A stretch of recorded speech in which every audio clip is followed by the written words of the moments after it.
जयो राधा माधव कुंज बिहारी।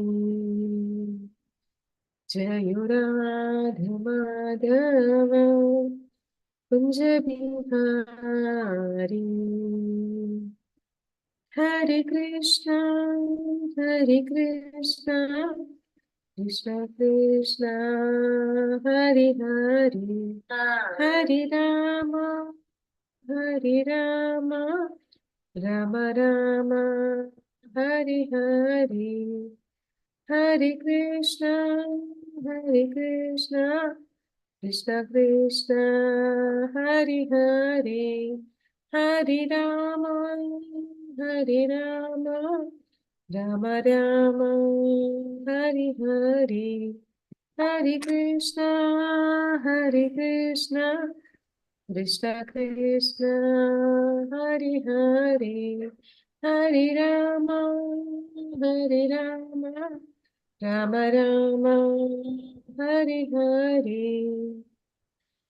मम ज्ञानतिमिरान्धस्य ज्ञानाञ्जनशलाकया चक्षुरुन्मिलितं येन तस्मै श्रीगुरुवे नमः। श्रीचैतन्यमनोभीष्टं स्थापितं येन भूतले स्वयं रूपः कदा मह्यं ददाति स्वपदान्तिकं। वन्देऽहं श्रीगुरु श्रीयुतपदकमलं श्रीगुरून् वैष्णवांश्च श्रीरूपं साग्रजातं सहगण रघुनाथान्वितं तं सजीवं साद्वैतं सावधूतं परिजनसहितं कृष्णचैतन्यदेवं श्री राधा कृष्ण पादान सहगण ललिता श्री विशाखान्वितांश। हे कृष्णा करुणा सिंधु दीनबंधो जगतपते गोपीश गोपिका कांता राधा कांता नमोस्तुते। तप्त कांचन गौरांगी राधे वृंदावनेश्वरी वृषभानुसुते देवी प्रणमामि हरिप्रिये। वाञ्छा कल्पतरुश्च कृपा सिन्धुभ्य एव च पतितनां पावनेभ्यो वैष्णवेभ्यो नमो नमः। नमो विष्णुपादाय कृष्णप्रेष्ठाय भूतले श्रीमते भक्तिवेदांत स्वामिनीति नामिने। नमस्ते सरस्वती देवी गौरवाणी प्रचारिणी निर्विशेष शून्यवादी पाश्चात्य देश तारिणी। जयो श्री कृष्ण चैतन्य प्रभु नित्यानंद श्री अद्वैत गदाधर श्रीवासादि गौर भक्त वृंद। हरे कृष्णा कृष्ण कृष्ण हरे हरे, हरे राम राम ಹರೇ ಹರೇ. ಹರೇ ಕೃಷ್ಣ. ಎಲ್ಲರಿಗೂ ಮಂಗಳೂರು ಇಸ್ಕಾನ್ ಅವರು ಆಯೋಜಿಸಿರುವ 18 ದಿನಗಳ ಭಗವದ್ಗೀತೆ ತರಗತಿಗೆ ಸ್ವಾಗತ. ಹರೇ ಕೃಷ್ಣ. ಹರೇ ಕೃಷ್ಣ ಮಾತಾಜಿ. ಹರೇ ಕೃಷ್ಣ ಮಾತಾಜಿ.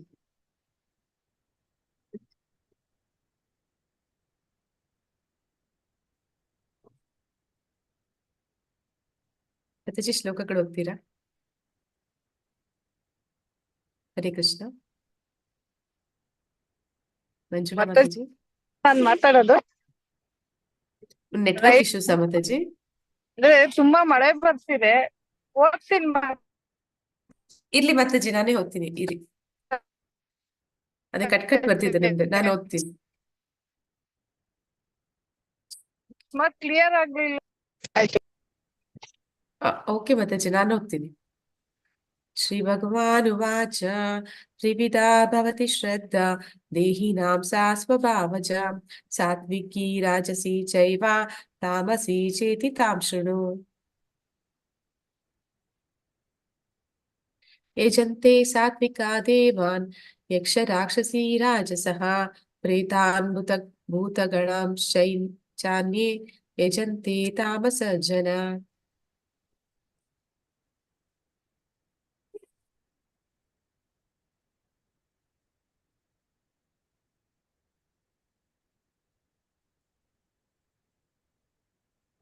ದೇವಾದ್ವಿಜ ಗುರುಪ್ರಾಜ್ಞ ಭೋಜನಂ ಶೌಚಮಾರ್ಜವಂ ಬ್ರಹ್ಮಚರ್ಯಂ ಅಹಿಂಸಾ ಚ ಶಾರೀರಂ ತಪ ಉಚ್ಯತೆ.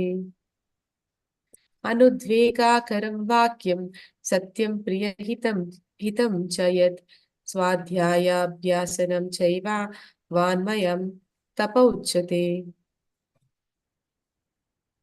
ಶ್ರದ್ಧಾ ಪರಯಾ ತಪ್ತಂ ತಪಸ್ತತ್ ತ್ರಿವಿಧಂ ನರೈ ಅಫಲಾಕಾಂಕ್ಷಿಭಿರ್ಯುಕ್ತೆ ಸಾತ್ವಿಕಂ ಪರಿಚಕ್ಷತೆ. ಸತ್ಕಾರಮಾನ ಪೂಜಾರ್ಥಂ ತಪೋಧಂಬೇನ ಚೈವ ಯತ್ ಕ್ರಿಯತೆ ತದ್ ಇಹ ಪ್ರೋಕ್ತಂ ರಾಜಸಂ ಚಲಂ ಅಧ್ರುವಂ. ಮೂಢಾಗ್ರಹೇಣಾತ್ಮನೋ ಯತ್ पीडया क्रियते तपः परस्यो परस्योत्सादनार्था साधनार्थं वा तत्तामसम् उदाहृतम्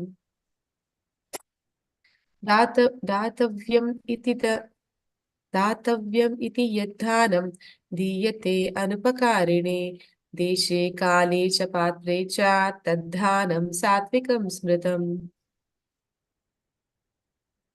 यत्तु प्रत्युपकारार्थं फलम् उद्दिश्य वा पुनः दीयते च परिक्लिष्टं तद्दानं राजसंस्मृतम् आदेशकाले यद्दानम् अपात्रेभ्यश्च दीयते असत्कृतम् अवज्ञातं तत्तामसम् उदहृतम्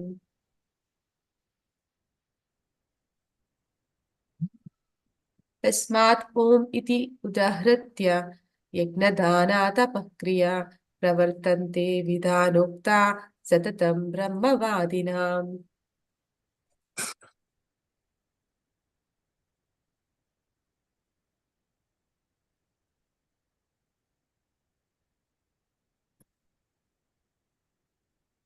ಹರೇ ಕೃಷ್ಣ.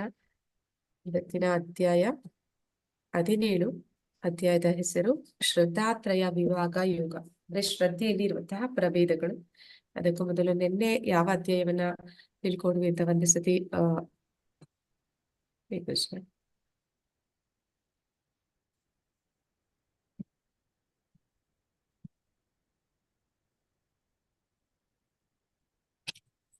ನಿನ್ನೆ ಯಾವ ಅಧ್ಯಾಯದ ಬಗ್ಗೆ ತಿಳ್ಕೊಂಡ್ವಿ ಅಂತ ಒಮ್ಮೆ ರಿಕಾಲ್ ಮಾಡ್ಬಿಟ್ಟು ಮುಂದೆ ಹೋಗೋಣ. ನಿನ್ನೆ ಯಾವ ಅಧ್ಯಾಯದ ಬಗ್ಗೆ ತಿಳ್ಕೊಂಡಿದ್ವಿ, ಯಾರಾದ್ರೂ ಹೇಳ್ತೀರಾ?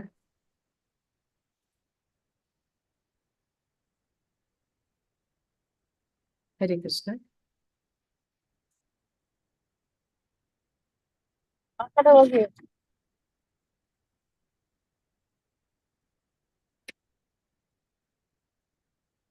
ನನಗೆ ಕಾಣಲ್ಲ, ಈಗ ನಿಮ್ಗೆ ಡೌನ್ ಹೋಗ್ಬಿಟ್ರಾ? ಯಾಕೆ ಬಾರಿ ಕಡೆ ಹಾಕಿಲ್ಲ ಮಳೆಗೆ?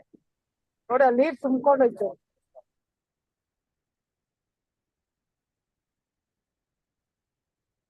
ನಿನ್ನೆ ನಾವು ದೈವ ಅಸುರ ಸಂಪದ್ ವಿಭಾಗ ಯೋಗದ ಬಗ್ಗೆ ತಿಳ್ಕೊಂಡ್ವಿ. ಅಂದ್ರೆ ದೈವಿ ಗುಣ ಮತ್ತೆ ಆಸುರಿ ಗುಣಗಳ ಬಗ್ಗೆ ತಿಳ್ಕೊಂಡ್ವಿ.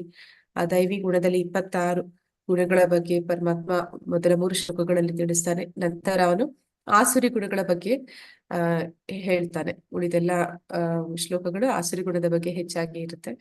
ಅಲ್ಲಿ ನಾವು ನರಕದ 3 ದಾರಿಗಳು ಅಂತ ಹೇಳಿದ್ರು. ಹರೇ ಕೃಷ್ಣ, ಯಾರಿಗಾದ್ರೂ ನೆನಪಿದ್ಯಾ ನರಕಕ್ಕೆ 3 ದಾರಿಗಳು ಯಾವುದು ಅಂತ?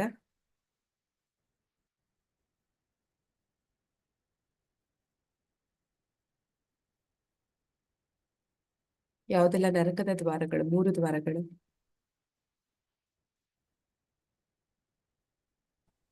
ಹರೇ ಕೃಷ್ಣ ಮಾತಾಜಿ. ಹಾ ಮಾತಾಜಿ. ಕಾಮ, ಕ್ರೋಧ, ಮೋಹ ಮೋಹನ ಮಾತಾಜಿ. ಲೋಭನ ಲೋಭ. ಮಾತಾಜಿ, ಕರೆಕ್ಟ್.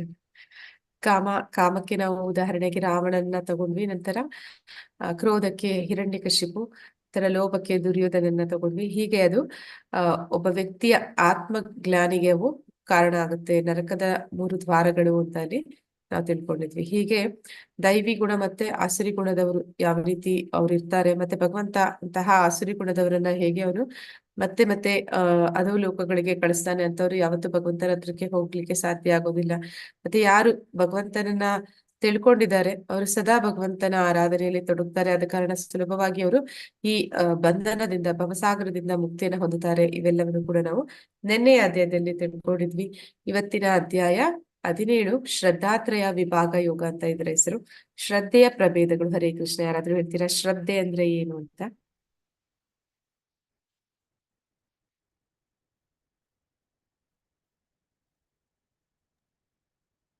ನಂಬಿಕೆ ಮಾತಾಜಿ. ಹರೇ ಕೃಷ್ಣ.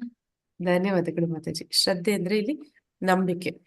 ಆದ್ರೆ ನಾನು ಇದಕ್ಕೂ ಮೊದಲೇ ಒಮ್ಮೆ ಹೇಳಿದ್ದೀನಿ ಅನ್ಕೋತೀನಿ. ಶ್ರದ್ಧೆ ಅನ್ನುವಂಥದ್ದು, ನಂಬಿಕೆ ಅನ್ನುವಂಥದ್ದು ನಾವು ಸುಲಭವಾಗಿ ಈ ಭೌತಿಕ ಜಗತ್ತಿನಲ್ಲಿ ಎಲ್ಲರ ಮೇಲೆ ಮಾಡ್ತೀವಿ. ಆದ್ರೆ ಭಗವಂತನ ಕಡೆ ಶ್ರದ್ಧೆ ಅಂತ ಬಂದಾಗ ನಾವು ಭಗವಂತನನ್ನ ನೇರವಾಗಿ ಕಾಣ್ದಿರೋ ಒಪ್ಪೋದಿಲ್ಲ ಅಂತ ಹೇಳ್ತೀವಿ. ಆದ್ರೆ ಪ್ರಭುಪಾದರು ಕೂಡ ಅನೇಕ ಕಡೆ ತಿಳಿಸಿರ್ತಾರೆ. ಅಂದ್ರೆ ಶ್ರದ್ಧೆ ಅಂತಂದ್ರೆ ಯಾವ ರೀತಿ ಇರ್ತಾರೆ ಜನ ಅಂತಂದ್ರೆ, ಅವರಿಗೆ ಹೊರಗಡೆ ಹೋಗಿ ಎಲ್ಲಾದ್ರೂ ಊಟ ಮಾಡ್ಬೇಕು ಅಂತಂದ್ರೆ ಆ ಅಡಿಗೆ ಅದು ಸರಿಯಾದ ರೀತಿಯಲ್ಲಿ ಆಗಿದೆ ಅನ್ನುವಂತಹ ಒಂದು ನಂಬಿಕೆ, ಶ್ರದ್ಧೆ ಅನ್ನುವಂಥದ್ದು ಅವ್ರ ಮೇಲೆ ಇರುತ್ತೆ. ಆ ಹೋಟೆಲ್ಗೆ ಹೋದ ಕಡೆ, ನಂತರ ಎಲ್ಲಾದ್ರೂ ಟ್ರಾವೆಲ್ ಮಾಡ್ಬೇಕಾದ್ರೆ ಡ್ರೈವರ್ ಯಾರು ಇರ್ತಾನೆ ಅವನ ಮೇಲೆ ತುಂಬಾ ಶ್ರದ್ಧೆ ಇರುತ್ತೆ, ಅವನ್ ನಮ್ಮನ್ನ ಸರಿಯಾಗಿ ಗುರಿ ತಲುಪಿಸ್ತಾನೆ ಅಂತ. ಅದೇ ರೀತಿ ಆ ತುಂಬಾ ಹೆಚ್ಚಾಗಿ ಪ್ರಭುಪಾದ್ರು ಹೇಳಿರುವಂತದ್ದು ಕ್ಷೌರಿಕನ ಹತ್ರ ಹೋದಾಗ ತಲೆ ಬಗ್ಗಿಸಿ ಕೈಗಳನ್ನ ಕೆಳಗೆ ಮಾಡಿ ಅವನಿಗೆ ಕುತ್ತಿಗೆ ಕೊಡ್ತಾರೆ.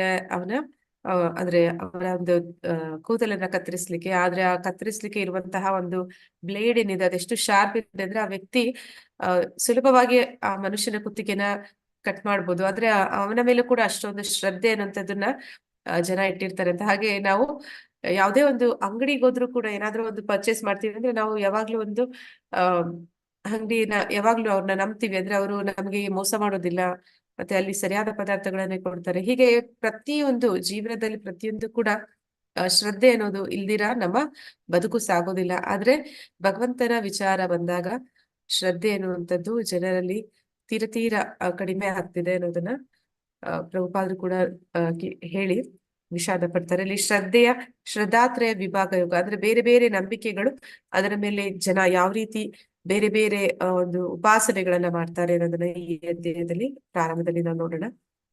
ಇಲ್ಲಿ ಅಂದ್ರೆ ಅರ್ಜುನ ಕೃಷ್ಣನನ್ನ ಕೇಳ್ತಾ ಇದ್ದಾನೆ. ಅನಧಿಕೃತ ಪೂಜೆಯ ಬಗ್ಗೆ ಅರ್ಜುನನ ವಿಚಾರಣೆ. ಅನಧಿಕೃತ ಪೂಜೆ ಅಂತಂದ್ರೆ ಇಲ್ಲಿ ಶಾಸ್ತ್ರಗಳಲ್ಲಿ ಹೇಳಿದ ರೀತಿಯಲ್ಲಿ ಭಗವಂತನ ಆರಾಧನೆ ಮಾಡೋದನ್ನ ಬಿಟ್ಟು ಅವರಿಗೆ ಇಷ್ಟ ಬಂದ ಹಾಗೆ, ಅಂದ್ರೆ ಅದು ಅಧಿಕೃತ ಅಲ್ಲ, ಅವರಿಗೆ ಅವನ ಮನಸ್ಸೋ ಇಚ್ಛೆ ಯಾರು ಆರಾಧನೆಗಳನ್ನ ಮಾಡ್ತಾರೆ ಅವರ ಬಗ್ಗೆ ಅವನು ಪ್ರಶ್ನೆ ಮಾಡ್ತಾನೆ. ಶ್ರೀಕೃಷ್ಣ ಅದಕ್ಕೆ ಉತ್ತರಿಸ್ತಾನೆ, 3 ಗುಣಗಳು ಒಬ್ಬರ ಶ್ರದ್ಧೆ ಮತ್ತು ಆರಾಧನೆಯನ್ನು ನಿರ್ಧರಿಸುತ್ತದೆ. ಯಾಕೆ ಜನ ಹಾಗೆ ಬೇರೆ ಬೇರೆ ರೀತಿ ಒಂದು ಶ್ರದ್ಧೆಯನ್ನ ಬೆಳೆಸ್ಕೊಳ್ತಾರೆ, ಮತ್ತೆ ಬೇರೆ ಬೇರೆ ಒಂದು ರೀತಿಗಳಲ್ಲಿ ಭಗವಂತನ ಆರಾಧನೆಯನ್ನ ಮಾಡ್ತಾರೆ ಅನ್ನುವಂಥದ್ದು ಅವರು ಆ 3 ಗುಣಗಳ ಪ್ರಭಾವದಲ್ಲಿ ಇರುವುದರಿಂದ ಆ ರೀತಿ ಅವರು ಮಾಡ್ತಾರೆ ಅನ್ನೋದನ್ನ ಭಗವಂತ ತಿಳಿಸ್ತಾನೆ. ನಂತರ 3 ಗುಣಗಳು, ರಜೋಗುಣ, ಸತ್ವಗುಣ ಮತ್ತೆ ತಮೋ ಗುಣಗಳಲ್ಲಿ ಇರುವಂತಹ ವ್ಯಕ್ತಿಗಳು ಅವರು ಸೇವಿಸುವಂತಹ ಆಹಾರ ಪದ್ಧತಿಗಳ ಬಗ್ಗೆ ತಿಳಿಸ್ತಾರೆ. ನಂತರ 3 ಗುಣಗಳಲ್ಲಿ ಮಾಡುವಂತಹ ಯಜ್ಞಗಳು, ನಂತರ 3 ವಿಧದ ತಪಸ್ಸು, 3 ಗುಣಗಳಲ್ಲಿ ತಪಸ್ಸು, 3 ವಿಧದ ತಪಸ್ಸು, ನಂತರ 3 ಗುಣಗಳಲ್ಲಿ ಮಾಡುವಂತಹ ತಪಸ್ಸಿನ ಬಗ್ಗೆ ಹೇಳ್ತಾನೆ. ನಂತರ 3 ಗುಣಗಳಲ್ಲಿ ದಾನ, ಕೊನೆಯಲ್ಲಿ ಓಂ ತತ್ಸತ್, ಯಜ್ಞ ದಾನ ತಪಸ್ಸನ್ನು ಭಗವಂತನಿಗೆ ಅರ್ಪಿಸಬೇಕು. ಅಂದ್ರೆ ಯಜ್ಞ ದಾನ ತಪಸ್ಸು ಅದು ಭಗವಂತನಿಗೋಸ್ಕರ ಮಾಡಿದ್ರೆ ಅದು ಏನಾಗುತ್ತೆ, ಅಥವಾ ಬೇರೊಬ್ಬರಿಗಾಗಿ ಮಾಡಿದ್ರೆ ಅದು ಏನಾಗುತ್ತೆ, ಇದೆಲ್ಲವನ್ನು ಕೂಡ ಈ ಅಧ್ಯಾಯದಲ್ಲಿ ನಾವು ವಿವರವಾಗಿ ತಿಳ್ಕೊಳ್ಬಹುದು. ಅರ್ಜುನನು ಪ್ರಶ್ನಿಸಿದನು, ಕೃಷ್ಣ, ಧರ್ಮಶಾಸ್ತ್ರಗಳ ತತ್ವಗಳನ್ನು ಅನುಸರಿಸದೆ ತಮ್ಮ ಕಲ್ಪನೆಗೆ ಅನುಗುಣವಾಗಿ ಪೂಜೆ ಮಾಡುವವರ ಸ್ಥಿತಿ ಏನು? ಅವರು ಸತ್ವಗುಣದವರೇ, ರಜೋಗುಣದವರೇ, ತಾಮಸ ಗುಣದವರೇ? ಅಂದ್ರೆ ಇಲ್ಲಿ ಅರ್ಜುನನ ಪ್ರಶ್ನೆ, ಮೊದಲನೇ ಶ್ಲೋಕದ ಒಂದು ಅನುವಾದ ಇದು. ಅಲ್ಲಿ ಕೇಳ್ತಾ ಇದ್ದಾನೆ ಭಗವಂತ, ಯಾರಾದ್ರೂ ಅಂದ್ರೆ ಅವರ ಧರ್ಮಶಾಸ್ತ್ರಗಳಲ್ಲಿ ಹೇಳಿದ್ದಾರೆ ಯಾವ ರೀತಿ ನಾವು ಭಗವಂತನ ಆರಾಧನೆಯನ್ನು ಮಾಡ್ಬೇಕು ಅಂತ. ವೇದಗಳಲ್ಲೂ ಕೂಡ ತಿಳಿಸಿದ್ದಾರೆ. ಅಂದ್ರೆ ಯಾರು ದೇವತೆಗಳನ್ನ ಆರಾಧನೆ ಮಾಡ್ತಾರೆ ಅದರ ಕುರಿತಾಗಿ ಕೂಡ ನಾವು ವೇದಗಳಲ್ಲಿ ತಿಳ್ಕೊಳ್ಬೇಕಾಗುತ್ತೆ. ಅಂದ್ರೆ ಯಾವ ಒಂದು ಇಚ್ಛೆ ಇಟ್ಕೊಂಡು, ಅಂದ್ರೆ ಅದನ್ನ ಕರ್ಮ ಫಲದಲ್ಲಿ ಒಂದು ಆಸಕ್ತಿನ ಇಟ್ಕೊಂಡು, ಅಥವಾ ಕರ್ಮಕಾಂಡ ಅಂತಾನೂ ಕರೀತಾರೆ, ಆ ರೀತಿ ಒಂದು ಭಗವಂತನ ಅಂದ್ರೆ ದೇವತೆಗಳ ಆರಾಧನೆ ಮಾಡುವಂಥದ್ದು, ಅದರ ಬಗ್ಗೆ ಕೂಡ ಶಾಸ್ತ್ರಗಳಲ್ಲಿ ಉಲ್ಲೇಖ ಇದೆ. ಆದ್ರೆ ಇದೆಲ್ಲವನ್ನು ಹೊರತುಪಡಿಸಿ ಈ ಧರ್ಮಶಾಸ್ತ್ರಗಳ ತತ್ವಗಳಿಗೆ ಅನುಸರಿಸದೆ, ಅಂದ್ರೆ ತಮ್ಮ ಕಲ್ಪನೆಗೆ ಅನುಗುಣವಾಗಿ ಪೂಜೆ ಮಾಡುವವರ ಸ್ಥಿತಿ ಏನು? ಅವರದೇ ಆದ ಒಂದು ರೀತಿಯಲ್ಲಿ ಒಂದು ಪೂಜೆ ಕ್ರಮವನ್ನ ಇಟ್ಕೊಂಡಿರ್ತಾರೆ, ಅಂತವರ ಸ್ಥಿತಿ ಏನು? ಅವರು ಸತ್ವಗುಣದವರೇ, ರಜೋಗುಣದವರೇ, ಅಥವಾ ತಾಮಸ ಗುಣದವರೇ? ಅಂದ್ರೆ ನಿನ್ನೆ ಅಧ್ಯಾಯದಲ್ಲಿ ನಾವು ನೋಡಿದ್ವಿ, ಧರ್ಮಶಾಸ್ತ್ರಗಳಲ್ಲಿ ಏನ್ ತಿಳಿಸಿದ್ದಾರೆ ಅದಕ್ಕೆ ಅನುಗುಣವಾಗಿ ನಡ್ಕೊಳ್ಳುವಂತವರು ದೈವಿ ಗುಣ ಸಂಪನ್ನರು. ಧರ್ಮಶಾಸ್ತ್ರಗಳಿಗೆ ವಿರುದ್ಧವಾಗಿ ಯಾರು ಹೋಗ್ತಾರೆ ಅವರು ರಾಕ್ಷಸಿ ಸ್ವಭಾವದವರು ಅಂತ. ಅದೇ ಒಂದು ಪ್ರಶ್ನೆನ ಆಧರಿಸಿ ಅರ್ಜುನ ಈ ರೀತಿ ಒಂದು ಪ್ರಶ್ನೆಯನ್ನ ಮಾಡ್ತಾ ಇದ್ದಾನೆ. ಏನಂತ ಹೇಳ್ತಾ ಇದ್ದಾನೆ ಅಂತಂದ್ರೆ, ಯಾರು ಈಗ ಧರ್ಮಶಾಸ್ತ್ರಕ್ಕೆ ವಿರುದ್ಧವಾಗಿ ಒಂದು ಆರಾಧನೆಯನ್ನ ಅಥವಾ ಒಂದು ಶ್ರದ್ಧೆಯನ್ನ ಬೆಳೆಸ್ಕೊಳ್ತಾರೆ ಅವರು ಯಾವ ಗುಣದವರು ಅಂತ ಹೇಳಿ ಕೇಳ್ತಾ ಇದ್ದಾನೆ. ಸತ್ವಗುಣನ, ರಜೋಗುಣನ, ತಮೋ ಗುಣನ ಅಂತ.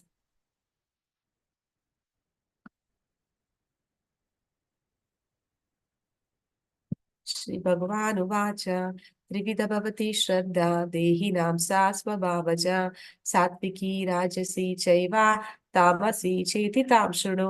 ದೇವೋತ್ತಮ ಪರಮಪುರುಷನು ಹೀಗೆ ಹೇಳಿದನು: ದೇಹಧಾರಿಯಾದ ಆತ್ಮನು ಪಡೆದ ಪ್ರಕೃತಿ ಗುಣಗಳಿಗೆ ಅನುಗುಣವಾಗಿ ಮನುಷ್ಯನ ಶ್ರದ್ಧೆಯು 3 ಬಗೆಗಳದ್ದು ಆಗಿರಬಹುದು: ಸಾತ್ವಿಕ, ರಾಜಸ, ತಾಮಸ.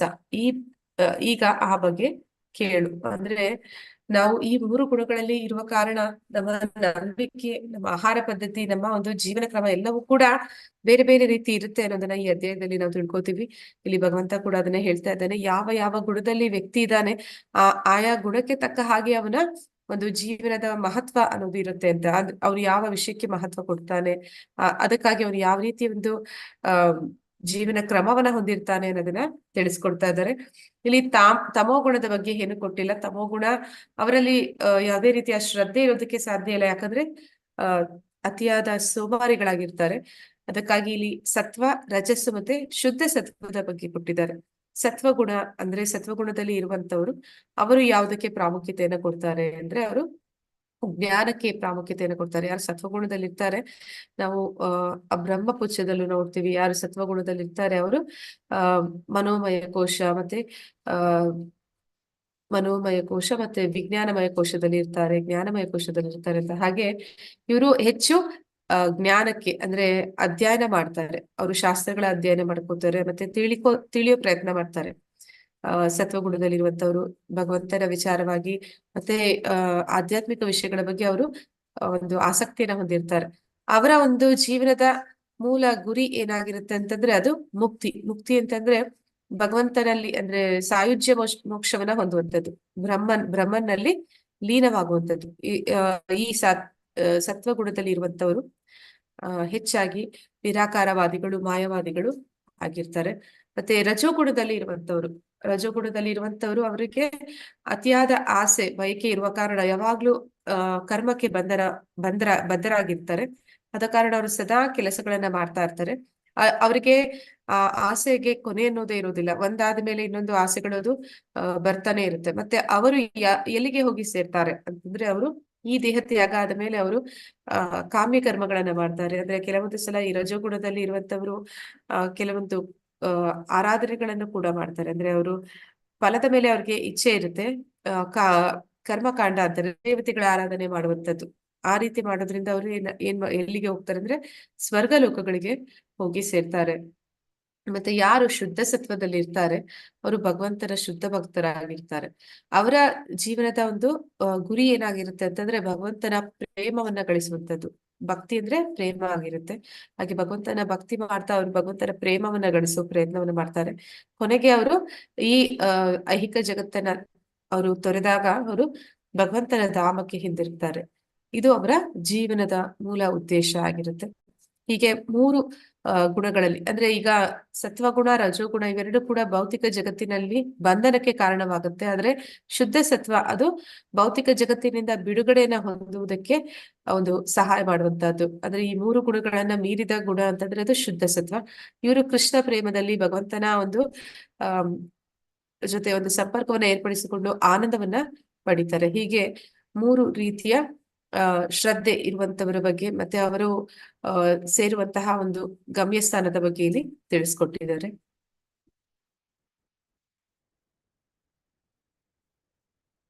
ಭರತ ವಂಶಜನಾದ ಅರ್ಜುನನೇ, ತ್ರಿವಿಧ ಪ್ರಕೃತಿ ಗುಣಗಳಲ್ಲಿ ಮನುಷ್ಯನು ಬದುಕಿದ ರೀತಿಗೆ ಅನುಗುಣವಾಗಿ ಅವನು ನಿರ್ದಿಷ್ಟ ಶ್ರದ್ಧೆಯನ್ನು ಬೆಳೆಸಿಕೊಳ್ಳುತ್ತಾನೆ.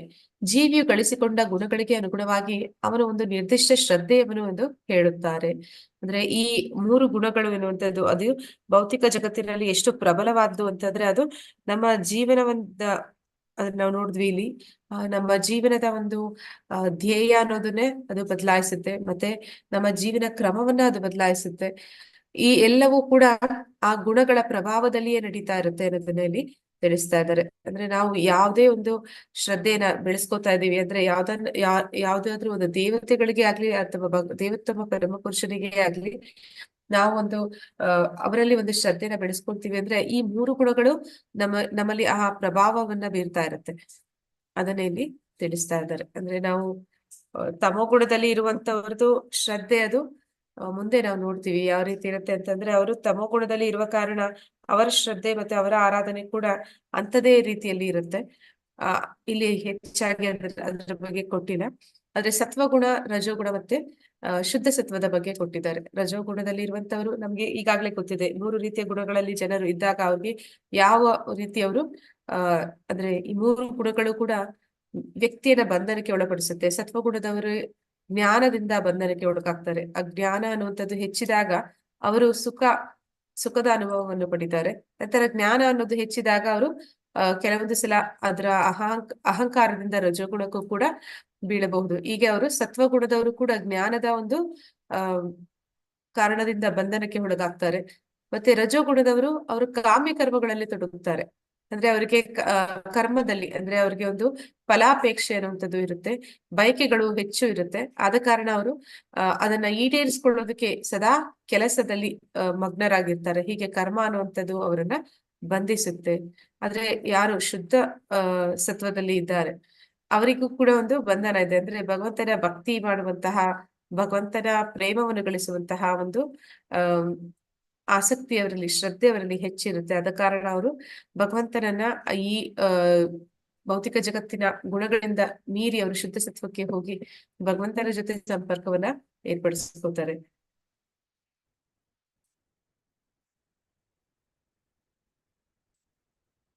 ಯಜಂತೆ ಸಾತ್ವಿಕಾ ದೇವಾನ್ ಯಕ್ಷ ರಾಕ್ಷಸೀಂ ರಾಜಸಃ ಪ್ರೇತಾನ್ ಭೂತಗಣಾಂಶ್ಚಾನ್ಯೇ ಯಜಂತೆ ತಾಮಸ ಜನ. ಸಾತ್ವಿಕ ಸ್ವಭಾವದ ಮನುಷ್ಯರು ದೇವತೆಗಳನ್ನು ಪೂಜಿಸುತ್ತಾರೆ. ರಾಜಸ ಸ್ವಭಾವದವರು ರಾಕ್ಷಸರನ್ನು ಪೂಜಿಸುತ್ತಾರೆ. ತಾಮಸ ಗುಣದವರು ಭೂತ ಪ್ರೇತಗಳನ್ನು ಪೂಜಿಸುತ್ತಾರೆ. ಅಂದ್ರೆ ಯಾವ ಗುಣದಲ್ಲಿ ವ್ಯಕ್ತಿ ಇದ್ದಾನೆ ಅದಕ್ಕೆ ಅನುಗುಣವಾಗಿ ಅವರ ಶ್ರದ್ಧೆ ಇರುತ್ತೆ. ಅಂದ್ರೆ ಯಾರು ಸಾತ್ವಿಕ ಗುಣದಲ್ಲಿ ಇದ್ದಾರೆ ಅವರು ದೇವತೆಗಳನ್ನ ಆರಾಧನೆ ಮಾಡ್ತಾರೆ. ಅಂದ್ರೆ ಅವರಿಗೆ ದೇವತೆಗಳಲ್ಲಿ ಒಂದು ಶ್ರದ್ಧೆ ಅನ್ನೋದು ಇರುತ್ತೆ. ಸಾತ್ವಿಕ ಗುಣದವರು ಜ್ಞಾನವನ್ನ ಬೆಳೆಸ್ಕೊಂಡಿರ್ತಾರೆ, ವೇದಗಳ ಅಧ್ಯಯನವನ್ನ ಮಾಡ್ತಾರೆ. ಅದರಲ್ಲಿ ತಿಳಿಸಿದ ಹಾಗೆ ಅವರ ಕರ್ಮ ಅಂದ್ರೆ ಏನು ಫಲಾಪೇಕ್ಷೆ ಅನ್ನುವಂಥದ್ದಿದೆ. ಅವರಿಗೆ ಯಾವ ಒಂದು ಫಲವನ್ನ ಪಡೆಯುವ ಇಚ್ಛೆ ಇದೆ, ಅದಕ್ಕೆ ಅನುಗುಣವಾಗಿ ಅವರು ದೇವತೆಗಳ ಆರಾಧನೆಯನ್ನ ಮಾಡ್ತಾರೆ. ಮತ್ತೆ ಅವರು ಹೆಚ್ಚು ಜ್ಞಾನವನ್ನ ಪಡೆದಂತವ್ರು ಅವರು ಭಗವಂತ ನಿರಾಕಾರ ಅಂತ ತಿಳಿತಾರೆ. ಮತ್ತೆ ಅವನಲ್ಲಿ ಒಂದು ಈ ಭೌತಿಕ ಜಗತ್ತು ದುಃಖಾಲಯ ಮತ್ತೆ ಅಶಾಶ್ವತ ಅಂತ ತಿಳಿದು ಅವರು ಇಲ್ಲಿಂದ ಹೊರಗಡೆ ಹೋಗೋದಕ್ಕೆ ಬಯಸ್ತಾರೆ. ಆದ್ರೆ ಆಧ್ಯಾತ್ಮಿಕ ವಿಷಯದ ಬಗ್ಗೆ ಹೆಚ್ಚು ಜ್ಞಾನ ಇಲ್ಲದಾಗ ಅವರು ಸಾಯುಜ್ಯ ಮೋಕ್ಷ ಅಂದ್ರೆ ನನಗೆ ಇಲ್ಲಿ ವೈರಾಗ್ಯ ಯಾಕೆ ಬರುತ್ತೆ ಅಂದ್ರೆ ಇಲ್ಲಿ ದುಃಖ ಹೆಚ್ಚಿದೆ, ಈ ದುಃಖದಿಂದ ಹೊರಗಡೆ ಬರ್ಬೇಕು ಅಂತಂದ್ರೆ ನಾನು ವ್ಯಕ್ತಿಯಾಗಿದ್ದೀನಿ, ಒಂದು ದೇಹವನ್ನ ಪಡೆದಿದ್ದೀನಿ, ಆ ದೇಹವನ್ನ ನಾನು ಕಳ್ಕೊಂಡೆ ಅಂತಂದ್ರೆ ಮಾತ್ರನೇ ನನಗೆ ಒಂದು ನೆಮ್ಮದಿ ಸಿಗುತ್ತೆ ಅಂತ ಹೇಳಿ ಅವ್ರೇನ್ ಅಂದ್ಕೊಳ್ತಾರೆ, ನಾವು ಯಾವಾಗ ಭಗವಂತನಲ್ಲಿ ಲೀನವಾಗ್ತೀವಿ ಆಗ ನಮ್ಮ ಈ ವ್ಯಕ್ತಿತ್ವ ಅನ್ನುವಂಥದ್ದು ಇಲ್ಲವಾಗುತ್ತೆ ಅಂತ ತಿಳ್ಕೊಂಡವರು ಭಗವಂತನಲ್ಲಿ ಲೀನ ಆಗ್ಬೇಕು ಅಂತ ಅನ್ಕೋತಾರೆ. ಹೀಗೆ ಅವರು ಭಗವಂತನಲ್ಲಿ ಲೀನ ಆಗ್ಬೇಕು ಅನ್ಕೊಂಡು ಅಲ್ಲಿ ಒಂದು ಬ್ರಹ್ಮ ಜ್ಯೋತಿ ಅಂದ್ರೆ ಭಗವಂತನ ಒಂದು ಏನು ಕಿರಣ ಇದೆ ಅದರಲ್ಲಿ ಅವರು ಹೋಗಿ ನೆಲೆಸ್ತಾರೆ. ಹೀಗೆ ರಜೋಗುಣದ ಸ್ವಭಾವ ಇರುವಂತವ್ರು ರಾಕ್ಷಸರನ್ನ ಪೂಜಿಸ್ತಾರೆ. ಇಲ್ಲಿ ರಾಕ್ಷಸರು ಅಂದ್ರೆ ಯಾವ ರೀತಿ ರಾಕ್ಷಸರು ಅಂತಂದ್ರೆ ಮನುಷ್ಯರು ಅಥವಾ ಪ್ರಭಾವಿ ವ್ಯಕ್ತಿಗಳು, ರಾಜಕೀಯ ವ್ಯಕ್ತಿಗಳು, ಇಂಥವರನ್ನೆಲ್ಲ ಆರಾಧನೆ ಮಾಡೋದನ್ನು ಕೂಡ ಇಲ್ಲಿ ರಾಕ್ಷಸರನ್ನ ಪೂಜಿಸ್ತಾರೆ ಅಂತಾನೆ ಹೇಳ್ತಾರೆ. ಅಂದ್ರೆ ಯಾರನ್ನ ಪೂಜೆ ಮಾಡ್ತಾ ಇದ್ದಾರೆ ಆ ವ್ಯಕ್ತಿಯಲ್ಲಿ ಯಾವುದೇ ದೈವಿ ಗುಣಗಳು ಆಗ್ಲಿ, ಅವರು ದೇವತೆ ಆಗ್ಲಿ ಅಥವಾ ದೇವೋತ್ತಮ ಪರಮಪುರುಷ ಆಗ್ಲಿ ಆಗಿರೋದಿಲ್ಲ. ನಾವು ನೋಡಿದ್ವಿ ನಿನ್ನೆ ಅಧ್ಯಾಯದಲ್ಲಿ ಈ ರಜೋಗುಣದಲ್ಲಿ ಕೂಡಿರುವಂತಹ ವ್ಯಕ್ತಿಗಳ ಒಂದು ವಿಚಾರದಲ್ಲಿ ಅವರು ಹೇಗೆ ಅವರ ಒಂದು ಮನಸ್ಥಿತಿ ಇರುತ್ತೆ ಅಂದ್ರೆ ನಾವು ಅದನ್ನೆಲ್ಲ ಕೇಳ್ತಾ ಅನಿಸ್ತಾ ಇತ್ತು ನಮ್ಗೆ, ಹೌದು ನಮ್ಮಲ್ಲೂ ಈ ಎಲ್ಲ ಗುಣಗಳಿದೆ ಇದೆ ಅಲ್ವಾ ಅಂತ. ಹಾಗೆ ಮನುಷ್ಯರು ಅಂದ್ರೆ ಇದಕ್ಕೆ ಉದಾಹರಣೆ ಪ್ರಭುಪಾದ್ರು ಕೂಡ ಭಾವಾರ್ಥದಲ್ಲಿ ಕೊಡ್ತಾರೆ. ಯಾರಂದ್ರೆ ಒಂದು 2ನೇ ಮಹಾಯುದ್ಧದ ಸಮಯದಲ್ಲಿ ಒಬ್ಬ ವ್ಯಕ್ತಿ ಅವನು ಹಿಟ್ಲರ್ನನ್ನ ಪೂಜಿಸ್ತಾ ಇದ್ದಂತೆ. ಹಿಟ್ಲರ್ನನ್ನ ಯಾಕೆ ಪೂಜಿಸ್ತೀಯ ಅಂತ ಕೇಳಿದ್ರೆ ಅವನು ಹೇಳ್ತಾ ಇದ್ದಂತೆ, ಈ 2ನೇ ಮಹಾಯುದ್ಧ ಹಿಟ್ಲರ್ನಿಂದ ಆಗಿದೆ, ಆದ ಕಾರಣ ನನಗೆ ಕಾಳಸಂತೆಯಲ್ಲಿ ಹೆಚ್ಚು ಲಾಭ ಸಿಗ್ತಿದೆ, ಅದಕ್ಕೆ ಕಾರಣ ಆದಂತಹ ಹಿಟ್ಲರ್ನನ್ನ ಅವನು ಪೂಜೆ ಮಾಡ್ತಾ ಇದ್ದಂತೆ. ಹೀಗೆ ಯಾರು ರಜಗುಣದಲ್ಲಿದ್ದಾರೆ ಅಂತವರು ಹೀಗೆ ಸಾಧಾರಣ ಮನುಷ್ಯರನ್ನ ಆರಾಧನೆ ಮಾಡ್ತಾ ಇರ್ತಾರೆ. ಅದನ್ನೇ ಇಲ್ಲಿ ರಾಕ್ಷಸರು ಅಂತ ಕೂಡ ಕೆಲವೊಮ್ಮೆ ರಾಕ್ಷಸರು ಕೂಡ ಪೂಜೆ ಮಾಡುವಂತವ್ರು ಇರ್ತಾರೆ. ಮತ್ತೆ ತಾಮಸ ಗುಣದವರು ಭೂತ ಪ್ರೇತಗಳನ್ನ ಪೂಜಿಸ್ತಾರೆ. ಯಾರು ತಮೋ ಗುಣದಲ್ಲಿ ಇರ್ತಾರೆ ಅವರು ಭೂತ ಪ್ರೇತಗಳು, ಭೂತಾರಾಧನೆ ಅಂತ ಹೇಳ್ತಾರೆ. ಆ ರೀತಿ ಅವರು ಭೂತ ಪ್ರೇತಗಳನ್ನ ಪೂಜಿಸ್ತಾರೆ. ಯಾಕಂದ್ರೆ ತಮೋಗುಣದವರು ಅವ್ರು ಯಾವಾಗ್ಲೂ ಕೂಡ ಆ ತಾಮಸ ಗುಣದಲ್ಲಿರುವ ಕಾರಣ ಅವ್ರು ಏನ್ ಮಾಡ್ತಾರೆ ಅಂದ್ರೆ ಹೆಚ್ಚು ತಮೋಗುಣದಿಂದ ಪ್ರೇರಿತರಾಗಿರ್ತಾರೆ. ಅವರು ಈ ರಾತ್ರಿ ಹೊತ್ತು ಮಾಡುವಂತಹ ಪೂಜೆಗಳು ಮತ್ತೆ ಆ ಭೂತಗಳಿಂದ ಏನಾದ್ರು ಅಂದ್ರೆ ಅವ್ರಿಗೆ ಅಜ್ಞಾನ ಇರುತ್ತೆ. ಅಜ್ಞಾನ ಇರುವ ಕಾರಣ ಸರಿಯಾದ ಮಾರ್ಗದಲ್ಲಿ ಅವರು ಯಾವತ್ತೂ ಕೂಡ ಯಾವುದನ್ನು ಮಾಡ್ತಾ ಇರಲ್ಲ. ಹೀಗೆ ಅವರು ಯಾವುದು ಭೂತ ಪ್ರೇತಗಳಿದೆ ಅವುಗಳನ್ನ ಪೂಜೆ ಮಾಡುವಂತಹ ಒಂದು ಶ್ರದ್ಧೆನ ಬೆಳೆಸ್ಕೊಂಡಿರ್ತಾರೆ. ಇಲ್ಲಿ ನೋಡ್ತಾ ಇದ್ದಾರೆ ಅಂದ್ರೆ ತೋರಿಸ್ತಾ ಇದ್ದಾರೆ, ಇದು ಭೂತಾರಾಧನೆ ಅಂತ ಹೇಳ್ತಾರೆ. ಮಂಗಳೂರಿನ ಕಡೆ ಮಾಡ್ತಾರೆ.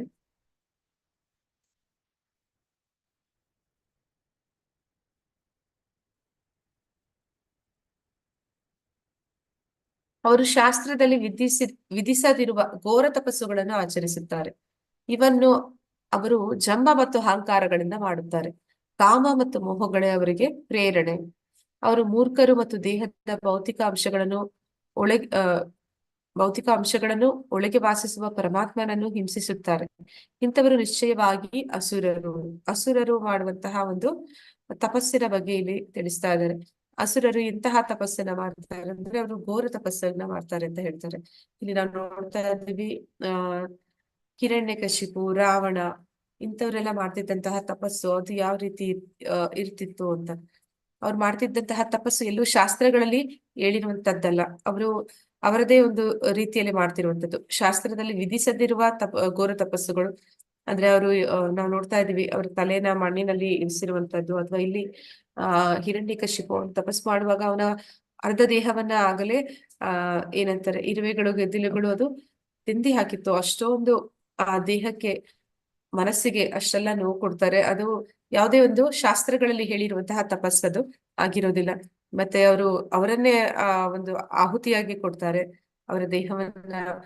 ಅಂತಹ ಒಂದು ತಪಸ್ಸುಗಳನ್ನ ಮಾಡ್ತಾರೆ. ಮತ್ತೆ ಜಂಬ ಅಹಂಕಾರದಿಂದ ಮಾಡ್ತಾರೆ. ಅವ್ರು ಮಾಡುವಂತಹ ಒಂದು ತಪಸ್ಸು ಯಾವ ರೀತಿಯಾಗಿ ಇರುತ್ತೆ ಅಂದ್ರೆ ಜಂಬ ಮತ್ತೆ ಅಹಂಕಾರದಿಂದ ಕೂಡಿರುತ್ತೆ. ಕಾಮ ಮತ್ತು ಮೋಹಗಳೇ ಅವರಿಗೆ ಪ್ರೇರಣೆ. ಅಂದ್ರೆ ಅವರಿಗೆ ತೀರದ ಬಯಕೆ ಇರುತ್ತೆ. ಅದನ್ನ ಈಡೇರಿಸಿಕೊಳ್ಳೋದಕ್ಕೋಸ್ಕರ ಅವರು ಅಜ್ಞಾನಿಗಳೇ ಅಂತ ಹೇಳ್ಬೇಕು. ರಜೋಗುಣದಲ್ಲಿ ಇರುವಂತಹ ಅಂದ್ರೆ ತಮೋಗುಣ ರಜೋಗುಣಗಳಲ್ಲಿ ಇರುವಂತವ್ರು ಅವ್ರು ಮಾಡುವಂತಹ ಒಂದು ಅಜ್ಞಾನದಲ್ಲಿ ಅವ್ರು ಇರ್ತಾರೆ. ಆದ ಕಾರಣ ಇಂತಹ ಒಂದು ತಪಸ್ಸುಗಳನ್ನ ಮಾಡ್ತಾರೆ. ಅವರು ಮೂರ್ಖರು ಮತ್ತು ದೇಹದ ಭೌತಿಕಾಂಶಗಳನ್ನು ಅಂದ್ರೆ ಅವರ ದೇಹಕ್ಕೂ ನೋವು ಕೊಡ್ತಾ ಇದ್ದಾರೆ. ಮತ್ತೆ ಅವರ ಒಳಗಿರುವಂತಹ ಪರಮಾತ್ಮನಿಗೂ ಅವ್ರು ಹಿಂಸೆಯನ್ನ ಕೊಡ್ತಾರೆ. ಇಂಥವರು ನಿಶ್ಚಯವಾಗಿ ಅಸುರರು, ರಾಕ್ಷಸರು ಅಂತ ಹೇಳಿ ಭಗವಂತ ಹೇಳ್ತಾ ಇದ್ದಾನೆ. ರಾಕ್ಷಸರು ಅಜ್ಞಾನಿಗಳು. ಆದ ಕಾರಣ ಅವ್ರಿಗೆ ಹೆಚ್ಚು ಬಯಕೆಗಳಿರುತ್ತೆ, ಆದ್ರೆ ಜ್ಞಾನ ಇರೋದಿಲ್ಲ. ಆದ ಕಾರಣ ಅವ್ರು ಏನ್ ಮಾಡ್ತಾರೆ, ದೇವತೆಗಳನ್ನ ಕುರಿತು ತಪಸ್ಸುಗಳನ್ನ ಮಾಡ್ತಾರೆ. ತಪಸ್ಸುಗಳಿಂದ ಏನಾದ್ರೂ ಫಲಗಳು ಸಿಕ್ಕಿದ ನಂತರ ಯಾವ ದೇವತೆಗಳಿಂದ ಅವರು ಆ ಒಂದು ಫಲಗಳನ್ನ ಪಡ್ಕೊಂಡ್ರೋ ಆ ದೇವತೆಗಳಿಗೆ ಅವರು ಕಿರುಕುಳವನ್ನ ಕೊಡ್ತಾರೆ.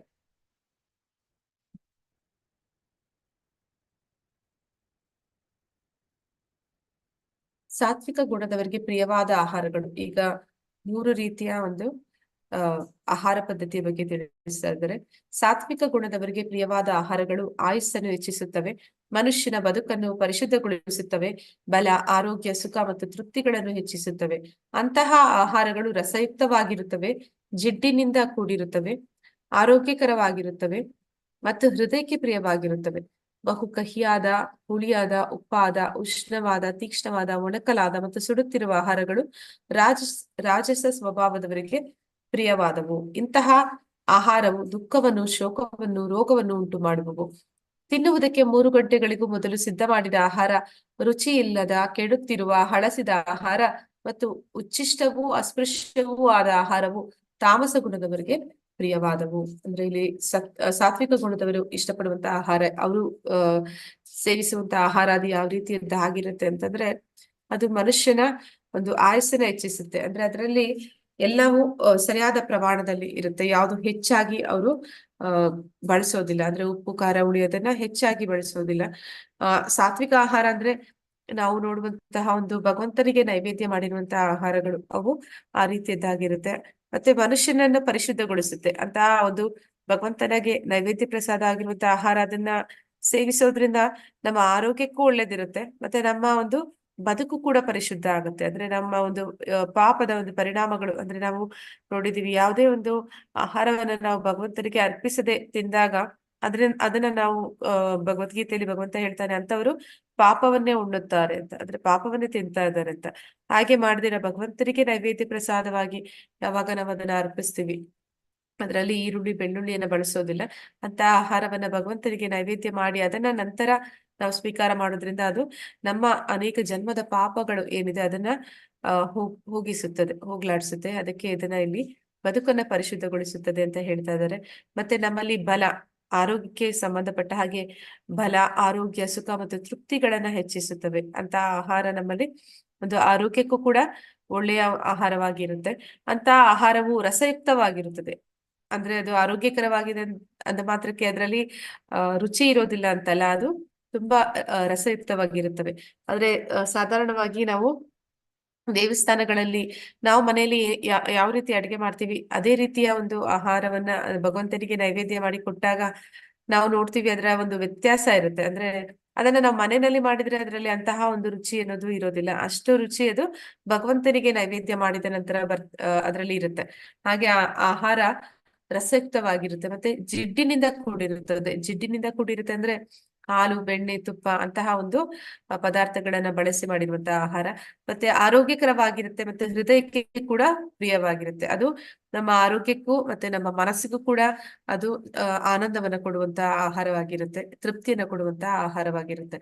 ಮತ್ತೆ ರಜೋಗುಣದವರು ಇಷ್ಟಪಡುವಂತಹ ಆಹಾರ ಯಾವ ರೀತಿ ಇರುತ್ತೆ ಅಂದ್ರೆ ಅದು ಬಹು ಕಹಿಯಾದ, ಹುಳಿಯಾದ, ಉಪ್ಪಾದ, ಉಷ್ಣವಾದ, ತೀಕ್ಷ್ಣವಾದ, ಒಣಕಲಾದ ಮತ್ತು ಸುಡುತ್ತಿರುವ ಆಹಾರಗಳು. ಅಂದ್ರೆ ಈಗ ರಸ್ತೆ ಬದಿಗಳಲ್ಲಿ ಮಾಡುವಂತಹ ಒಂದು ಫಾಸ್ಟ್ ಫುಡ್ ಅಂತ ಹೇಳ್ತಾರೆ, ಅದರಲ್ಲಿ ತುಂಬಾ ಈ ಉಪ್ಪು, ಹುಳಿ, ಖಾರ ಎಲ್ಲವನ್ನು ಕೂಡ ತೀಕ್ಷ್ಣವಾಗಿ ಇರುತ್ತೆ. ಅಂತ ಆಹಾರವನ್ನ ತಿನ್ನೋದ್ರಿಂದ ಏನಾಗುತ್ತೆ ಅಂತಂದ್ರೆ ಅದು ಹೊಟ್ಟೆಗೂ ಕೂಡ ಒಳ್ಳೇದಲ್ಲ. ಆ ನಂತರ ಆ ಆಹಾರ ಸೇವಿಸಿದ ನಂತರವೂ ಕೂಡ ಅದು ನಮಗೆ ಒಂದು ಒಳ್ಳೆಯ ಪರಿಣಾಮ ನಮ್ಮ ಮನಸ್ಸಿನ ಮೇಲೆ, ಆರೋಗ್ಯದ ಮೇಲೆ ಯಾವತ್ತೂ ಅದು ಉಂಟು ಮಾಡೋದಿಲ್ಲ. ಅಂದ್ರೆ ಹೆಚ್ಚು ಉಪ್ಪು, ಹುಳಿ, ಖಾರ ತಿನ್ನೋದ್ರಿಂದ ಸಾಧಾರಣವಾಗಿ ಏನಾಗುತ್ತೆ ಅಂತಂದ್ರೆ ಬ್ಲಡ್ ಪ್ರೆಷರ್ ಬರುತ್ತೆ, ಮತ್ತೆ ಹೆಚ್ಚು ಸಿಹಿ ತಿನ್ನೋದ್ರಿಂದ ಶುಗರ್ ಬರುತ್ತೆ. ಹೀಗೆ ಅವೆಲ್ಲವೂ ಕೂಡ ಆರೋಗ್ಯದ ಮೇಲೆ ಕೆಟ್ಟ ಪರಿಣಾಮವನ್ನ ಬೀರ್ತವೆ. ನಂತರ ಯಾರು ಅಡಿಗೆಯನ್ನ ಮಾಡ್ತಾರೆ ಆ ವ್ಯಕ್ತಿಯ ಮನಸ್ಥಿತಿ ಅಡಿಗೆ ಮಾಡುವಾಗ ಯಾವ ರೀತಿಯದ್ದಾಗಿರುತ್ತೆ ಅಂತದೇ ಅದರ ಪರಿಣಾಮ ಅನ್ನುವಂಥದ್ದು ಯಾರು ಅದನ್ನ ಸೇವಿಸ್ತಾರೆ ಅವರ ಮೇಲೆ ಕೂಡ ಆಗ್ತಿರುತ್ತೆ. ಅಂದ್ರೆ ನಾವು ನೋಡ್ತೀವಿ ಈ ಫಾಸ್ಟ್ ಫುಡ್ ಮಾಡುವಂತವ್ರು ರಸ್ತೆ ಬದಿಗಳಲ್ಲಿ ಒಂದು ಧೂಳು ಆ ರೀತಿ ಒಂದು ಕೊಳಕಾದ ಪ್ರದೇಶದಲ್ಲಿ ಅವರು ಆಹಾರವನ್ನ ವೇಗವಾಗಿ ಮಾಡ್ತಾ ಇರ್ತಾರೆ. ಅದಕ್ಕೆ ಅವರು ಹೆಚ್ಚೆಚ್ಚಾಗಿ ಉಪ್ಪು, ಖಾರ, ಹುಳಿಯನ್ನ ಸೇರಿಸ್ತಾರೆ. ಎಲ್ಲರೂ ಕೂಡ ಅದನ್ನ ಇಷ್ಟಪಟ್ಟು ಕೊಂಡ್ಕೊಳ್ಳಿ ಅಂತ. ಬರೀ ಉಪ್ಪು, ಖಾರ, ಹುಳಿ ಸೇರಿಸಿದ್ರೆ ಪರವಾಗಿಲ್ಲ, ಅದಕ್ಕೆ ಎಲ್ಲರೂ ಕೂಡ ರುಚಿ ಸಿಗ್ಲಿ ಅಂತ ಹೇಳಿ ಈಗ ಬೇರೆ ಬೇರೆ ರೀತಿಯ ಒಂದು ಕೆಮಿಕಲ್ಸ್ ಕೂಡ ಉಪಯೋಗಿಸ್ತಾರೆ. ಅಂದ್ರೆ ಅದರಲ್ಲಿ ಅಜಿನೋಮೋಟೊ ಅಂತ ಹೇಳ್ತಾರೆ, ಅಂದ್ರೆ ಟೇಸ್ಟಿಂಗ್ ಪೌಡರ್ ಅಂತ ಹೇಳ್ತಾರೆ, ಅದೆಲ್ಲವೂ ಕೂಡ ಕೆಮಿಕಲ್ಸ್ ಅಂತ ಹೇಳ್ತಾರೆ. ಅಂದ್ರೆ ಅದು ಏನ್ ಮಾಡುತ್ತೆ ಅಂದ್ರೆ ನಾಲಿಗೆಗೆ ಒಂದು ಮೆದುಳಿನ ಮೇಲೆ ಒಂದು ಪರಿಣಾಮವನ್ನ ಬೀರುತ್ತೆ. ನಾವು ಎಂತದೇ ತಿಂತಾ ಇದ್ರು ಕೂಡ ಅದು ಚೆನ್ನಾಗಿದೆ ಅನ್ನುವಂತಹ ಒಂದು ಮನಸ್ಥಿತಿ ನಮಗೆ ಬರುವಂತಹ ಒಂದು ಏನ್ ಹೇಳ್ತಾರೆ ಒಂದು ಸಿಗ್ನಲ್ಸ್ ನ ಅದು ಬ್ರೈನ್ಗೆ ಕಳಿಸ್ತಾ ಇರುತ್ತೆ. ಅಂತಹ ಒಂದು ಕೆಮಿಕಲ್ಸ್ ನ ಕೂಡ ಆಗ್ತಾರೆ. ಇವೆಲ್ಲವೂ ಕೂಡ ರಜೋಗುಣದಿಂದ ಕೂಡಿರುವಂತಹ ಆಹಾರ. ಅದನ್ನ ಸೇವನೆ ಮಾಡೋದ್ರಿಂದ ನಮ್ಗೆ ಅಂದ್ರೆ ಅದರಿಂದ ಆರೋಗ್ಯ ಕೆಡುತ್ತೆ, ಮತ್ತೆ ಅದು ನಮ್ಮ ದುಃಖಕ್ಕೆ ಮತ್ತೆ ಶೋಕಕ್ಕೆ ಕಾರಣ ಆಗುತ್ತೆ ಅಂತ ಹೇಳಿ ಭಗವಂತ ಹೇಳ್ತಾ ಇದ್ದಾನೆ. ತಿನ್ನುವುದಕ್ಕೆ 3 ಗಂಟೆಗಳಿಗೂ ಮೊದಲು ಸಿದ್ಧ ಮಾಡಿದ ಆಹಾರ. ಅಂದ್ರೆ ಯಾವ ಆಹಾರವನ್ನ ನಾವು ತಿನ್ನೋದಕ್ಕೆ 3 ಗಂಟೆ ಮೊದಲು, ಅಂದ್ರೆ ನಾವು ಏನೇ ಆಹಾರವನ್ನು ಮಾಡಿದ್ರು ಕೂಡ ಅದನ್ನ 3 ಗಂಟೆ ಒಳಗಡೆ ಸೇವಿಸ್ಬೇಕು. ಅದಕ್ಕೆ ನಂತರ ಸೇವಿಸ್ತಾ ಇದೀವಿ ಅಂದ್ರೆ ಅದು ತಮೋಗುಣದ ಆಹಾರ ಆಗುತ್ತೆ. ಆ ಆಹಾರದಲ್ಲಿ ರುಚಿ ಇಲ್ಲ. ಯಾವಾಗ ಅದು 3 ಗಂಟೆ ನಂತರ ಅಂದ್ರೆ ಬಿಸಿ ಬಿಸಿಯಾಗಿ ತಿನ್ನುವಾಗ ಆಹಾರ ರುಚಿಕರವಾಗಿರುತ್ತೆ. ಅದು ಆರಿಸಿ ತಂಗಳಾದ ಮೇಲೆ ತಿಂದ್ರೆ ಅದರಲ್ಲಿ ಯಾವುದೇ ರುಚಿ ಇರೋದಿಲ್ಲ. ಕೆಡುತ್ತಿರುವ ಹಳಸಿದ ಆಹಾರ, ಯಾವ ಆಹಾರ ಅದು ತುಂಬಾ ಸಮಯ ಕಳೆದಿದೆ ಅಂತಹ ಆಹಾರ. ಮತ್ತೆ ಉಚ್ಚಿಷ್ಟ ಅಂದ್ರೆ ಒಬ್ಬರು ತಿಂದ ಒಂದು ಆಹಾರ. ಇದು ಹೊರಗಡೆ ಹೋದಾಗ ನಾವು ಅನೇಕ ಬಾರಿ ನೋಡ್ತೀವಿ, ಅನೇಕ ಜನ ಅದೇನದು ಪ್ರೀತಿ ಅಂತ ಹೇಳಿ ಉಚ್ಚಿಷ್ಟ ಅಂತಂದ್ರೆ ಒಬ್ರು ತಿಂದದ್ದನ್ನೇ ಇನ್ನೊಬ್ರು ಕೂಡ ಅದ್ರಲ್ಲೇ ತಿನ್ನುವಂಥದ್ದು, ಅಂದ್ರೆ ಎಂಜಿಲು ಅಂತ ಹೇಳ್ತಾರೆ, ಆ ರೀತಿ ಊಟವನ್ನ ಮಾಡುವಂಥದ್ದು. ಅದು ಕೂಡ ತಮೋ ಗುಣದ ಆಹಾರ. ಅಸ್ಪೃಶ್ಯವೂ ಆದ ಆಹಾರವು ತಾಮಸ ಗುಣದವರಿಗೆ ಪ್ರಿಯವಾದದ್ದು. ಈ ಪ್ರಾಣಿಗಳು ತಮೋ ಗುಣದಲ್ಲಿ ಹೆಚ್ಚಾಗಿರುವಂತಹ ಪ್ರಾಣಿಗಳು ಕೂಡ ಅಂತಹ ಒಂದು ಆಹಾರವನ್ನ ಸೇವನೆ ಮಾಡ್ತವೆ. ಅಂದ್ರೆ ಈ ಬೆಕ್ಕು ಅದಕ್ಕೆ ಆಹಾರ ಕೊಟ್ಟರೆ ಬಿಸಿ ಇರುವಾಗ ಅದು ತಿನ್ನೋದಿಲ್ಲ, ಅದನ್ನ ಆರಿಸಿ ಒಂದು ಅದು ಅಳಿಸುತ್ತೆ ಅನ್ನೋ ಸಮಯದಲ್ಲಿ ಅದಕ್ಕೆ ಅದು ತುಂಬಾ ರುಚಿಕರ ಅನ್ಸುತ್ತೆ. ಮತ್ತೆ ಅದೇ ರೀತಿ ನಾಯಿಗಳು ಅವು ಬೇಡದನ್ನ ತಿಂತವೆ. ಮತ್ತೆ ಅದೇ ರೀತಿ ಮನುಷ್ಯರು ಕೂಡ ಅಲ್ಲಿ ಅಸ್ಪೃಶ್ಯ ಅಂತ ಇಲ್ಲಿ ಏನನ್ನ ಹೇಳ್ತಾ ಇದ್ದಾರೆ ಅಂದ್ರೆ ಮಾಂಸಾಹಾರವನ್ನ ಹೇಳ್ತಾ ಇದ್ದಾರೆ. ಅಂದ್ರೆ ಇದನ್ನ ಯಾವ ರೀತಿ ನಾವು ಹೇಳ್ಬೋದು ಅಂದ್ರೆ, ಇಲ್ಲಿ ಯಾರಾದ್ರೂ ನಾನ್ ವೆಜಿಟೇರಿಯನ್ಸ್ ಇದ್ರೆ ಕ್ಷಮಿಸಿ. ಅಂದ್ರೆ ಅಸ್ಪೃಶ್ಯ ಅಂತಂದ್ರೆ ಅದು ಯಾವ್ದನ್ನ ನಾವು ಮುಟ್ಟೋದಿಲ್ಲ. ಅಂದ್ರೆ ಈಗ ಯಾವ್ದಾದ್ರು ಯಾರಾದ್ರೂ ಮನೆಯಲ್ಲಿ ಸಾವನ್ನಪ್ಪಿದ್ದಾರೆ ಅಂತಂದ್ರೆ ನಾವ್ ಅದನ್ನ ಹೆಣ ಅಂತ ಹೇಳ್ತೀವಿ. ಹಾಗೆ ಈ ಪ್ರಾಣಿಗಳನ್ನ ಅಥವಾ ಪಕ್ಷಿಗಳನ್ನ ಕೊಂದ ನಂತರ ಅದು ಹೆಣ ಆಗಿದೆ. ಹೆಣ ಆದ್ಮೇಲೆ ಅದು ಅಸ್ಪೃಶ್ಯನೇ ಆಯ್ತು. ಮತ್ತೆ ಅದನ್ನ ಅವರು ಅಡಿಗೆ ಮಾಡಿ ತಿನ್ನುವಾಗ ಅವರ ಹೊಟ್ಟೆ ಅದು ಒಂದು ಏನಂತಾರೆ ಶವಾಗಾರ ಆಗ್ಬಿಡುತ್ತೆ. ಹಾಗೆ ಅಸ್ಪೃಶ್ಯವಾದ ಆಹಾರವನ್ನ ಸೇವಿಸುವಂತದ್ದು, ಮತ್ತೆ ಉಚ್ಚಿಷ್ಟವಾದ ಆಹಾರವನ್ನ ಸೇವಿಸುವಂತದ್ದು, ಮತ್ತೆ ಆಹಾರ ಮಾಡಿ ತುಂಬಾ ಸಮಯ ಕಳೆದು ಆದ ನಂತರ ಸೇವಿಸುವಂತ ಆಹಾರಗಳು, ಅಂತಹ ಆಹಾರವನ್ನ ಇಷ್ಟಪಡುವಂತರು ತಮೋ ಗುಣದವರು. ಪ್ರಾಣಿಗಳಿಗೆ ಸಮಾನ ಅಂತ ಹೇಳ್ಬೇಕು, ಈ ನಾಯಿ ಬೆಕ್ಕುಗಳಿಗೆ ಸಮಾನ ಅಂತ ಹೇಳುವಂತದ್ದು. ಹಾಗೆ ತಮೋ ಗುಣದಿಂದ ಕೂಡಿರುವಂತಹ ಆಹಾರ ಅಂತ ಈ ರೀತಿ ಆ ಮೂರು ರೀತಿಯ ಒಂದು ಗುಣಗಳಿಗೆ ಅದರ ಪ್ರಭಾವದಲ್ಲಿ ಒಳಪಟ್ಟವರು ಈ ರೀತಿ ಮೂರು ರೀತಿಯ ಬೇರೆ ಬೇರೆ ರೀತಿಯ ಆಹಾರ ಕ್ರಮಗಳನ್ನು ಕೂಡ ಹೊಂದಿರ್ತಾರೆ. ಅವರ ಒಂದು ಅಭಿರುಚಿಗಳು ಕೂಡ ಬೇರೆ ಬೇರೆ ರೀತಿಯಲ್ಲಿ ಇರುತ್ತೆ ಅನ್ನೋದನ್ನ ಇಲ್ಲಿ ಭಗವಂತ ಹೇಳ್ತಾ ಇದ್ದಾನೆ. ಇಲ್ಲಿ ನಾವು ನೋಡ್ತಾ ಇರುವಂತದ್ದು ಅದು ಸತ್ವಗುಣದಿಂದ ಕೂಡಿರುವಂತಹ ಆಹಾರ. ಅದರಲ್ಲಿ ಎಲ್ಲಾ ರೀತಿಯ ಒಂದು ಬಗೆ ಬಗೆಯ ರುಚಿಗಳು ಇರುತ್ತೆ. ನಂತರ ಅದು ಆರೋಗ್ಯಕರವೂ ಆಗಿರುತ್ತೆ. ಅಂತ ಆಹಾರ ಅದು ನಮ್ಮ ಮನಸ್ಸಿಗೆ ಮತ್ತೆ ದೇಹಕ್ಕೆ ಒಳ್ಳೆಯ ಪರಿಣಾಮವನ್ನ ಬೀರುವಂತದ್ದು. ಇಲ್ಲಿ ನೋಡ್ತಿರುವಂತದ್ದು ಇದು ಫಾಸ್ಟ್ ಫುಡ್ ಅಂದ್ರೆ ರಜೋಗುಣದವರು ಸೇವಿಸುವಂತಹ ಆಹಾರ. ಹೀಗೆ ಅವರು ಮಾಡುವಂತ ಆಹಾರ ಅದು ಬಿಸಿ ಬಿಸಿಯಾಗಿ ಇರ್ಬೇಕು ಅಂತ ಆಗ್ಲೇ ಮಾಡಿ ಆಗ್ಲೇ ಕೊಡ್ತಾರೆ ಅಂತ ಹೇಳ್ತಾರೆ. ಹಾಗೆ ಅದರಲ್ಲಿ ಹೆಚ್ಚು ಖಾರ, ಉಪ್ಪು, ಹುಳಿ ಎಲ್ಲವನ್ನು ಸೇರಿಸಿರ್ತಾರೆ. ಆದ ಕಾರಣ ಅದು ನಮ್ಮ ಆರೋಗ್ಯಕ್ಕೆ ಅಥವಾ ನಮ್ಮ ಮನಸ್ಸಿಗೆ ಯಾವುದೇ ಒಂದು ಒಳ್ಳೆಯ ಪರಿಣಾಮವನ್ನ ಬೀರೋದಿಲ್ಲ.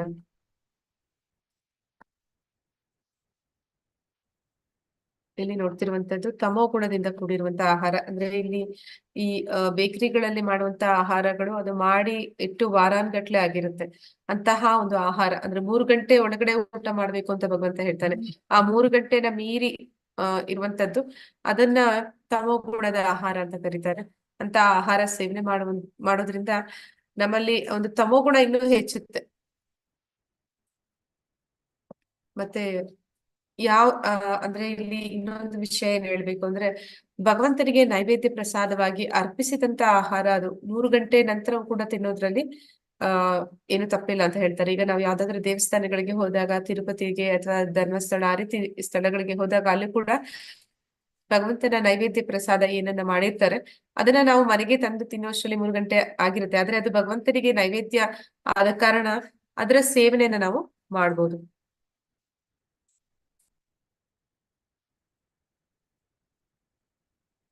ಯಜ್ಞಗಳಲ್ಲಿ ಧರ್ಮಗ್ರಂಥಗಳ ಆದೇಶಕ್ಕೆ ಅನುಗುಣವಾಗಿ ಕರ್ತವ್ಯ ದೃಷ್ಟಿಯಿಂದ ಫಲಾಪೇಕ್ಷೆ ಇಲ್ಲದವರು ಮಾಡುವ ಯಜ್ಞವು ಸಾತ್ವಿಕವಾದದ್ದು. ಈಗ 3 ರೀತಿಯ ಯಜ್ಞಗಳ ಬಗ್ಗೆ ತಿಳಿಸ್ತಾ ಇದ್ದಾರೆ. ಇಲ್ಲಿ ಯಜ್ಞಗಳು ಅಂತಂದ್ರೆ ನಾವು ಮಾಡುವಂತಹ ಒಂದು ಅನೇಕ ಬಗೆಯ ಯಜ್ಞಗಳು ಬರುತ್ತೆ. ದ್ರವ್ಯ ಯಜ್ಞ ಇರ್ಬೋದು ಅಥವಾ ನಾವೀಗ ಏನು ಭಗವಂತನ ಕುರಿತಾಗಿ ಭಗವದ್ಗೀತೆಯ ಒಂದು 18 ದಿನಗಳ ಒಂದು ಅಧ್ಯಯನ ಮಾಡ್ತಾ ಇದೀವಿ, ಅದು ಕೂಡ ಒಂದು ರೀತಿಯ ಯಜ್ಞ ಆಗುತ್ತೆ. ಹಾಗೆ ಭಗವಂತನನ್ನ ಕುರಿತಾಗಿ ನಾವು ಏನೇ ಮಾಡಿದ್ರು ಕೂಡ ಅದು ಭಗವಂತನ ಅಂದ್ರೆ ಅವನನ್ನ ತೃಪ್ತಿಪಡಿಸುವುದಕ್ಕಾಗಿ ಮಾಡುವಂತದ್ದು ನಿಜವಾದ ಯಜ್ಞ ಅನಿಸ್ಕೊಡುತ್ತೆ. ಯಜ್ಞಗಳಲ್ಲಿ ಧರ್ಮಗ್ರಂಥಗಳ ಆದೇಶಕ್ಕೆ ಅನುಗುಣವಾಗಿ ಧರ್ಮಗ್ರಂಥಗಳಲ್ಲಿ ಈ ಶಾಸ್ತ್ರಗಳಲ್ಲಿ ತಿಳಿಸಿರುವ ರೀತಿಯಲ್ಲಿ ಕರ್ತವ್ಯದ ದೃಷ್ಟಿಯಿಂದ ಮಾಡುವಂತಹ ಯಜ್ಞಗಳು. ಅಂದ್ರೆ ಇದನ್ನ ಫಲಾಪೇಕ್ಷೆ ಕರ್ಮಕಾಂಡ ಅಂತಂದ್ರೆ ಅದು ಆಸೆ, ಯಾವುದೋ ಒಂದು ಇಚ್ಛೆ, ಭೌತಿಕ ಇಚ್ಛೆಯನ್ನು ಇಟ್ಕೊಂಡು ಮಾಡುವಂತದ್ದು. ಆದ್ರೆ ಇಲ್ಲಿ ಹೇಳ್ತಾ ಇರುವಂತಹ ಯಜ್ಞ ಯಾವುದೇ ಭೌತಿಕ ಇಚ್ಛೆಗಳನ್ನ ಇಟ್ಕೊಂಡೀರ ಮಾಡುವಂತದ್ದು, ಕರ್ತವ್ಯ ಅಂತ ತಿಳಿದು ಮಾಡುವಂತದ್ದು. ಆ ಯಜ್ಞಗಳನ್ನ ಇಲ್ಲಿ ಸಾತ್ವಿಕ ಯಜ್ಞ ಅಂತ ತಿಳಿಸ್ತಾ ಇದ್ದಾರೆ. ಅಂದ್ರೆ ಜಪ ಯಜ್ಞದ ಬಗ್ಗೆ ಹೇಳ್ತಾ ಇದ್ದಾರೆ. ಭಗವಂತನ ನಾಮ ಸಂಕೀರ್ತನೆ ಮಾಡುವಂತದ್ದು. ಈ ಜಪ ಯಜ್ಞದಲ್ಲಿ ಒಂದು ಅಪರಾಧ ಯಾವುದು ಅಂತಂದ್ರೆ, ನಾವು ಇದನ್ನ ಕರ್ಮಕಾಂಡ ಅಂದ್ರೆ ಬೇರೆ ಈಗ ಜ್ಯೋತಿಷಿಗಳ ಹತ್ರ ಹೋದಾಗ ಅವರು ಯಾವ್ದಾದ್ರು ಒಂದು ಹೇಳ್ತಾರೆ, ನಿಮ್ಗೆ ಈ ಕಾರ್ಯ ಆಗ್ಬೇಕಾ, ಈ ಮಂತ್ರದ ಜಪವನ್ನ ಮಾಡಿ, ಈ ರೀತಿ ಜಪ ಮಾಡಿ ಅಂತ ಹೇಳ್ತಾರೆ. ಹಾಗೆ ಜಪ ಮಾಡೋದ್ರಿಂದ ನಮ್ಗೆ ಈ ಲಾಭ ಸಿಗುತ್ತೆ ಅಂತ ಅವರು ತಿಳಿಸ್ತಾರೆ. ಈಗ ನಾವು ಹರೇ ಕೃಷ್ಣ ಮಹಾಮಂತ್ರವನ್ನು ಜಪ ಮಾಡ್ತಾ ಅದು ಕೂಡ ಅದೇ ರೀತಿ ನಮ್ಗೆ ಯಾವ್ದೋ ಒಂದು ಭೌತಿಕವಾಗಿ ಏನೋ ಒಂದು ಲಾಭವನ್ನ ತಂದು ಕೊಡುತ್ತೆ ಅನ್ನುವಂತಹ ಒಂದು ಮನಸ್ಥಿತಿಯಿಂದ ಮಾಡಿದ್ರೆ ಅದು ನಾಮ ಅಪರಾಧ ಅಂತ ಹೇಳ್ತಾರೆ. ನಾವು ಮಾಡುವಂತಹ ಒಂದು ಜಪಯಜ್ಞ ಏನಿದೆ ಅದು ಭಗವಂತನನ್ನ ಕುರಿತಾಗಿ ಮಾಡ್ತಿರುವಂತದ್ದು, ಮತ್ತೆ ಭಗವಂತನ ಒಂದು ಪ್ರೀತಿಯನ್ನ ಗಳಿಸ್ಲಿಕ್ಕೆ, ಅವನ ಸಂಬಂಧವನ್ನ ಗಳಿಸ್ಲಿಕ್ಕೆ ಮಾಡ್ತಿರುವಂತದ್ದು. ಇದರಲ್ಲಿ ಯಾವುದೇ ಒಂದು ಐಹಿಕ ಇಚ್ಛೆಗಳು ಅನ್ನೋದು ಇರೋದಿಲ್ಲ. ಹಾಗೆ ಒಂದು ಉದ್ದೇಶ ಇಟ್ಕೊಂಡು ಮಾಡಿದ್ರೆ ಅದು ಅಪರಾಧ ಅಂತ ಹೇಳ್ತಾರೆ. ಹೀಗೆ ಈ ಜಪ ಯಜ್ಞ ಅನ್ನುವಂಥದ್ದು ಅದು ಸಾತ್ವಿಕವಾದದ್ದು, ಸಾತ್ವಿಕ ಯಜ್ಞ ಅಂತ ಹೇಳಿ ತಿಳಿಸ್ತಾ ಇದ್ದಾರೆ. ಭರತ ವಂಶದ ಶ್ರೇಷ್ಠನೇ, ಐಹಿಕ ಲಾಭಕ್ಕಾಗಿ ಅಥವಾ ಅಹಂಕಾರದಿಂದ ಮಾಡುವ ಯಜ್ಞವು ರಾಜಸವೆಂದು ತಿಳಿದುಕೋ. ಅಂದ್ರೆ ಇಲ್ಲಿ ಐಹಿಕ ಲಾಭಕ್ಕಾಗಿ ಅಂತಂದ್ರೆ ರಜೋಗುಣದಲ್ಲಿ ಇರುವಂತವ್ರು ಅವ್ರು ಮಾಡುವಂತಹ ಯಾಗ ಯಜ್ಞಗಳು ನಾವು ನೋಡಿದ್ವಿ ನಿನ್ನೆ ಅಧ್ಯಾಯದಲ್ಲಿ. ಅವ್ರು ಯಾಕೆ ಯಾಗ ಯಜ್ಞ ಮಾಡ್ತಾರೆ ಅಂದ್ರೆ ಅವರ ಶ್ರೀಮಂತಿಕೆನ ತೋರಿಸ್ಕೊಳ್ಳೋದಕ್ಕೋಸ್ಕರ, ಬೇರೊಬ್ಬರಿಗೆ ಅವರ ಶ್ರೀಮಂತಿಕೆಯನ್ನ ತೋರಿಸ್ಕೊಳ್ಳೋದಕ್ಕೋಸ್ಕರ ಅವರು ಯಾಗ ಯಜ್ಞಗಳನ್ನ ಮಾಡ್ತಾರೆ. ಅಂತಹ ಒಂದು ಅಂದ್ರೆ ಅವರಲ್ಲಿ ಒಂದು ಐಹಿಕ ಲಾಭದ ಉದ್ದೇಶ ಕೂಡ ಇರುತ್ತೆ. ಅಂದ್ರೆ ಅವರಿಗೆ ಯಾವುದೋ ಒಂದು ಅವರ ಬೇಡಿಕೆ ಅನ್ನೋದು ಇಟ್ಕೊಂಡು ಆ ಯಜ್ಞವನ್ನ ಮಾಡ್ತಾರೆ ದೇವತೆಗಳನ್ನ ಕುರಿತಾಗಿ.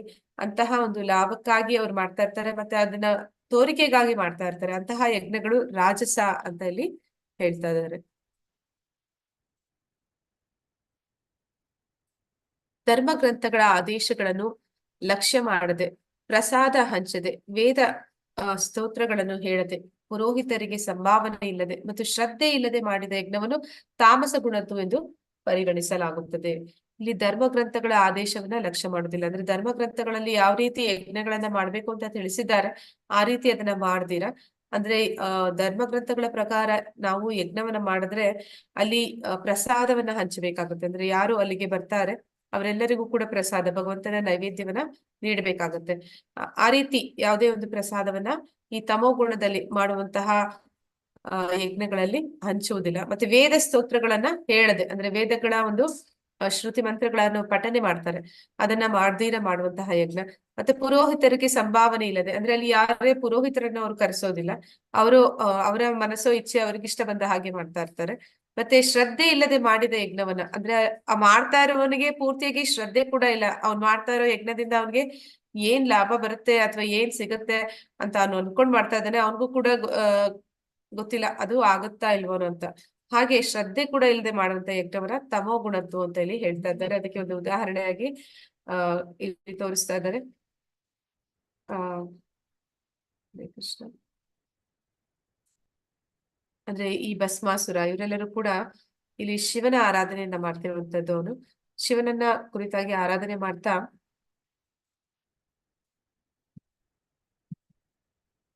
ಅಂದ್ರೆ ಅವರು ಭಗವಂತನ ಒಂದು ಭಗವಂತ ಅಂದ್ರೆ ಇಲ್ಲಿ ಶಿವನನ್ನ ಕುರಿತು ಮಾಡ್ತಿರುವಂತಹ ಯಜ್ಞ. ಅಂದ್ರೆ ಅವನು ಆ ಯಜ್ಞವನ್ನ ಪೂರ್ಣ ಮಾಡೋದಕ್ಕೆ ತನ್ನ ಒಂದು ತಲೆಯನ್ನೇ ಅದಕ್ಕೆ ಆಹುತಿಯನ್ನಾಗಿ ನೀಡ್ತಾ ಇದ್ದಾನೆ. ಇಂತಹ ಒಂದು ಯಜ್ಞಗಳು ಅದು ಇಲ್ಲೂ ಶಾಸ್ತ್ರಗಳಲ್ಲಿ ವಿಧಿಸಿರುವಂತದ್ದಲ್ಲ. ಇಲ್ಲಿ ಯಾವುದೇ ಒಂದು ವೇದ ಮಂತ್ರಗಳ ಘೋಷಣೆಯನ್ನ ಮಾಡ್ತಾ ಇಲ್ಲ. ಇಲ್ಲಿ ಯಾರು ಪುರೋಹಿತರು ಬರೋದಿಲ್ಲ, ಮತ್ತೆ ಅವ್ರಿಗೆ ಯಾವುದೇ ಒಂದು ಸಂಭಾವನೆಯನ್ನು ಕೊಡೋದಿಲ್ಲ, ಮತ್ತೆ ಯಾರಿಗೂ ಕೂಡ ಯಾರು ಆ ಯಜ್ಞದಲ್ಲಿ ಪಾಲ್ಗೊಳ್ಳೋದಿಲ್ಲ, ಯಾರಿಗೂ ಇಲ್ಲಿ ಪ್ರಸಾದವನ್ನ ಹಂಚುವಂತದ್ದು ಇರೋದಿಲ್ಲ. ಇಲ್ಲಿ ಮಾಡ್ತಿರುವಂತದ್ದು ಪರಿಪೂರ್ಣವಾಗಿ ಅವರದೇ ಒಂದು ಅಜ್ಞಾನದಿಂದ ಮಾಡ್ತಿರುವಂತಹ ಒಂದು ಯಜ್ಞ. ಅಂದ್ರೆ ಇದೊಂದು ಏನಂತಾರೆ ಅಂದ್ರೆ ಹಠ ಅನ್ನುವಂಥದ್ದು ಹೇಳ್ತೀವಿ ನಾವು. ಅವ್ರು ಏನೋ ಒಂದು ಪಡ್ಕೋಬೇಕು ಅನ್ನೋಂತಹ ಒಂದು ತೀವ್ರವಾದ ಇಚ್ಛೆ, ಅದಕ್ಕಾಗಿ ಅವರು ದೇವತೆಗಳನ್ನ ಒಂದು ಬಲವಂತವಾಗಿ ಅವರಿಂದ ಒಂದು ಏನಂತಾರೆ ಅವರ ಇಚ್ಛೆಯನ್ನ ಈಡೇರಿಸ್ಕೊಳ್ಳೋದಕ್ಕಾಗಿ ಮಾಡುವಂಥದ್ದು. ಇಲ್ಲಿ ಅವನ ತಲೆಯನ್ನ, ಅವನ ರುಂಡವನ್ನ ಕತ್ತರಿಸಿ ಆ ಯಜ್ಞಕ್ಕೆ ಆಹುತಿಯಾಗಿ ಕೊಡೋದಕ್ಕೆ ಹೋಗ್ತಾ ಇದ್ದಾನೆ. ಇಂತಹ ಯಜ್ಞ ಅದು ತಮೋ ಗುಣದಿಂದ ಮಾಡಿದಂತಹ ಯಜ್ಞ. ಇಂತಹ ಯಜ್ಞಗಳನ್ನ ರಾಕ್ಷಸರು ಮಾಡ್ತಾರೆ. ದೇವದ್ವಿಜ ಗುರು ಪ್ರಾಜ್ಞ ಪೂಜಾನಾಂ ಶೌಚಮಾರ್ಜವಂ ಬ್ರಹ್ಮಚರ್ಯಂ ಅಹಿಂಸಾ ಚ ಶಾರೀರಂ ತಪೋಚ್ಯತೆ. ಈಗ ತಪಸ್ಸಿನ ಬಗ್ಗೆ ಹೇಳ್ತಾ ಇದ್ದಾರೆ. ನಾವು ಮೊದಲು ತಿಳ್ಕೊಂಡಿದ್ದು ಶ್ರದ್ಧೆಯ ಬಗ್ಗೆ, ನಂತರ ಆಹಾರದ ಬಗ್ಗೆ, ಈಗ ನಾವು ತಿಳ್ಕೊಂಡಿದ್ದು ಯಜ್ಞದ ಬಗ್ಗೆ. ಈಗ ಹೇಳ್ತಿರುವಂತದ್ದು ತಪಸ್ಸಿನ ಬಗ್ಗೆ. ತಪಸ್ಸು ಅಂತಂದ್ರೆ ಏನು ಅಂತಂದ್ರೆ ನಮ್ಮ ದೇಹಕ್ಕೆ ಆಗ್ಲಿ ಮನಸ್ಸಿಗೆ ಆಗ್ಲಿ ಸ್ವಲ್ಪ ಶ್ರಮವನ್ನ ನಾವು ಕೊಡೋದಕ್ಕೆ, ಅಂದ್ರೆ ಸ್ವಪ್ರೇರಣೆಯಿಂದ, ಯಾರು ನಮ್ಮನ್ನ ಬಲವಂತವಾಗಿ ನಾವು ಅದನ್ನ ಮಾಡುವಂತದ್ದಲ್ಲ, ನಾವೇ ಸ್ವಪ್ರೇರಣೆಯಿಂದ ಅದನ್ನ ಸ್ವಲ್ಪ ದೇಹಕ್ಕೆ ಮನಸ್ಸಿಗೆ ಒಂದು ಶ್ರಮವನ್ನ ತಗೊಳ್ಳಿಕ್ಕೆ ನಾವು ಸಿದ್ಧರಿರ್ತೀವಿ. ಆ ರೀತಿ ತಗೊಳ್ಳುವ ಉದ್ದೇಶ ಏನಿದೆ ಅಂತಂದ್ರೆ ಅದರ ಉದ್ದೇಶ ಯಾವಾಗ್ಲೂ ಕೂಡ ಒಳ್ಳೇದಾಗಿರುತ್ತೆ. ಆ ಕಾರಣದಿಂದ ನಾವು ಅದನ್ನ ಮಾಡ್ತಾ ಇರ್ತೀವಿ. ಇಲ್ಲಿ ಆ ತಪಸ್ಸಿನ ಬಗ್ಗೆ ಹೇಳ್ತಾ ಇದ್ದಾರೆ, 3 ರೀತಿಯ ತಪಸ್ಸುಗಳ ಬಗ್ಗೆ. ಮೊದಲನೇದಾಗಿ ಪರಮಪ್ರಭುವಿನ ಪೂಜೆ, ಯಾರು ಭಗವಂತನ ಆರಾಧನೆಯನ್ನ ಮಾಡ್ತಾರೆ. ಮತ್ತೆ ಬ್ರಾಹ್ಮಣರ ಪೂಜೆ. ಬ್ರಾಹ್ಮಣ ಅಂತಂದ್ರೆ ಇಲ್ಲಿ ಅವ್ರು ಹೇಳ್ತಿರುವಂತದ್ದು ಹುಟ್ಟಿನಿಂದ ಬ್ರಾಹ್ಮಣರು ಅಂತಲ್ಲ, ಅಂದ್ರೆ ಆ ಜನ್ಮ ಜಾಯತೆ ಶೂದ್ರ ಸಂಸ್ಕಾರ ಭವಿ ದ್ವಿಜ ಅಂತ ಹೇಳ್ತಾರೆ. ಅಂದ್ರೆ ಎಲ್ಲರೂ ಕೂಡ ಶೂದ್ರರಾಗಿ ಹುಟ್ಟುವಂತದ್ದು, ಅವರ ಸಂಸ್ಕಾರದಿಂದ ಅವರು ಬ್ರಾಹ್ಮಣರಾಗ್ತಾರೆ ಅಂತ. ಹಾಗೆ ಗುಣದಿಂದ ಬ್ರಾಹ್ಮಣ ಯಾರಿದ್ದಾರೆ ಅಂತವರ ಒಂದು ಆರಾಧನೆ ಅಥವಾ ಅವರಿಗೆ ಗೌರವಗಳನ್ನು ಸಲ್ಲಿಸುವಂತದ್ದು. ನಂತರ ಗುರುವಿನ ಪೂಜೆ, ಇಲ್ಲಿ ದೀಕ್ಷಾ ಗುರುಗಳು ಅಂತ ಇರ್ತಾರೆ, ಅವರ ಒಂದು ಆರಾಧನೆ ಮಾಡುವಂಥದ್ದು.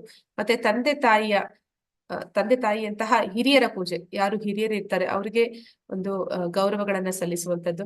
ನಂತರ ಶುಚಿತ್ವ ಅಂತರಂಗ ಬಹಿರಂಗ ಎರಡು ಶುಚಿತ್ವ, ಅದರ ಮಹತ್ವವನ್ನ ಇಲ್ಲಿ ತಿಳಿಸ್ತಾ ಇದ್ದಾರೆ. ಅಂತರಂಗವಾಗಿ ಅಂದ್ರೆ ಭಗವಂತನ ನಾಮ ಸಂಕೀರ್ತನೆ ಮಾಡುವ ಮೂಲಕ ನಮ್ಮ ಅನೇಕ ಜನ್ಮದ ಪಾಪಗಳು ಅದು ನಾಶವಾಗುತ್ತೆ. ಭಗವಂತನ ನಾಮಸ್ಮರಣೆ ಮಾಡುವ ಮೂಲಕ ಭಗವಂತನ ಒಂದು ಲೀಲೆಗಳ ಬಗ್ಗೆ ಕುರಿತಂತಹ ಒಂದು ಭಗವದ್ಗೀತೆ ಭಾಗವತಗಳನ್ನ ಕೇಳುವ ಮೂಲಕ ಹೇಳುವ ಮೂಲಕ ನಾವು ಅಂತರಂಗವಾಗಿ ಶುಚಿತ್ವವನ್ನ ಪಡ್ಕೊಂಡ್ರೆ, ಬಹಿರಂಗವಾಗಿ ಶುಚಿತ್ವ ಅಂದ್ರೆ ದಿನದಲ್ಲಿ ನಾವು ಪ್ರತಿದಿನ 2 ಬಾರಿ ಸ್ನಾನವನ್ನ ಮಾಡ್ಬೇಕು. ನಂತರ ನಾವು ಇರುವಂತಹ ಸ್ಥಳವನ್ನ ಯಾವಾಗ್ಲೂ ಶುದ್ಧವಾಗಿ ಇಟ್ಕೋಬೇಕು. ಪ್ರಭುಪಾದ್ರು ಹೇಳ್ತಾ ಇರ್ತಾರೆ, ಏನಂತ ಹೇಳ್ತಾರೆ ಅಂದ್ರೆ cleanliness is next to godliness. ಅಂದ್ರೆ ಭಗವಂತ ಅಂದ್ರೆ ದೈವತ್ವಕ್ಕೆ ಹೋಗ್ಬೇಕಂದ್ರೆ ಮೊದಲು ನಮ್ಮಲ್ಲಿ ಶುಚಿತ್ವ ಅನ್ನೋದು ಇರಬೇಕು ಅಂತ. ಅಂದ್ರೆ ಪ್ರಭುಪಾದ್ರು ಕೂಡ ಹೇಳ್ತಾರೆ, ಎಷ್ಟು ಸುಂದರವಾಗಿ ಒಬ್ಬ ಅರ್ಚಕ ಭಗವಂತನನ್ನ ಅಲಂಕಾರ ಮಾಡ್ತಾನೆ, ಅವನು ಅಷ್ಟು ಶುದ್ಧವಾಗಿ ಅಂದ್ರೆ ಅವನು ಅಷ್ಟು ಸುಂದರವಾಗಿ ಕಾಣ್ತಾ ಇರ್ತಾನೆ ಅಂತ. ಹಾಗೆ ನಾವು ಇದು ನಮ್ಮ ಅಂದ್ರೆ ಒಂದು ಅನುಭವ ಕೂಡ ಆಗಿರೋದಕ್ಕೆ ಸಾಧ್ಯ ಇದೆ. ಯಾವಾಗ ನಾವು ಮನೆಯನ್ನ ಅಥವಾ ಯಾವ್ದಾದ್ರು ಒಂದು ಸ್ಥಳವನ್ನ ಶುಚಿಗೊಳಿಸ್ತಾ ಇರ್ತೀವಿ, ಆಗ ನಿಜವಾಗ್ಲೂ ನಮ್ಮ ಮನಸ್ಸು ಕೂಡ ಅಷ್ಟೇ ಶುಚಿಯಾಗುತ್ತೆ. ಇದಕ್ಕೆ ಒಂದು ಉದಾಹರಣೆಯಾಗಿ ಸ್ವಯಂ ಚೈತನ್ಯ ಮಹಾಪ್ರಭುಗಳು ಅವರು ಒಂದು ಸ್ಥಳ ಹೇಳ್ತಾರೆ, ಈಗ ರೀಸೆಂಟ್ ಆಗಿ ಹೇಳಿದ್ರು. ಆ ಸ್ಥಳಕ್ಕೆ ಹೋದಾಗ ಅವರು ಸ್ವತಃ ಆ ಜಾಗವನ್ನ ಶುಚಿ ಮಾಡ್ತಾರೆ ಅಂತ. ಆಗ ಅವರೆಲ್ಲ ಅನುಯಾಯಿಗಳು ಮತ್ತೆ ಅವರ ಸಂಗಡಿಗರು ಕೂಡ ಎಲ್ಲರೂ ಸೇರಿ ಅದನ್ನ ಮಾಡ್ತಾರೆ. ಆ ಜಾಗದ ಹೆಸರು ಯಾರಿಗಾದ್ರೂ ನೆನಪಿದ್ರೆ ಹೇಳ್ತೀರಾ? ಹರೇ ಕೃಷ್ಣ.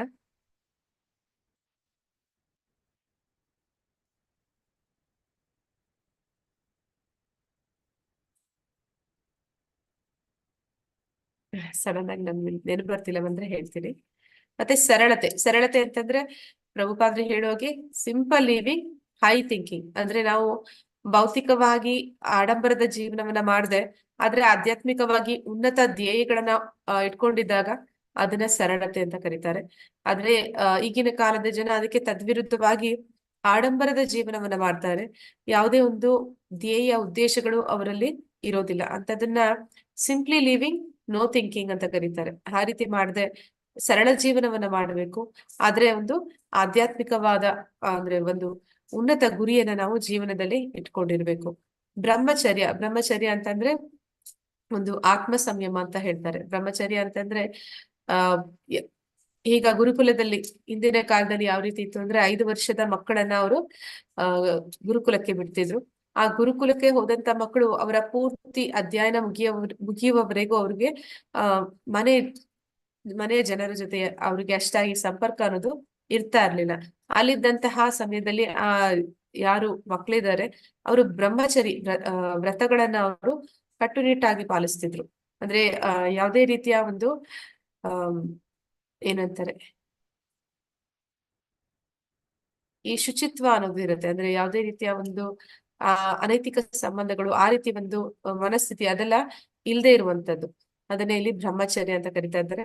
ಮತ್ತೆ ಅಹಿಂಸೆ ಅಂತಂದ್ರೆ ಇತರ ಆತ್ಮಗಳಿಗೆ ನೋವನ್ನ ಕೊಡದೇ ಇರುವಂತದ್ದು. ಅದೇ ಸಮಯದಲ್ಲಿ ನಮ್ಮ ಆತ್ಮದ ಜ್ಞಾನಿಗೂ ಕೂಡ ಅಂದ್ರೆ ನಮ್ಮ ಆತ್ಮದ ಜ್ಞಾನಿಯನ್ನ ಉಂಟು ಮಾಡ್ಕೊಳ್ದೇ ಇರುವಂತದ್ದು, ಅದನ್ನೇ ಇಲ್ಲಿ ಅಹಿಂಸೆ ಅಂತ ಕರಿತಾ ಇದ್ದಾರೆ.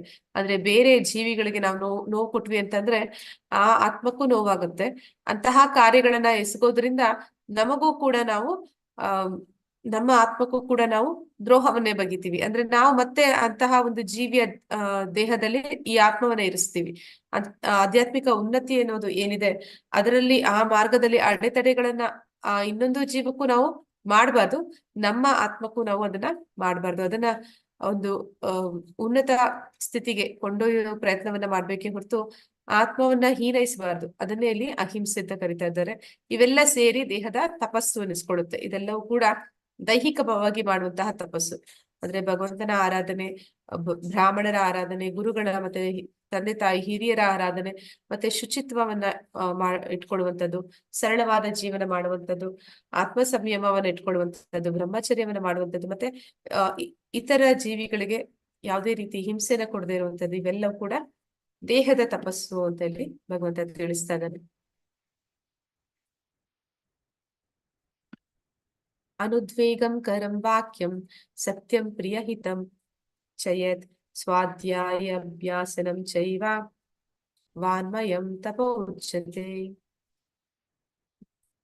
ಸತ್ಯವಾದ, ಸಂತೋಷಕರವಾದ, ಹಿತವಾದ ಮತ್ತು ಇತರರ ಮನಸ್ಸನ್ನು ಕಲಕದ ಮಾತುಗಳನ್ನಾಡುವುದು, ಕ್ರಮ ತಪ್ಪದೆ ವೇದ ಸಾಹಿತ್ಯವನ್ನು ವಾಚನ ಮಾಡುವುದು, ಇವೆಲ್ಲ ಸೇರಿ ಮಾತಿನ ತಪಸ್ಸಾಗುತ್ತೆ. ಅಂದ್ರೆ ಇಲ್ಲಿ ಗುಣಗಳಲ್ಲಿ ಮಾಡುವಂತಹ ತಪಸ್ಸಿನ ಬಗ್ಗೆ ಹೇಳ್ತಾ ಇಲ್ಲ, ಇಲ್ಲಿ ಹೇಳ್ತಾ ಇರುವಂತದ್ದು 3 ರೀತಿಯ ತಪಸ್ಸಿನ ಬಗ್ಗೆ ಹೇಳ್ತಾ ಇದ್ದಾರೆ. ನಾವು ಇಷ್ಟೊತ್ತು ನೋಡಿದ್ದು ದೈಹಿಕವಾಗಿ, ಶಾರೀರಿಕವಾಗಿ ಮಾಡಿದಂತಹ ತಪಸ್ಸಿನ ಬಗ್ಗೆ. ಈಗ ಮಾತಿನಿಂದ ಮಾಡುವಂತಹ ತಪಸ್ಸು, ಅದು ಯಾವ ರೀತಿಯದ್ದಾಗಿರುತ್ತೆ ಅಂತ ಇಲ್ಲಿ ಹೇಳ್ತಾ ಇದ್ದಾರೆ. ಸತ್ಯವನ್ನ ಹೇಳುವಂತ ಸತ್ಯ ಅದು ಸಂತೋಷಕರವಾದ್ದಾಗಿರ್ಬೇಕು, ಮತ್ತೆ ಅದು ಯಾರು ಕೇಳ್ತಾರೆ ಅವರಿಗೆ ಹಿತವನ್ನ ಕೊಡಬೇಕು, ಮತ್ತೆ ಅವರ ಮನಸ್ಸನ್ನು ಕೂಡ ಯಾವುದೇ ರೀತಿ ಕಲಕುವಂತಹ ಮಾತುಗಳಾಗಿರ್ಬಾರ್ದು. ಅದನ್ನೇ ಇಲ್ಲಿ ಮಾತಿನ ತಪಸ್ಸು ಅಂತ ಇಲ್ಲಿ ಹೇಳ್ತಾ ಇದ್ದಾರೆ. ಅದಕ್ಕೆ ಇಲ್ಲಿ ಒಂದು ಉದಾಹರಣೆಯಾಗಿ ಯುಧಿಷ್ಠಿರ ಮಹಾರಾಜನನ್ನ ಕೊಟ್ಟಿದ್ದಾರೆ. ಯುಧಿಷ್ಠಿರ ಮಹಾರಾಜ ಅವನು ಸದಾ ಸತ್ಯವನ್ನ ಹೇಳುತ್ತಿದ್ದ. ಆದ ಕಾರಣ ದ್ರೋಣಾಚಾರ್ಯರು ಕೂಡ ಯಾವಾಗ ಅಲ್ಲಿ ಅವರು ದ್ರೋಣಾಚಾರ್ಯರನ್ನ ಕೊಲ್ಬೇಕು ಅಂತ ಯೋಜನೆಯನ್ನ ಮಾಡ್ತಾರೆ, ಆಗ ಅವ್ರು ಏನ್ ಮಾಡ್ತಾರೆ, ಈ ದ್ರೋಣಾಚಾರ್ಯರು ಹೆಚ್ಚಾಗಿ ಹೇಗೆ ಧೃತರಾಷ್ಟ್ರ ದುರ್ಯೋಧನನಿಗೆ ಒಂದು ಅಟ್ಯಾಚ್ಮೆಂಟ್ ಇಟ್ಕೊಂಡಿದ್ದಾನೆ, ಅದೇ ರೀತಿ ಅಶ್ವತ್ಥಾಮನ ಮೇಲೆ ದ್ರೋಣಾಚಾರ್ಯರಿಗೂ ತುಂಬಾ ಒಂದು ಪುತ್ರ ವ್ಯಾಮೋಹ ಇದೆ ಅಂತ ತಿಳ್ಕೊಂಡು ಅವ್ರು ಏನ್ ಮಾಡ್ತಾರೆ, ಅಶ್ವತ್ಥಾಮ ಅವನು ಸತ್ತಿದ್ದಾನೆ ಅಂತ ಗೊತ್ತಾದ್ರೆ ದ್ರೋಣಾಚಾರ್ಯ ಅವನು ಯುದ್ಧ ಮಾಡ್ತಾ ಇರ್ತಾನೆ.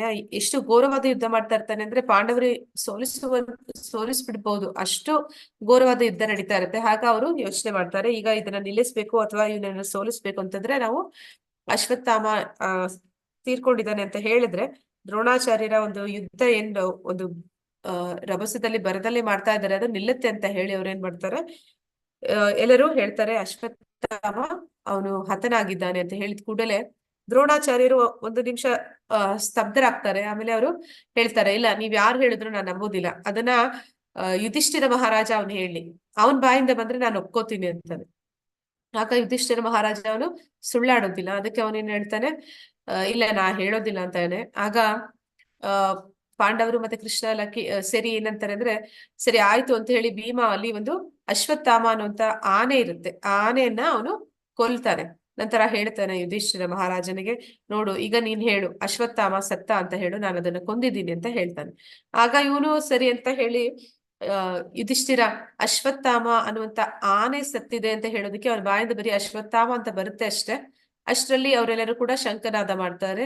ದ್ರೋಣಾಚಾರ್ಯರಿಗೆ ಅದು ಪೂರ್ತಿಯಾಗಿ ಅದು ಆನೆ ಅನ್ನೋದು ಕೇಳಿಸೋದಿಲ್ಲ. ಆಗ ಅವ್ರು ಏನ್ ಮಾಡ್ತಾರೆ, ತಪಸ್ಸಿಗೆ ಕೂತ್ಕೊಬಿಡ್ತಾರೆ, ಧ್ಯಾನಕ್ಕೆ ಕೂತ್ಕೊಬಿಡ್ತಾರೆ. ಮಗ ಏನಾದ ಎಲ್ಲೋದ ಅಂತ ಅವರು ಅವರ ದಿವ್ಯ ದೃಷ್ಟಿಯಿಂದ ಅವನನ್ನ ಹುಡ್ಕೋದಕ್ಕೆ ಶುರು ಮಾಡ್ತಾರೆ. ಆ ಸಂದರ್ಭದಲ್ಲಿ ದೃಷ್ಟದ್ಯುಮ್ನ ದ್ರೌಪದಿಯ ಅಣ್ಣ ಅವನು ದ್ರೋಣಾಚಾರ್ಯರ ಕುತ್ತಿಗೆನ ಕತ್ತರಿಸ್ತಾರೆ. ಅಂದ್ರೆ ಹೀಗೆ ಯುಧಿಷ್ಠಿರ ಮಹಾರಾಜ ಅಂದ್ರೆ ದ್ರೋಣಾಚಾರ್ಯರು ಅಷ್ಟು ಅವರಿಗೆ ನಂಬಿಕೆ ಇತ್ತು, ಯುಧಿಷ್ಠಿರ ಮಹಾರಾಜ ಅವನು ಯಾವತ್ತೂ ಕೂಡ ಸುಳ್ಳನ್ನಾಡೋದಿಲ್ಲ ಅಂತ. ಹಾಗೆ ಸತ್ಯವನ್ನ ಮಾತನಾಡುವಂತದ್ದು, ಆ ರೀತಿ ಒಂದು ವ್ರತವನ್ನ ಯಾರು ಕೈಗೊಂಡಿರ್ತಾರೆ ಅದು ಮಾತಿನ ತಪಸ್ಸು ಅಂತ ಇಲ್ಲಿ ಹೇಳ್ತಾ ಇದ್ದಾರೆ. ಮತ್ತೆ ಅಷ್ಟು ಮಾತ್ರ ಅಲ್ಲ, ಸತ್ಯವನ್ನ ಹೇಳೋದು ಮಾತ್ರನೇ ತಪಸ್ಸಲ್ಲ, ಮಾತಿನ ಇನ್ನೊಂದು ತಪಸ್ಸು ಏನಿದೆ ಅಂದ್ರೆ ಅದು ವೇದ ಸಾಹಿತ್ಯಗಳನ್ನ ವಾಚನ ಮಾಡುವಂಥದ್ದು. ಭಗವದ್ಗೀತೆ ಭಾಗವತಗಳನ್ನ ಪ್ರತಿದಿನ ತಪ್ಪದೆ ಅದನ್ನ ಓದುವಂಥದ್ದು, ಅದು ಕೂಡ ಮಾತಿನ ತಪಸ್ಸಾಗುತ್ತೆ. ಮತ್ತೆ ಯಾವುದೇ ಒಂದು ಪ್ರಜಲ್ಪ ಅಂತ ಹೇಳ್ತಾರೆ, ಅದಕ್ಕೆ ಕಾಡು ಹರಟೆ ಮಾಡ್ದಿರಾ ಯಾವಾಗ್ಲೂ ಭಗವಂತನ ವಿಚಾರವಾಗಿ ಇತರರ ಜೊತೆ ಮಾತನಾಡುವಂಥದ್ದು, ಇದು ಕೂಡ ಮಾತಿನ ತಪಸ್ಸು ಅನಿಸ್ಕೊಳ್ಳುತ್ತೆ.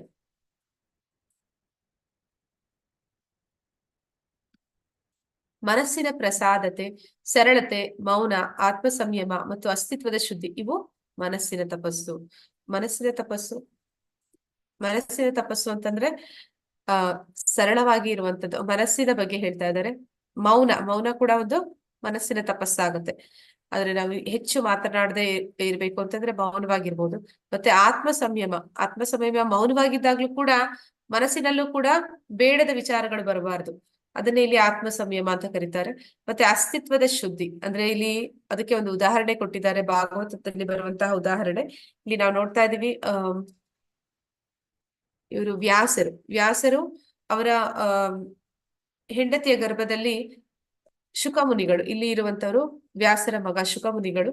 ಅವರು ಹಿಂದಿನ ಜನ್ಮದಲ್ಲಿ ರಾಧಾರಾಣಿಯ ಒಂದು ಗಿಳಿಯಾಗಿರ್ತಾರೆ.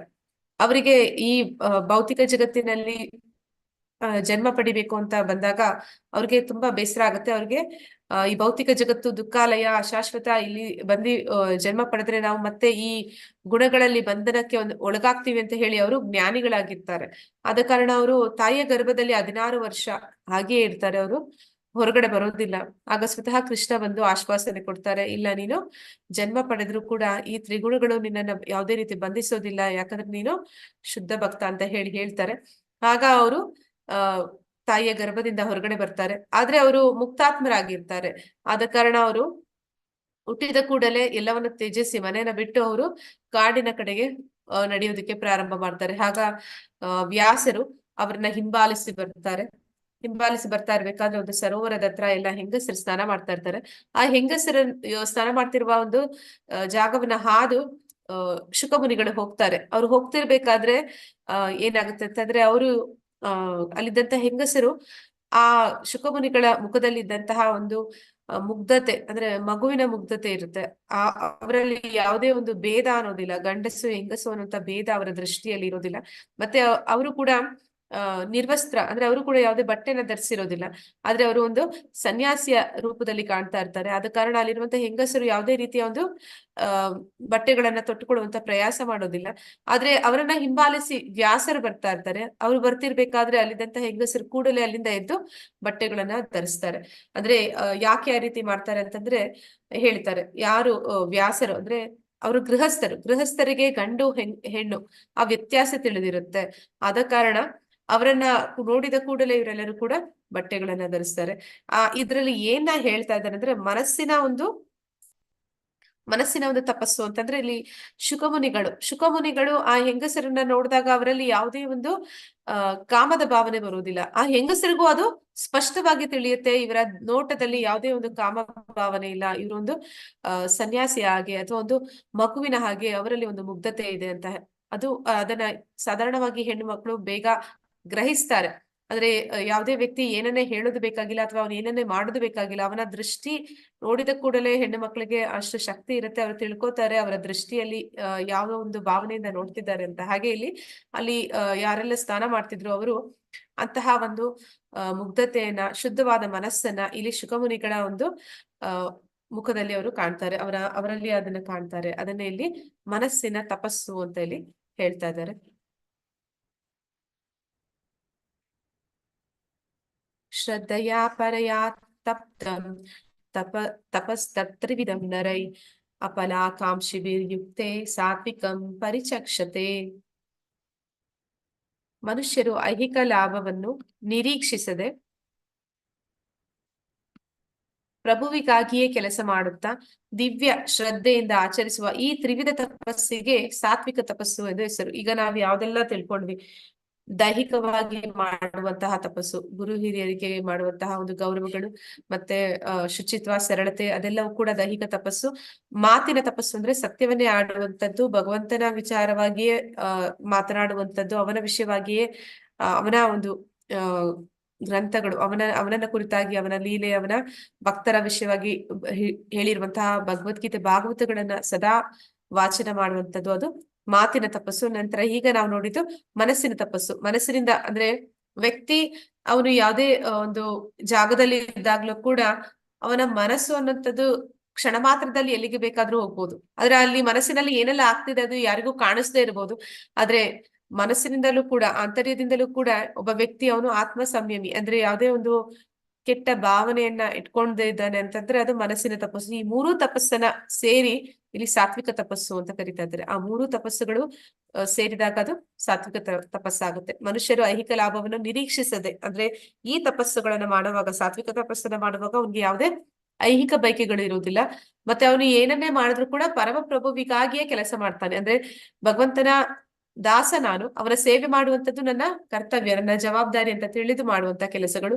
ಮತ್ತೆ ದಿವ್ಯ ಶ್ರದ್ಧೆಯಿಂದ ಆಚರಿಸುವ, ಅಂದ್ರೆ ಅವನು ಅದನ್ನ ಮಾಡ್ತಾ ಇರ್ಬೇಕಾದ್ರೆ ಅವನಿಗೆ ಏನು ಬಲವಂತವಾಗಿ ಮಾಡ್ತಾ ಇರುವಂತದ್ದಲ್ಲ, ಅವನು ಶ್ರದ್ಧೆಯಿಂದ ಭಗವಂತನ ಒಂದು ಮೇಲೆ ಒಂದು ನಂಬಿಕೆಯಿಂದ ಪ್ರೀತಿಯಿಂದ ಮಾಡ್ತಿರುವಂತದ್ದು. ಆಚರಿಸುವ ಈ ತ್ರಿವಿಧ ತಪಸ್ಸಿಗೆ ಸಾತ್ವಿಕ ತಪಸ್ಸು ಅಂತ ಹೇಳಿ ಕರಿತಾ ಇದ್ದಾರೆ.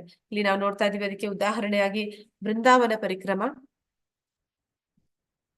ಗೋವರ್ಧನ ಪರಿಕ್ರಮ ಮತ್ತೆ ಮಾಯಾಪುರ ಪರಿಕ್ರಮದ ಬಗ್ಗೆ ಕೊಟ್ಟಿದ್ದಾರೆ. ಇಲ್ಲಿ ಈ ಪರಿಕ್ರಮ ಅಂತಂದ್ರೆ ಭಗವಂತ ಅವನು ಲೀಲೆಗಳನ್ನ ಮಾಡಿದಂತಹ ಸ್ಥಳಗಳಲ್ಲಿ ಅವನ ಭಕ್ತರು ಅವನ ಧ್ಯಾನ ಮಾಡುತ್ತಾ, ಅವನ ಲೀಲೆಗಳ ಸ್ಮರಣೆ ಮಾಡುತ್ತಾ, ಮತ್ತೆ ಅವನ ನಾಮ ಸಂಕೀರ್ತನೆ ಮಾಡುತ್ತಾ ಅಲ್ಲಿ ಆ ಒಂದು ಜಾಗಗಳಲ್ಲಿ ಅವರು ಅಲ್ಲಿ ಹೋಗಿ ದರ್ಶನ ಮಾಡುವಂಥದ್ದು, ಆ ಜಾಗಗಳನ್ನ ದರ್ಶನ ಮಾಡುವ ಮೂಲಕ ಭಗವಂತನ ಒಂದು ಲೀಲೆಗಳು ನಡೆದಂತಹ ಒಂದು ಜಾಗದಲ್ಲಿ ಅವರು ಅಲ್ಲಿ ಎಲ್ಲಿ ಭಗವಂತ ಅವನು ಬಂದು ಹೋಗಿದ್ದ ಅವನ ಒಂದು ಧೂಳಿನ ಕಣಗಳು ಅಲ್ಲಿ ಇರುತ್ತೆ.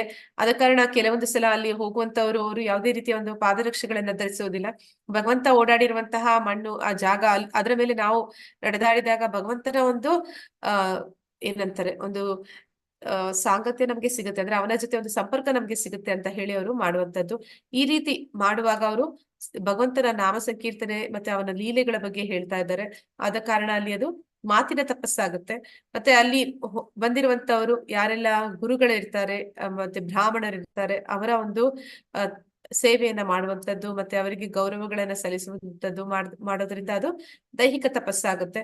ನಂತರ ಅಲ್ಲಿ ಅವರು ಮಾನಸಿಕವಾಗಿ ಯಾವುದೇ ಒಂದು ಬೇಡದ ವಿಚಾರಗಳು ಅವರ ಹೃದಯದಲ್ಲಿ ಇಟ್ಕೊಂಡೇ ಮಾಡ್ತಾ ಇರ್ತಾರೆ. ಆದ ಕಾರಣ ಅದು ಮನಸ್ಸಿನ ತಪಸ್ಸು ಕೂಡ ಅಂತ ಕರೆಸ್ಕೊಡುತ್ತೆ. ಅದರಿಂದ ಇದು ಮೂರನ್ನು ಸೇರಿ ಇಲ್ಲಿ ಸಾತ್ವಿಕ ತಪಸ್ಸು ಅಂತ ಕರೀತಾ ಇದ್ದಾರೆ. ಸತ್ಕಾರ ಮಾನ ಪೂಜಾರ್ಥಂ ತಪೋದಂಬೇನ ಚೈವಯತ್ ಕ್ರಿಯತೆ ತದ್ ಇಹಂ ಪ್ರೋಕ್ತಂ ರಾಜಸಂ ಚಲಂ ಅಧ್ರುವಂ. ಡಂಬಕ್ಕಾಗಿ ಮತ್ತು ಗೌರವ ಪೂಜೆಗಳನ್ನು ಪಡೆಯುವುದಕ್ಕಾಗಿ ಮಾಡುವ ತಪಸ್ಸು ರಾಜಸ ಎಂದು ಹೇಳುತ್ತಾರೆ. ಇದು ಸ್ಥಿರವೂ ಅಲ್ಲ, ಶಾಶ್ವತವೂ ಅಲ್ಲ. ಇಲ್ಲಿ ಉಪವಾಸದ ಬಗ್ಗೆ ಹೇಳ್ತಾ ಇದ್ದಾರೆ. ಉಪವಾಸ, ಉಪ ಅಂದ್ರೆ ಹತ್ತಿರ, ವಾಸ ಅಂದ್ರೆ ಇರುವಂತದ್ದು. ಯಾರಿಗೆ ಹತ್ತಿರ ಇರುವಂತದ್ದು ಅಂತಂದ್ರೆ ದೇವೋತ್ತಮ ಪರಮ ಪುರುಷನಿಗೆ ಹತ್ತಿರ ಇರುವಂತದ್ದು. ಅಂದ್ರೆ ಒಂದು ದಿನವನ್ನ ಭಗವಂತನ ಒಂದು ಭಕ್ತಿಯಲ್ಲಿ ಅವನ ಒಂದು ಸೇವೆಯಲ್ಲಿ ಕಳೆಯುವಂತದ್ದು. ಅದಕ್ಕಾಗಿ ಅವರು ಭಕ್ತರು ಏನ್ ಮಾಡ್ತಾರೆ ಅಂದ್ರೆ ಅವರ ಎಲ್ಲ ಭೌತಿಕ ಒಂದು ಅವಶ್ಯಕತೆಗಳು ಏನಿದೆ ಅದೆಲ್ಲವನ್ನು ಅವತ್ತು ಕಡಿಮೆ ಮಾಡ್ಕೋತಾರೆ. ಅಂದ್ರೆ ಅವತ್ತು ಆಹಾರ ಮಾಡುವಂತದ್ದಿಲ್ಲ, ಅಂದ್ರೆ ಅದನ್ನ ಅಡಿಗೆ ಮಾಡುವಂತದ್ದಿಲ್ಲ, ಮತ್ತೆ ಅದನ್ನ ಸೇವಿಸುವಂತದ್ದಿಲ್ಲ. ಮತ್ತೆ ಅವರು ಆ ಸಂದರ್ಭದಲ್ಲಿ ನಿದ್ದೆ ಕೂಡ ಮಾಡ್ದಿರ, ಅಂದ್ರೆ ಎಲ್ಲವನ್ನೂ ಕೂಡ ಬದಿಗಿಟ್ಟು ಅವರ ಭೌತಿಕ ಅವಶ್ಯಕತೆಗಳನ್ನ ಬದಿಗಿಟ್ಟು ಭಗವಂತನ ಒಂದು ನಾಮಸ್ಮರಣೆನ ಹೆಚ್ಚಾಗಿ ಮಾಡುವಂಥದ್ದು, ಅವತ್ತು ಭಗವಂತನ ವಿಷಯವಾಗಿ ಹೆಚ್ಚಾಗಿ ಮಾತನಾಡುವಂಥದ್ದು, ಭಗವಂತನ ಒಂದು ಅಧಿಕೃತ ಶಾಸ್ತ್ರಗಳು ಅಥವಾ ಗ್ರಂಥಗಳು, ಭಗವಂತ ನೀಡಿರುವಂತಹ ಗ್ರಂಥಗಳು, ಅವನ ಭಕ್ತರ ಮತ್ತೆ ಅವನ ಕುರಿತಾದಂತಹ ವಿಚಾರಗಳನ್ನ ಉಲ್ಲೇಖ ಮಾಡಿರುವಂತಹ ಭಗವದ್ಗೀತೆ, ಭಾಗವತಗಳ ಒಂದು ಅಧ್ಯಯನ ಮಾಡುವಂಥದ್ದು, ಇದೆಲ್ಲವೂ ಕೂಡ ಉಪವಾಸ ಅಂತ ಕರೆಸ್ಕೊಳ್ಳುತ್ತೆ. ಆದ್ರೆ ಈ ಭೌತಿಕ ಜಗತ್ತಿನಲ್ಲಿ ಉಪವಾಸ ಅಂತಂದ್ರೆ ಏನು ಅಂದ್ರೆ ಊಟವನ್ನ ಬಿಡುವಂಥದ್ದು. ಆದ್ರೆ ಅಲ್ಲಿ ಉಪವಾಸ ಮಾಡುವ ಉದ್ದೇಶ ಅರ್ಥ ಏನಂದ್ರೆ ಭಗವಂತನಿಗೆ ಹತ್ತಿರ ಆಗ್ಬೇಕು ಅನ್ನುವಂಥದ್ದು. ಆದ್ರೆ ಇಲ್ಲಿ ಇವ್ರು ಮಾಡುವಂತಹ ಉಪವಾಸಕ್ಕೆ ಅರ್ಥನೇ ಇಲ್ಲ, ಅದಕ್ಕೆ ಅರ್ಥನೇ ಇಲ್ಲ. ಇವ್ರು ಮಾಡುವಂತ ಉಪವಾಸ ಏನು ಅಂತಂದ್ರೆ ಡಂಬಕ್ಕಾಗಿ, ಗೌರವ ಪೂಜೆಗಳನ್ನ ಪಡೆಯುವುದಕ್ಕಾಗಿ. ಅಂದ್ರೆ ನಾವು ನೋಡ್ತೀವಿ ಈ ಫ್ರೀಡಮ್ ಫೈಟರ್ಸ್, ಅಂದ್ರೆ ಅವರು ಸ್ವಾತಂತ್ರ್ಯವನ್ನ ಗಳಿಸ್ತೀವಿ ಅಂತ ಹೇಳಿ ಊಟವನ್ನ ಬಿಟ್ಟು ನಾವು ಉಪವಾಸ ಮಾಡ್ತಾ ಇದೀವಿ ಅಂತ ಅವರು ಆ ರೀತಿ ಒಂದು ಉಪವಾಸವನ್ನ ಮಾಡ್ತಿದ್ರು. ಅದನ್ನ ಮಾಡ್ತಾ ಇದ್ದದ್ದು ಅಲ್ಲಿ ನಾವು ನೋಡ್ತೀವಿ, ಯಾರು ಆ ರೀತಿ ಉಪವಾಸ ಮಾಡಿದ್ರು ಅವರಿಗೆ ಒಂದು ಹೆಸರು ಸಿಗುತ್ತೆ. ಅದರಿಂದ ಅವ್ರಿಗೆ ಏನಾದ್ರೂ ಒಂದು ಲಾಭ ಪಡೆದ್ರೆ ಅವರ ಒಂದು ಹೆಸರು ಅಲ್ಲಿ ಉಳಿಯುತ್ತೆ ಅಂತ ಹೇಳಿ ಅವ್ರು ಏನ್ ಮಾಡ್ತಾರೆ, ಅಂತಹ ಒಂದು ಉಪವಾಸಗಳನ್ನ ಕೈಗೊಳ್ತಾ ಇದ್ರು. ಮತ್ತೆ ಇಂತಹ ತಪಸ್ಸು ಏನಿದೆ ಅದನ್ನ ಒಂದು ತಪಸ್ಸು, ಅದನ್ನ ಏನಂತ ಕರಿತಾ ಇದ್ದಾರೆ, ರಾಜಸ ಅಂತ ಕರಿತಾ ಇದ್ದಾರೆ. ಆ ತಪಸ್ಸಿನ ಫಲಗಳು ಏನಿದೆ ಅದು ಸ್ಥಿರನೂ ಅಲ್ಲ, ಶಾಶ್ವತವೂ ಅಲ್ಲ. ಅಂದ್ರೆ ಇವತ್ತು ಅವ್ರ ಹೆಸರು ಗೌರವ ಪೂಜೆ ಸಿಕ್ಕಿರ್ಬೋದು, ಮುಂದೊಂದು ದಿನ ಅವ್ರಿಗೆ ಅದು ಸಿಗದೇನೂ ಹೋಗ್ಬೋದು. ಇದೆಲ್ಲವೂ ಕೂಡ ಸ್ಥಿರವಾದದ್ದು ಅಲ್ಲ. ಅಂದ್ರೆ ಅನೇಕ ಬಾರಿ ಅವರ ಒಂದು ರಾಜಕೀಯವಾಗಿ ಏನಾದ್ರೂ ಒಂದು ಪ್ರಯೋಜನ ಪಡಿಲಿಕ್ಕೆ ಅನೇಕ ಜನ ಇಂತಹ ಒಂದು ತಪಸ್ಸುಗಳನ್ನ ಮಾಡ್ತಾರೆ. ಅಂದ್ರೆ ಕೆಲವೊಂದು ಸಲ ಸುಮ್ಮನೆ ಒಂದು ಅವರ ಒಂದು ಏನಂತಾರೆ, ಜನರನ್ನ ಅವರ ಕಡೆ ಆಕರ್ಷಣೆ ಮಾಡುವಂಥದ್ದು ಅದರ ಉದ್ದೇಶ ಆಗಿರುತ್ತೆ. ಅವರ ಗಮನವನ್ನ ಸೆಳೆಯೋದು ಅವರ ಉದ್ದೇಶ ಆಗಿರುತ್ತೆ. ಆದ ಕಾರಣ ಇಂತಹ ಒಂದು ತಪಸ್ಸುಗಳನ್ನ ಮಾಡ್ತಾರೆ.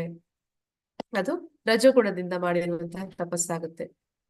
ಆಕ್ಚುಲಿ ಇವತ್ತು ಏಕಾದಶಿ ಉಪವಾಸ ಅಂದ್ರೆ ಭಗವಂತನ ಒಂದು ಉಪವಾಸ ಅಂದ್ರೆ ಇವತ್ತು ಆಹಾರವನ್ನ ಬಿಟ್ಟು ನಾವು ಆ ಸಮಯವನ್ನ ಹೆಚ್ಚು ಸಮಯವನ್ನ ಉಳಿಸ್ಕೊಂಡು ಆ ಸಮಯದಲ್ಲಿ ನಾವು ಭಗವಂತನ ವಿಚಾರವಾಗಿ ಆ ಹರಿನಾಮ ಸಂಕೀರ್ತನೆ ಮಾಡುವಂಥದ್ದು, ಜಪ ಮಾಡುವಂಥದ್ದು, ಮತ್ತೆ ಭಗವಂತನ ವಿಚಾರವಾಗಿ ಭಗವದ್ಗೀತೆ ಭಾಗವತಗಳನ್ನ ಓದುವಂಥದ್ದು, ಶ್ಲೋಕಗಳನ್ನ ಓದುವಂಥದ್ದು, ಅದನ್ನ ಇವತ್ತು ಮಾಡೋದ್ರಿಂದ ನಾವು ಭಗವಂತನಿಗೆ ಅಂದ್ರೆ ಕೃಷ್ಣನಿಗೆ ಇದು ತುಂಬಾ ಪ್ರಿಯವಾದ ದಿನ ಅಂತ ಹೇಳ್ತಾರೆ. ಮೂಢಾಗ್ರಹೇಣಾತ್ಮನೋ ಯದ್ ಪೀಡಯಾ ಕ್ರಿಯತೆ ತಪಃ ಪರಸ್ ಪರಸ್ ಪರಸ್ಯೋ ಪರಸ್ಯೋತ್ಸಾದನಾರ್ಥಂ ವಾ ತತ್ತಾಮಸಂ ಉದಾಹೃತಂ. ಮೂರ್ಖತನದಿಂದ ತನ್ನನ್ನೇ ಹಿಂಸೆ ಮಾಡಿಕೊಂಡು ಅಥವಾ ಇತರರನ್ನು ನಾಶ ಮಾಡಲು ಅಥವಾ ಅವರಿಗೆ ತೊಂದರೆ ಮಾಡಲು ಮಾಡುವ ತಪಸ್ಸು ತಾಮಸ ತಪಸ್ಸು ಎಂದು ಹೇಳಲಾಗುತ್ತದೆ. ಅಂದ್ರೆ ಇವರು ತಮೋಗುಣದಿಂದ ಮಾಡುವಂತ ತಪಸ್ಸು ಯಾವ ರೀತಿಯದಾಗಿರುತ್ತೆ ಅಂದ್ರೆ ಅದು ಮೂರ್ಖತನದಿಂದ ತನ್ನನ್ನೇ ಹಿಂಸಿಸಿಕೊಳ್ಳುವಂಥದ್ದು. ಅಂದ್ರೆ ಇಲ್ಲಿ ನಾವು ನೋಡ್ತೀವಿ ಹಿರಣ್ಯಕಶಿಪು ಉದಾಹರಣೆ ನೋಡಿದ್ವಿ, ರಾವಣ ನೋಡಿದ್ವಿ, ನಂತರ ಭಸ್ಮಾಸುರ, ಇವರೆಲ್ಲರೂ ಕೂಡ ಮಾಡ್ತಾ ಇದ್ದಂತಹ ಒಂದು ತಪಸ್ಸು ಅದು ಮೂರ್ಖತನದ ತಪಸ್ಸು ಅಂತಲ್ಲಿ ಕರಿತಾ ಇದ್ದಾರೆ. ನಾವು ಮುಂದೆ ನೋಡ್ತೀವಿ ಯಾಕೆ ಅದನ್ನ ಮೂರ್ಖತನದ ತಪಸ್ಸು ಅಂತ ಕರೀತಾರೆ ಅಂತ. ಅಲ್ಲಿ ಅವರು ಅವರನ್ನೇ ಹಿಂಸೆ ಅಂದ್ರೆ ಅವರ ದೇಹಕ್ಕೆ ಮತ್ತೆ ಅವರ ಮನಸ್ಸಿಗೆ ಅವರ ಹೃದಯದಲ್ಲಿರುವ ಪರಮಾತ್ಮನಿಗೂ ಕೂಡ ಹಿಂಸೆ ಕೊಡ್ತಾರೆ.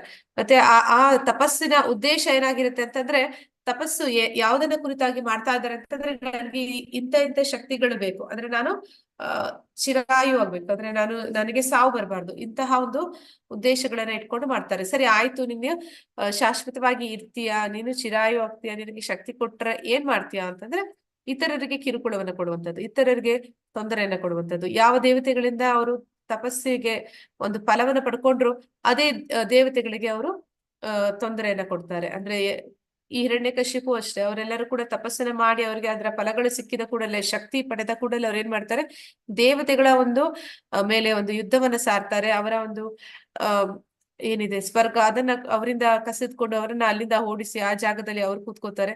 ಮತ್ತೆ ನಾವು ನೋಡ್ತೀವಿ ಶಿವನಿಂದ ಭಸ್ಮಾಸುರವನ್ನು ಒಂದು ಫಲವನ್ನ ಪಡ್ಕೋತಾರೆ. ಅಂದ್ರೆ ಯಾರ ತಲೆ ಮೇಲೆ ಕೈ ಇಡ್ತಾನೋ ಅವ್ರು ಭಸ್ಮ ಆಗ್ಬೇಕು ಅಂತ ಒಂದು ವರವನ್ನ ಪಡ್ಕೋತಾರೆ. ನಂತರ ಅದನ್ನ ಶಿವನ ಮೇಲೆ ಪ್ರಯೋಗ ಮಾಡ್ಲಿಕ್ಕೆ ಹೋಗ್ತಾರೆ. ಹೀಗೆ ಈ ತಮೋ ಗುಣದಿಂದ ಮಾಡಿದ ತಪಸ್ಸು, ಇದನ್ನ ಆಸುರಿ ಗುಣದಲ್ಲಿ ಇರುವಂತಹ ರಾಕ್ಷಸರು ಮಾಡುವಂತಹ ತಪಸ್ಸು, ಆ ತಪಸ್ಸಿನಲ್ಲಿ ಮೂರ್ಖತನ ಇರುತ್ತೆ. ಅಂದ್ರೆ ಅವರು ಏನ್ ಕೇಳ್ಕೊತಾ ಇದ್ದಾರೆ ಅಂದ್ರೆ ಅಷ್ಟೆಲ್ಲ ಕಷ್ಟ ಪಡ್ತಾ ಇದ್ದಾರೆ, ದೈಹಿಕವಾಗಿ ಮಾನಸಿಕವಾಗಿ ಅಷ್ಟೆಲ್ಲ ಕಷ್ಟಪಟ್ಬಿಟ್ಟು ಎಂತದನ್ನ ಕೇಳ್ತಾರೆ ಅಂತಂದ್ರೆ ಅದರಿಂದ ಅವ್ರಿಗೂ ಏನು ಒಳ್ಳೇದಿಲ್ಲ, ಮತ್ತೆ ಬೇರೊಬ್ರಿಗೂ ಏನು ಒಳ್ಳೇದಿಲ್ಲ. ಅಷ್ಟು ಕಷ್ಟಪಟ್ಟು ಮಾಡಿದಂತಹ ತಪಸ್ಸು ಭಗವಂತನನ್ನ ಕುರಿತಾಗಿ ಮಾಡಿದ್ರೆ ಅಥವಾ ಹೌದು ಭಗವಂತನ ಕುರಿತಾಗಿ ಮಾಡಿದ್ರು ಅಂದ್ರೆ ಅವರು ಶಾಶ್ವತವಾದ ಫಲಗಳನ್ನ ಪಡೆಯಬಹುದಾಗಿತ್ತು. ಆದ್ರೆ ದೇವತೆಗಳನ್ನ ಕುರಿತು ಮಾಡ್ತಾರೆ, ಮತ್ತೆ ಅದರಿಂದ ಉದ್ದೇಶ ಕೂಡ ಅಂತದೇ ಇಟ್ಕೊಂಡಿರ್ತಾರೆ. ಬೇರೊಬ್ಬರಿಗೆ ನೋವನ್ನ ಕೊಡುವಂತದ್ದು, ಹಿಂಸೆನ ಕೊಡುವಂತದ್ದೇ ಅದರ ಉದ್ದೇಶ ಆಗಿ ಇಟ್ಕೊಂಡಿರ್ತಾರೆ. ಇದೆಲ್ಲವೂ ಕೂಡ ಮೂರ್ಖತನದ ತಪಸ್ಸು ಅಂತ ಇಲ್ಲಿ ಕರಿತಾ ಇದ್ದಾನೆ ಭಗವಂತ. दातव्यम् इति यद्दानं दीयते अनुपकारिणे देशे काले च पात्रे च ತದ್ದಾನಂ ಸಾತ್ವಿಕಂ ಸ್ಮೃತಂ. ಪ್ರತಿಫಲದ ನಿರೀಕ್ಷಣೆ ಇಲ್ಲದೆ ಯೋಗ್ಯನಾದವನಿಗೆ ಸರಿಯಾದ ಕಾಲ ಮತ್ತು ದೇಶಗಳಲ್ಲಿ ಕರ್ತವ್ಯವೆಂದು ಮಾಡಿದ ದಾನವು ಸಾತ್ವಿಕ ದಾನ. ಅಂದ್ರೆ ದಾನ ಯಾವ ರೀತಿ ಮಾಡ್ಬೇಕು ಅನ್ನೋದನ್ನ ಇಲ್ಲಿ ತಿಳಿಸ್ತಾ ಇದ್ದಾರೆ. ದಾನವನ್ನ ನಾವು ಯಾರಿಗೆ ಕೊಡ್ಬೇಕು, ಯಾವಾಗ ಕೊಡ್ಬೇಕು, ಯಾಕೆ ಕೊಡ್ಬೇಕು ಅನ್ನೋದನ್ನ ತಿಳಿದು ಕೊಡ್ಬೇಕಾಗುತ್ತೆ. ಅಂದ್ರೆ ಇಲ್ಲಿ ನಾವು ಉದಾಹರಣೆಗೆ ಭಗವದ್ಗೀತೆಯ ದಾನದ ಬಗ್ಗೆ ಹೇಳ್ತಾ ಇದ್ದಾರೆ. ಯಾರು ಭಗವದ್ಗೀತೆಯನ್ನ ಅಲ್ಲಿ ವಿತರಣೆ ಮಾಡ್ತಾ ಇದ್ದಾರೆ, ಅವರು ಯಾರು ಪಡ್ಕೊಂತಾ ಇದ್ದಾರೆ ಅವ್ರಿಗೆ ಜ್ಞಾನವನ್ನ ಕೊಡ್ತಾ ಇದ್ದಾರೆ.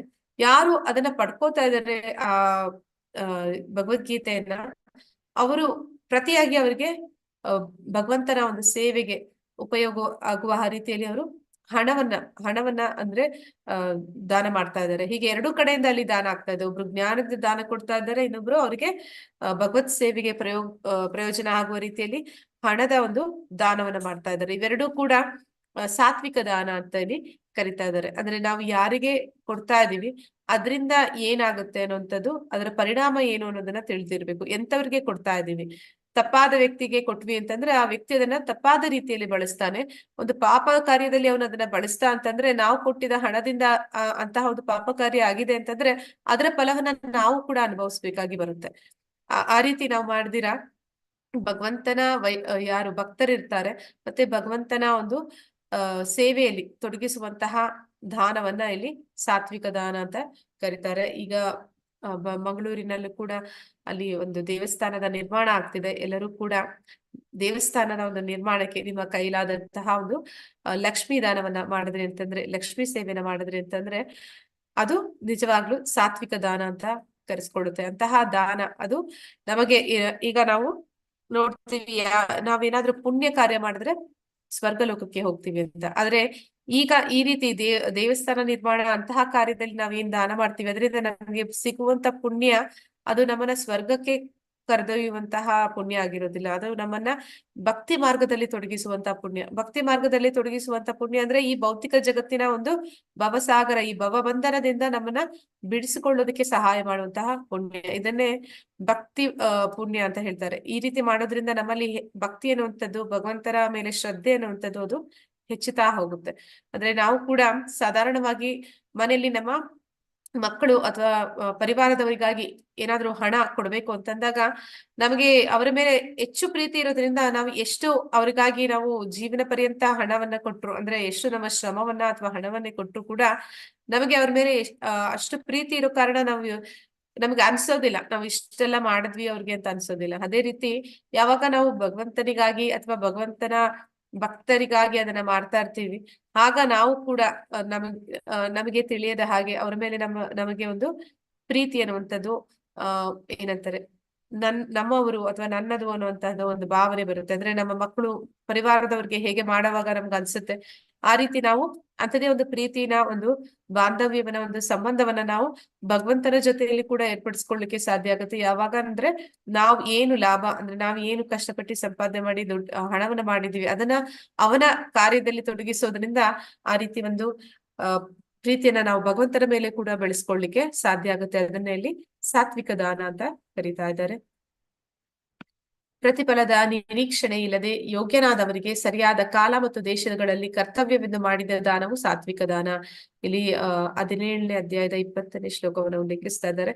ಇಲ್ಲಿ ನಾವು ನೋಡ್ತಾ ಇರುವಂತದ್ದು ನಂದ ಮಹಾರಾಜ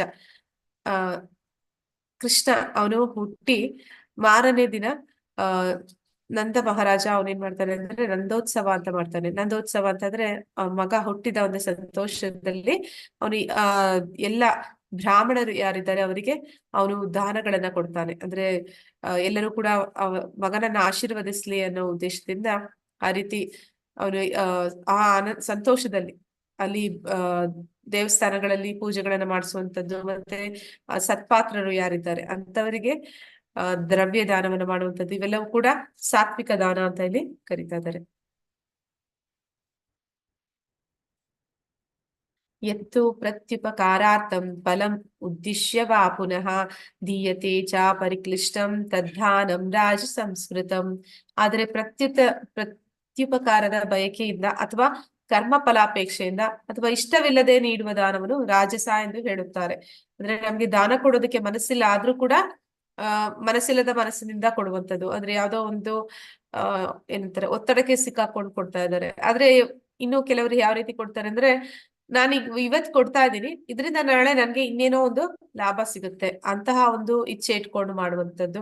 ಮತ್ತೆ ಅಂತಹ ದಾನವನ್ನ ಇಲ್ಲಿ ರಾಜಸ ದಾನ ಅಂತ ಕರಿತಾ ಇದ್ದಾರೆ. ಅಂದ್ರೆ ನಾನು ಇವತ್ತು ಇವ್ರಿಗೆ ಈ ಗಿಫ್ಟ್ ಕೊಟ್ರೆ ನಾಳೆ ಅವ್ರು ನನ್ಗೆ ಇನ್ನೊಂದು ಗಿಫ್ಟ್ ಕೊಡ್ತಾರೆ ಅಂತ ಅನ್ಕೊಂಡ್ ಮಾಡುವಂಥದ್ದು.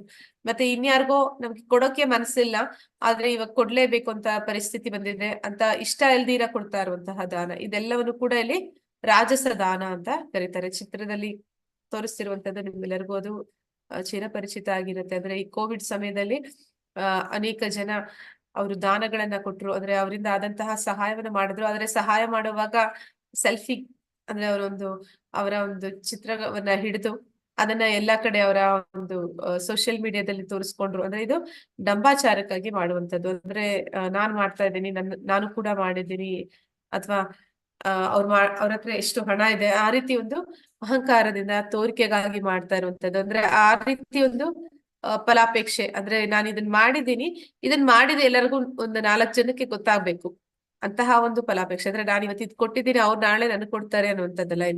ಇಲ್ಲಿ ನಾನು ಇವ್ರಿಗೆ ಕೊಡ್ತಾ ಇದ್ದೀನಿ, ಅದು 4 ಜನ ಅದನ್ನ ಹಾಡಿ ಹೊಗಳ್ಬೇಕು, ಆ ರೀತಿ ಮಾಡುವಂತಹ ಒಂದು ದಾನ, ಅದನ್ನ ಇಲ್ಲಿ ರಾಜಸ ಅಂತ ಕರೀತಾ ಇದ್ದಾರೆ. ಆದೇಶ ಕಾಲೇ ಯದ್ದಾನಂ ಅಪಾತ್ರೇಭ್ಯಶ್ಚ ದೀಯತೆ ಅಸತ್ಕೃತಂ ಅವಜ್ಞಾತಂ ತತ್ತಾಮಸಂ ಉದಾಹೃತಂ. ಅಶುಚಿಯಾದ ಸ್ಥಳದಲ್ಲಿ, ಅನುಚಿತವಾದ ಕಾಲದಲ್ಲಿ, ಅಪಾತ್ರನಿಗೆ ಕೊಟ್ಟ ದಾನ ಅಥವಾ ಯೋಗ್ಯ ಲಕ್ಷ್ಯವಿಲ್ಲದೆ ಗೌರವವಿಲ್ಲದೆ ಕೊಟ್ಟ ದಾನವನ್ನು ತಾಮಸ ದಾನ ಎಂದು ಕರೆಯುತ್ತಾರೆ. ಅಂದ್ರೆ ಇದು ತಮೋಗುಣದಿಂದ ಮಾಡಿದಂತಹ ದಾನ ಅಂತ ಕರೀತಾರೆ. ಅಂದ್ರೆ ಈ ಕೆಲವೊಂದು ಸಲ ಯಾರಾದ್ರೂ ಭಿಕ್ಷುಕರು ಬಂದಾಗ ಅವರ ಒಂದು ಕೊಡೋದಕ್ಕೆ ಇಷ್ಟ ಇಲ್ಲ, ಆದ್ರೂ ಕೂಡ ಅವ್ರ ಹತ್ರ ಏನಿದೆಯೋ ಅದನ್ನ ಅವ್ರಿಗೆ ಯಾವುದೇ ಒಂದು ಗೌರವದಿಂದ ಕೊಡುವಂತದ್ದಲ್ಲ, ಅವರ ಮುಖದ ಮೇಲೆ ಬಿಸಾಡಿ ಬರುವಂತದ್ದು. ಮತ್ತೆ ಅಶುಚಿ ಸ್ಥಳದಲ್ಲಿ, ಅನುಚಿತ ಕಾಲದಲ್ಲಿ, ಅಪಾತ್ರ ಅಂದ್ರೆ ಇಲ್ಲಿ ನಾವು ನೋಡ್ತಾ ಇದೀವಿ, ಉದಾಹರಣೆಗೆ ಈ ಪಾಶ್ಚಾತ್ಯ ದೇಶಗಳಲ್ಲಿ ಮಾದಕ ದ್ರವ್ಯಗಳಿಗೆ ವ್ಯಸನಿಗಳು, ಇಲ್ಲಿ ವೀಡ್ ಅಂತಂದ್ರೆ ಅದೊಂದು ಡ್ರಗ್ ಅಂತ ಕರೀತಾರೆ. ಆ ರೀತಿ ಈ ಮಾದಕ ದ್ರವ್ಯಗಳು ಸೇವನೆಗಾಗಿ ಹಣದ ಸಹಾಯವನ್ನ ಕೇಳ್ತಾ ಇದ್ದಾನೆ. ಅಂತವರಿಗೆ ಯಾರಾದ್ರೂ ದಾನ ಕೊಟ್ರೆ ಅದನ್ನ ತಾಮಸ ದಾನ ಅಂತ ಕರೀತಾರೆ. ಅಂದ್ರೆ ಯಾವ ವ್ಯಕ್ತಿ ನಾವು ಕೊಡುವಂತಹ ಹಣವನ್ನ ಉಪಯೋಗಿಸಿ ಅದನ್ನ ಯಾವ ರೀತಿ ಅದನ್ನ ಬಳಸ್ಕೋತಾನೆ, ಅವನು ಎಂತಹ ಒಂದು ಕೆಲಸವನ್ನ ಮಾಡ್ತಾನೆ, ಅದರಲ್ಲಿ ಬರುವಂತಹ ಪಾಪ ಪುಣ್ಯಗಳು ನಮಗೂ ಕೂಡ ಅದು ಬರುತ್ತೆ. ಆದ ಕಾರಣ ನಾವು ಕೂಡ ಹೊರಗಡೆ ಹೋದಾಗ ಯಾರಾದ್ರೂ ಭಿಕ್ಷುಕರು ನಮ್ಮ ಮುಂದೆ ಬಂದು ಕೇಳಿದಾಗ ನಮ್ಗೆ ಅನ್ಸುತ್ತೆ, ಅಯ್ಯೋ ಪಾಪ ಹೋದ್ರೆ ಹೋಗ್ಲಿ, ಒಂದ್ 10 ರೂಪಾಯಿ ಕೊಡೋದ್ರಿಂದ ನಾವೇನು ಲಾಸ್ ಅಲ್ಲಿ, ಅದು ನಮ್ಗೇನು ಅದರಿಂದ ಏನು ನಷ್ಟ ಆಗೋದಿಲ್ಲ ಅಂತ ಹೇಳ್ಕೊಂಡು ನಾವು ಕೊಡ್ಬೇಕು ಅಂತ ಮನಸ್ಸು ಮಾಡ್ತೀವಿ. ಆದ್ರೆ ಆ ರೀತಿ ಕೊಡೋದ್ರಿಂದ ಏನಾಗುತ್ತೆ ಅಂತಂದ್ರೆ, ಈಗ ನಾವು ನೋಡ್ತೀವಿ ಅನೇಕ ಬಾರಿ ಯಾವ ರೀತಿ ಇರುತ್ತೆ ಅಂದ್ರೆ, ಆ ರೀತಿ ಭಿಕ್ಷುಕರಾಗಿ ಯಾರು ಬರ್ತಾ ಇದ್ದಾರೆ ಅವರೆಲ್ಲರನ್ನು ಕೂಡ ಈ ಕೆಟ್ಟ ವ್ಯಕ್ತಿಗಳು, ಅಂದ್ರೆ ಈ ರೌಡಿಸಂ ಮಾಡುವಂತ ವ್ಯಕ್ತಿಗಳು ಏನ್ ಮಾಡ್ತಾರೆ, ಜನರನ್ನ ಅವರು ಕಿಡ್ನಾಪ್ ಮಾಡ್ತಾರೆ, ಅವ್ರನ್ನ ಕರ್ಕೊಂಡು ಹೋಗ್ತಾರೆ, ಅವರಿಗೆ ಒಂದು ದೈಹಿಕವಾಗಿ ಯಾವ್ದಾದ್ರು ಒಂದು ನ್ಯೂನ್ಯತೆಯನ್ನ ಮಾಡ್ತಾರೆ. ಅಂದ್ರೆ ಅವರ ಕಣ್ಣು ಕಿವಿ ಆ ರೀತಿ ಅವ್ರಿಗೆ ಏನಾದ್ರು ಒಂದು ದೈಹಿಕವಾಗಿ ಅವ್ರಿಗೆ ಕಷ್ಟವನ್ನ ಕೊಟ್ಟು ಅವರನ್ನ ಬಲಾತ್ಕಾರವಾಗಿ ಭಿಕ್ಷೆನ ಬೇಡುವಂತೆ ಮಾಡ್ತಾರೆ. ಅವ್ರು ಬಂದು ಕೇಳಿದಾಗ ನೀವು ಏನ್ ಹಣವನ್ನ ಕೊಡ್ತಾ ಇದ್ದೀರಾ, ಅದು ಅವರ ಉಪಯೋಗಕ್ಕೆ ಬರುತ್ತೋ ಇಲ್ವೋ ಅದನ್ನ ಯಾರು ಒಬ್ಬ ಕ್ರೂರ ವ್ಯಕ್ತಿಗಳು ಇರ್ತಾರೆ, ಅವರು ಅದನ್ನ ಅವರಿಂದ ಕಸಿದ್ಕೊಂಡು ಹೋಗ್ತಾರೆ, ಅವರನ್ನ ಆ ರೀತಿ ಒಂದು ಕೆಲಸಕ್ಕೆ ಬಳಸ್ತಾ ಇರ್ತಾರೆ. ಈಗ ನೀವು ಹೋಗಿ ಅಂತವ್ರಿಗೆ ದಾನ ಕೊಟ್ಟಾಗ ಏನಾಗುತ್ತೆ, ನೀವು ಕೊಟ್ಟ ಹಣದಿಂದ ಯಾರೋ ಒಬ್ಬ ಕೆಟ್ಟ ವ್ಯಕ್ತಿ ಅದನ್ನ ಬಳಸ್ಕೊತಾ ಇದ್ದಾನೆ, ಅವನು ಮಾಡ್ತಾ ಇರೋ ಪಾಪ ಕಾರ್ಯದಲ್ಲಿ ನಮ್ಗೆ ಭಾಗ ಸಿಗುತ್ತೆ. ಅಂತಹ ದಾನ ಮಾಡಬಾರ್ದು. ಅಂತಹ ವ್ಯಕ್ತಿಗಳು ಹೆದರಾದಾಗ ಏನ್ ಮಾಡ್ಬೇಕು ಅಂತಂದ್ರೆ, ಸದಾ ನಮ್ಮ ಹತ್ರ ಭಗವಂತನ ಪ್ರಸಾದವನ್ನ ಇಟ್ಕೋಬೇಕು ಅಂತ ಹೇಳ್ತಾರೆ. ಭಗವಂತನ ಪ್ರಸಾದ ಇಟ್ಕೊಂಡಿದ್ದಾಗ ಯಾರಾದ್ರೂ ನಮ್ಮ ಹತ್ರ ಏನಾದ್ರು ಬಂದು ಕೇಳಿದಾಗ ನಮಗೆ ಕೊಡ್ಲೇಬೇಕಾದಂತ ಪರಿಸ್ಥಿತಿ, ಅಂತಹ ಒಂದು ಮನಸ್ಸು ಬಂದಾಗ ನಾವು ಅವರಿಗೆ ಭಗವಂತನ ನೈವೇದ್ಯ ಪ್ರಸಾದ ಕೊಡೋದ್ರಿಂದ ಆ ವ್ಯಕ್ತಿ ಹಿಂದಿನ ಜನ್ಮದಲ್ಲಿ ಏನೋ ಒಂದು ಅಂತಹ ಒಂದು ಪಾಪ ಕಾರ್ಯ ಮಾಡಿದ್ದಾನೆ, ಅದರಿಂದ ಇವತ್ತು ಅಂತಹ ಒಂದು ಸಂದರ್ಭದಲ್ಲಿ ಒಂದು ಸನ್ನಿವೇಶದಲ್ಲಿ ಸಿಕ್ಕಾಕೊಂಡಿರ್ತಾನೆ, ಅವನ ಪಾಪ ಅನ್ನುವಂಥದ್ದು ಕೂಡ ಕಡಿಮೆ ಆಗುತ್ತೆ. ಭಗವಂತನ ನೈವೇದ್ಯ ಸ್ವೀಕಾರ ಮಾಡೋದ್ರಿಂದ ಅವನಿಗೂ ಕೂಡ ಒಳಿತಾಗುತ್ತೆ. ಮತ್ತೆ ನಮಗೂ ಕೂಡ ಅದನ್ನ ಕೊಟ್ಟಾಗ ಯಾವುದೇ ರೀತಿಯ ಒಂದು ಪಾಪ ಅನ್ನುವಂಥದ್ದು ನಮಗೆ ಬರೋದಿಲ್ಲ. ಆದ ಕಾರಣ ನಾವು ಈ ರೀತಿ ಅಂದ್ರೆ ಅಶುಚಿಯಾದ ಸ್ಥಳದಲ್ಲಿ, ಅನುಚಿತವಾದ ಕಾಲದಲ್ಲಿ ಅಪಾತ್ರನಿಗೆ ದಾನವನ್ನ ಕೊಡಬಾರ್ದು. ಅಂತಹ ದಾನವನ್ನ ನಾವು ಕೊಟ್ವಿ ಅಂತಂದ್ರೆ ಅದು ತಾಮಸ ದಾನ ಅಂತ ಹೇಳಿ ಕರೀತಾ ಇದ್ದಾರೆ.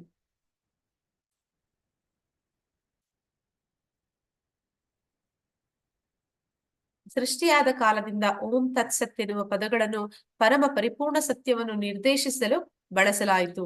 ವೇದ ಸ್ತೋತ್ರಗಳನ್ನು ಹೇಳುವಾಗ ಮತ್ತು ಪರಮಪ್ರಭುವಿನ ಸುಪ್ರೀತಿಗಾಗಿ ಮಾಡುವ ಯಜ್ಞಗಳಲ್ಲಿ ಬ್ರಾಹ್ಮಣರು ಈ 3 ಸಂಕೇತಗಳನ್ನು ಬಳಸುತ್ತಿದ್ದರು.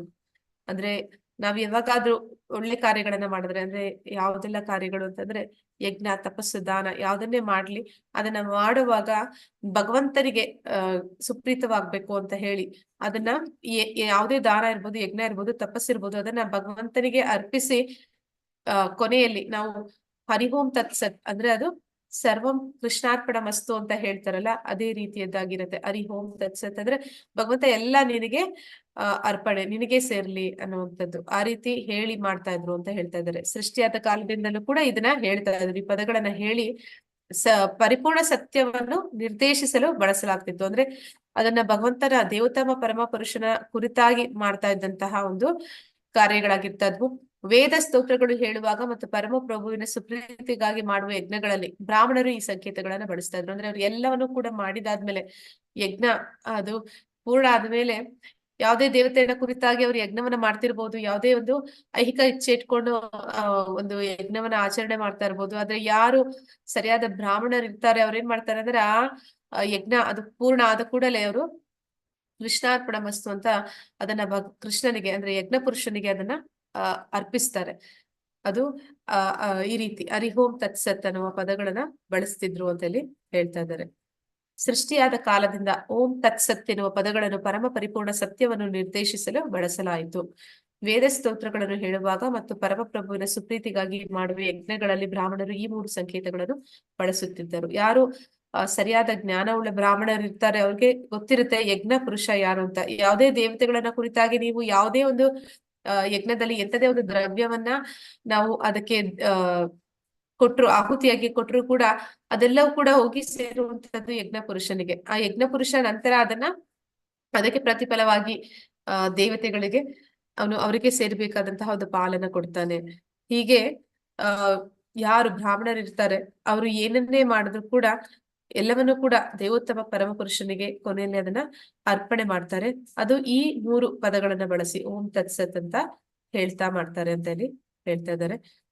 ತಸ್ಮಾತ್ ಓಂ ಇತಿ ಉದಾಹೃತ್ಯ ಯಜ್ಞದಾನಾತ ಪ್ರಕ್ರಿಯಾ ಪ್ರವರ್ತಂತೆ ವಿಧಾನೋಕ್ತ ಸತತಂ ಬ್ರಹ್ಮವಾದಿನಾಂ. ಆದುದರಿಂದ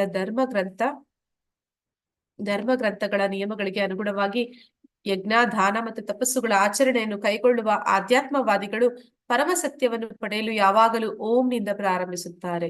ಇಲ್ಲಿ ಓಂಕಾರ ಅಂದ್ರೆ ನಾನು ಹೇಳಿದ್ದೆ ಅವತ್ತು, ಓಂ ಅಂತ ಹೇಳಿದ್ರೆ ದೇವೋತ್ತಮ ಪರಮ ಪುರುಷ, ಅವನಿಗೆ ಹೆಸರಿದೆ, ಕೃಷ್ಣ, ರಾಮ, ನರಸಿಂಹ ಅಂತೆಲ್ಲ ಹೆಸರಿದೆ. ಆದ್ರೆ ಅವನ ಹೆಸರನ್ನ ಕರೀದೆ ಅಂದ್ರೆ ನೇರವಾಗಿ ಅವನ ಹೆಸರನ್ನ ಕರೀದೆ, ಇಂಡೈರೆಕ್ಟ್ ಆಗಿ ಅವನನ್ನ ಓ ಸೃಷ್ಟಿಕರ್ತ, ಓಂ ಪರಮ ನಿವಾಸ, ಈ ರೀತಿ ಅವನನ್ನ ಕರೆಯುವಂಥದ್ದು. ಹಾಗೆ ಅಂತಹ ಒಂದು ಹೆಸರದು ಓಂ ಅನ್ನುವಂಥದ್ದು. ಅಂದ್ರೆ ನಿರಾಕಾರ ರೂಪ, ಭಗವಂತನ ನಿರಾಕಾರ ರೂಪವನ್ನ ಓಂ ಅಂತ ಕರೆಯುವಂಥದ್ದು. ಅಂದ್ರೆ ಅದು ಕೂಡ ಭಗವಂತನೇ.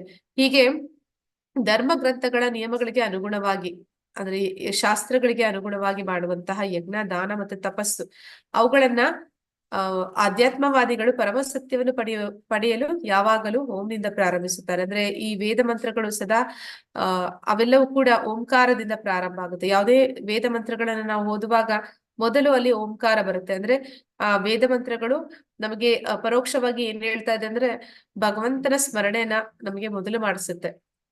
ಆದ ಕಾರಣ ಇಲ್ಲಿ ಅಲ್ಲಿ ಓಂಕಾರವನ್ನ ಅವ್ರು ಹೇಳ್ತಾರೆ. ಮನುಷ್ಯನು ಯಾವ ಫಲಾಪೇಕ್ಷೆ ಇಲ್ಲದೆ ತತ್ ಎಂಬ ಪದವನ್ನು ಉಚ್ಚರಿಸಿ ವಿವಿಧ ಬಗೆಗಳ ಯಜ್ಞ, ತಪಸ್ಸು ಮತ್ತು ದಾನಗಳನ್ನು ಮಾಡಬೇಕು. ಇಂತಹ ಆಧ್ಯಾತ್ಮಿಕ ಕರ್ಮಗಳ ಉದ್ದೇಶ ಮೋಕ್ಷವನ್ನು ಪಡೆಯುವುದು.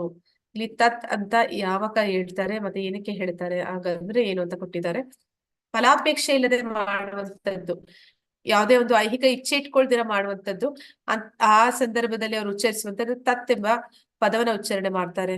ಇಲ್ಲಿ ತತ್ವಮಸಿ ಅಂದ್ರೆ ಛಂದೋಗ ಉಪನಿಷತ್ತಿನಲ್ಲಿ ಇದರ ಸೂಚನೆ ಇದೆ. ಮತ್ತೆ ತತ್ ಮುಕ್ತಿಯ ಸಲುವಾಗಿ ನಿರ್ಲಿಪ್ತ ಕೆಲಸವನ್ನು ಸೂಚಿಸುತ್ತದೆ. ಐಹಿಕ ಫಲಗಳನ್ನು ನಿರ್ಲಕ್ಷಿಸಿ ಈ ಚಟುವಟಿಕೆಗಳನ್ನು ಮಾಡಲಾಗುತ್ತದೆ. ತತ್ ಅನ್ನುವ ಒಂದು ಪದದ ಅರ್ಥ ಏನಂದ್ರೆ ನಾವು ಮುಕ್ತಿಗಾಗಿ ಮಾಡ್ತಿರುವಂತಹ ಕೆಲಸ. ಈ ತಪಸ್ಸು, ದಾನ, ಯಜ್ಞ ಏನೇ ಇದ್ರು ಕೂಡ ಅದು ನನ್ನನ್ನ ಈ ಭೌತಿಕ ಜಗತ್ತಿನ ಒಂದು ಭವಬಂಧನದಿಂದ ಮುಕ್ತಿ ಅನ್ನುವಂಥದ್ದು ಸೂಚಿಸುತ್ತೆ. ಮತ್ತೆ ಅಲ್ಲಿ ಯಾವುದೇ ಐಹಿಕ ಫಲಗಳ ಆಸೆ ಇಲ್ಲ. ಅಂದ್ರೆ ಯಾವುದೇ ಕರ್ಮಕಾಂಡ ಅಂದ್ರೆ ನನ್ಗೆ ಏನ್ ಲಾಭ ಸಿಗುತ್ತೆ ಐಹಿಕವಾಗಿ ಅನ್ನುವಂತಹ ಒಂದು ಯಾವುದೇ ಒಂದು ಉದ್ದೇಶದಿಂದ ಮಾಡುವಂತದ್ದಲ್ಲ ಅನ್ನುವಂಥದ್ದನ್ನ ತತ್ ಅನ್ನುವ ಪದ ಸೂಚಿಸುತ್ತೆ. ಅರ್ಜುನನೇ, ಭಕ್ತಿ ಸೇವೆಯ ಗುರಿಯು ಪರಿಪೂರ್ಣ ಸತ್ಯ, ಅದನ್ನು ಸತ್ ಎನ್ನುವ ಪದವು ಸೂಚಿಸುತ್ತದೆ. ಇಂತಹ ಯಜ್ಞಗಳನ್ನು ಮಾಡುವಾತನನ್ನು ಮತ್ತು ಪರಮ ಪುರುಷನ ಸುಪ್ರೀತಿಗಾಗಿ ದಿವ್ಯ ಸ್ವಭಾವಕ್ಕೆ ನಿಷ್ಠವಾಗಿ ನಡೆಸುವ ಎಲ್ಲ ಯಜ್ಞ, ತಪಸ್ಸು ಮತ್ತು ದಾನಗಳನ್ನು ಸತ್ ಎಂದು ಕರೆಯುತ್ತಾರೆ. ಸತ್ ಎಂದರೆ ಶಾಶ್ವತ. ಭಗವಂತನ ಸೇವೆಗಾಗಿ ಮಾಡುವ ಚಟುವಟಿಕೆಗಳು ನಿಜವಾದ ಆಧ್ಯಾತ್ಮಿಕ ಸ್ವರೂಪವನ್ನು ಬಹಿರಂಗಪಡಿಸುತ್ತವೆ. ಅಂತಹ ಚಟುವಟಿಕೆಗಳನ್ನು ನಿರ್ವಹಿಸುವವನು ಶಾಶ್ವತನಾಗುತ್ತಾನೆ. ಚಟುವಟಿಕೆಗಳು ಶಾಶ್ವತ ಗುರಿಯನ್ನು ಹೊಂದಿರುತ್ತವೆ. ಚಟುವಟಿಕೆಯ ಪ್ರಯೋಜನಗಳು ಶಾಶ್ವತವಾಗಿರುತ್ತವೆ. ಅಂದ್ರೆ ಇದು ಸತ್ ಅಂದ್ರೆ ನಾವು ಈಗಾಗ್ಲೇ ತಿಳ್ಕೊಂಡಿರ್ತೀವಿ, ಸಚ್ಚಿತ್ ಆನಂದ ಅಂತ. ಸಚ್ಚಿತ್ ಆನಂದ ಅಂದ್ರೆ ಸತ್ ಅಂದ್ರೆ ಶಾಶ್ವತತೆ, ಚಿತ್ ಅಂದ್ರೆ ಪೂರ್ಣ ಜ್ಞಾನ, ಆನಂದ ಅಂದ್ರೆ ಅದು ಬ್ಲಿಸ್ ಅಂತ ಹೇಳ್ತಾರೆ. ಅಂದ್ರೆ ಮಾನಸಿಕವಾಗಿ ಅಂದ್ರೆ ಪರಿಪೂರ್ಣವಾದ ಒಂದು ಸಂತೋಷ ಅನ್ನುವಂಥದ್ದು. ಅದ್ರಲ್ಲಿ ನಾವು ತಿಳ್ಕೊತೀವಿ ಸತ್ ಅಂದ್ರೆ ಶಾಶ್ವತತೆ ಅಂತ. ಇಲ್ಲಿ ಕೂಡ ಶಾಶ್ವತ ಅಂತಾನೆ ಅದರ ಅರ್ಥ. ಅಂದ್ರೆ ತತ್ ಅಂತಂದ್ರೆ ಯಾವುದೇ ಐಹಿಕ ಇಚ್ಛೆ ಇಟ್ಕೊಂಡಿರಾ ಭಗವಂತನ ಒಂದು ಮುಕ್ತಿಯ ಸಲುವಾಗಿ ಮಾಡ್ತಾ ಇರುವಂತ ಕೆಲಸ. ಸತ್ ಅಂತ ಹೇಳಿದ್ರೆ ಅದು ಶಾಶ್ವತವಾದ ಒಂದು ಪರಿಣಾಮಗಳನ್ನ ಕೊಡುತ್ತೆ. ಆದ್ರೆ ಇಲ್ಲಿ ಏನ್ ಹೇಳ್ತಾ ಇದ್ದಾರೆ, ಭಗವಂತನಿಗಾಗಿ ಮಾಡುವಂತಹ ಸೇವೆ, ಅದು ಆ ಚಟುವಟಿಕೆಗಳು ಮಾಡ್ತಾ ಇರುವಂತವನ್ನ ಶಾಶ್ವತರನ್ನಾಗಿ ಮಾಡುತ್ತೆ. ಮತ್ತೆ ಅದರ ಗುರಿ ಶಾಶ್ವತತೆಯನ್ನು ಹೊಂದುವಂತದ್ದೇ ಆಗಿರುತ್ತೆ. ಅದರ ಪ್ರಯೋಜನ ಕೂಡ ಕೊನೆಯಲ್ಲಿ ಯಾರು ಮಾಡ್ತಾ ಇದ್ದಾನೆ ಅವನು ಕೂಡ ಶಾಶ್ವತವಾದ ಒಂದು ಪ್ರಯೋಜನಗಳನ್ನ ಪಡಿತಾರೆ. ಇದಕ್ಕೆ ಉದಾಹರಣೆ ಅಂತಂದ್ರೆ, ಈ ದೇವತೆಗಳನ್ನ ಕುರಿತಾಗಿ ಅಂದ್ರೆ ಹಿರಣ್ಯಕಶಿಪು ಅವನು ನಾನು ಚಿರಂಜೀವಿ ಆಗ್ಬೇಕು ಅಂತ ಹೇಳಿ ಬ್ರಹ್ಮನ ಕುರಿತಾಗಿ ಒಂದು ತಪಸ್ಸನ್ನ ಮಾಡ್ತಾನೆ. ಆದ್ರೆ ಬ್ರಹ್ಮ ಹೇಳ್ತಾನೆ, ನನಗೆ 100 ವರ್ಷ ಆಯಸ್ಸು, ಆಮೇಲೆ ನಾನೇ ಇರೋದಿಲ್ಲ, ಮತ್ತೆ ನಾನ್ ಹೇಗೆ ನಿನ್ನನ್ನ ಶಾಶ್ವತವಾಗಿ ಇರುವಂತೆ ಮಾಡಕ್ಕೆ ಸಾಧ್ಯ, ನಿನಗೆ ಮೃತ್ಯು ಇಲ್ಲದ ಜೀವನವನ್ನ ನಾನ್ ಹೇಗೆ ಕೊಡೋಕೆ ಸಾಧ್ಯ ಅಂತ ಹೇಳ್ತಾನೆ. ಆದ್ರೂ ಕೂಡ ಅವನು ಅತಿ ಬುದ್ಧಿವಂತಿಕೆಯಿಂದ ಏನ್ ಮಾಡ್ತಾನೆ, ಹಿರಣ್ಯಕಶಿಪು, ಸರಿ ಆಯ್ತು, ನೀನ್ ಅದನ್ನ ಕೊಡಕ್ಕಾಗಲ್ಲ ಅಂದ್ರೆ ಇಂಡೈರೆಕ್ಟ್ ಆಗಿ ಪರೋಕ್ಷವಾಗಿ ಹೇಳ್ತಾನೆ, ನಾನು ಭೂಮಿ ಮೇಲೆ ಸಾಯ್ಬಾರ್ದು, ಆಕಾಶದಲ್ಲಿ ಸಾಯ್ಬಾರ್ದು, ನನ್ನ ಮನೆಯ ಒಳಗೆ ಸಾಯ್ಬಾರ್ದು, ಮನೆಯ ಹೊರಗೆ ಸಾಯ್ಬಾರ್ದು, ಮತ್ತೆ ನಾನು ಬೆಳಗ್ಗೆ ಸಮಯದಲ್ಲಿ ಸಾಯ್ಬಾರ್ದು, ರಾತ್ರಿ ಸಮಯದಲ್ಲಿ ಸಾಯ್ಬಾರ್ದು, ಪ್ರಾಣಿಯಿಂದ ಸಾಯ್ಬಾರ್ದು, ಮನುಷ್ಯನಿಂದ ಸಾಯ್ಬಾರ್ದು, ಆಯುಧಗಳಿಂದ ಸಾಯ್ಬಾರ್ದು, ಹೀಗೆ ಎಲ್ಲಾ ಒಂದು ಹೇಳ್ಬಿಡ್ತಾನೆ. ಅಂದ್ರೆ ಅವನು ಅತಿ ಬುದ್ಧಿವಂತಿಕೆ ಅಂತ ಅನ್ಕೋತಾನೆ. ಈ ರೀತಿ ಎಲ್ಲ ನಾನ್ ಸಾಯ್ಬಾರ್ದು ಅಂತಂದಾಗ ಬ್ರಹ್ಮ, ಆಯ್ತು ಹೋಗು, ನೀನ್ ಈ ರೀತಿ ಎಲ್ಲ ಸಾಯೋದಿಲ್ಲ ಅಂತ ಹೇಳಿ ಕಳಿಸ್ಬಿಡ್ತಾನೆ. ಆದ್ರೆ ಏನಾಗುತ್ತೆ, ಕೊನೆಗೆ ಅವನು ಏನೆಲ್ಲ ಹೇಳಿದ್ದ ಅದಕ್ಕೆ ಒಂದು ಬೇರೆಯೇ ರೀತಿಯಲ್ಲಿ ಅವನು ಸಾಯ್ತಾನೆ. ಅಂದ್ರೆ ಅವನು ರಾತ್ರಿ ಸಾಯಲ್ಲ, ಬೆಳಿಗ್ಗೆ ಸಾಯಲ್ಲ, ಅವನು ಸಂಜೆಯ ಸಮಯದಲ್ಲಿ ಸಾಯ್ತಾನೆ. ಮನೆ ಒಳಗಡೆ ಸಾಯಿಲ್ಲ, ಹೊರಗಡೆ ಸಾಯಲ್ಲ, ಅವನು ಆ ಹೊಸ್ತಿಲಲ್ಲಿ ಸಾಯ್ತಾನೆ. ಮತ್ತೆ ಅವನು ಭೂಮಿ ಮೇಲೆ ಸಾಯಲ್ಲ, ಆಕಾಶದಲ್ಲಿ ಸಾಯಲ್ಲ, ಅವನು ಭಗವಂತನ ತೊಡೆ ಮೇಲೆ ಸಾಯ್ತಾನೆ.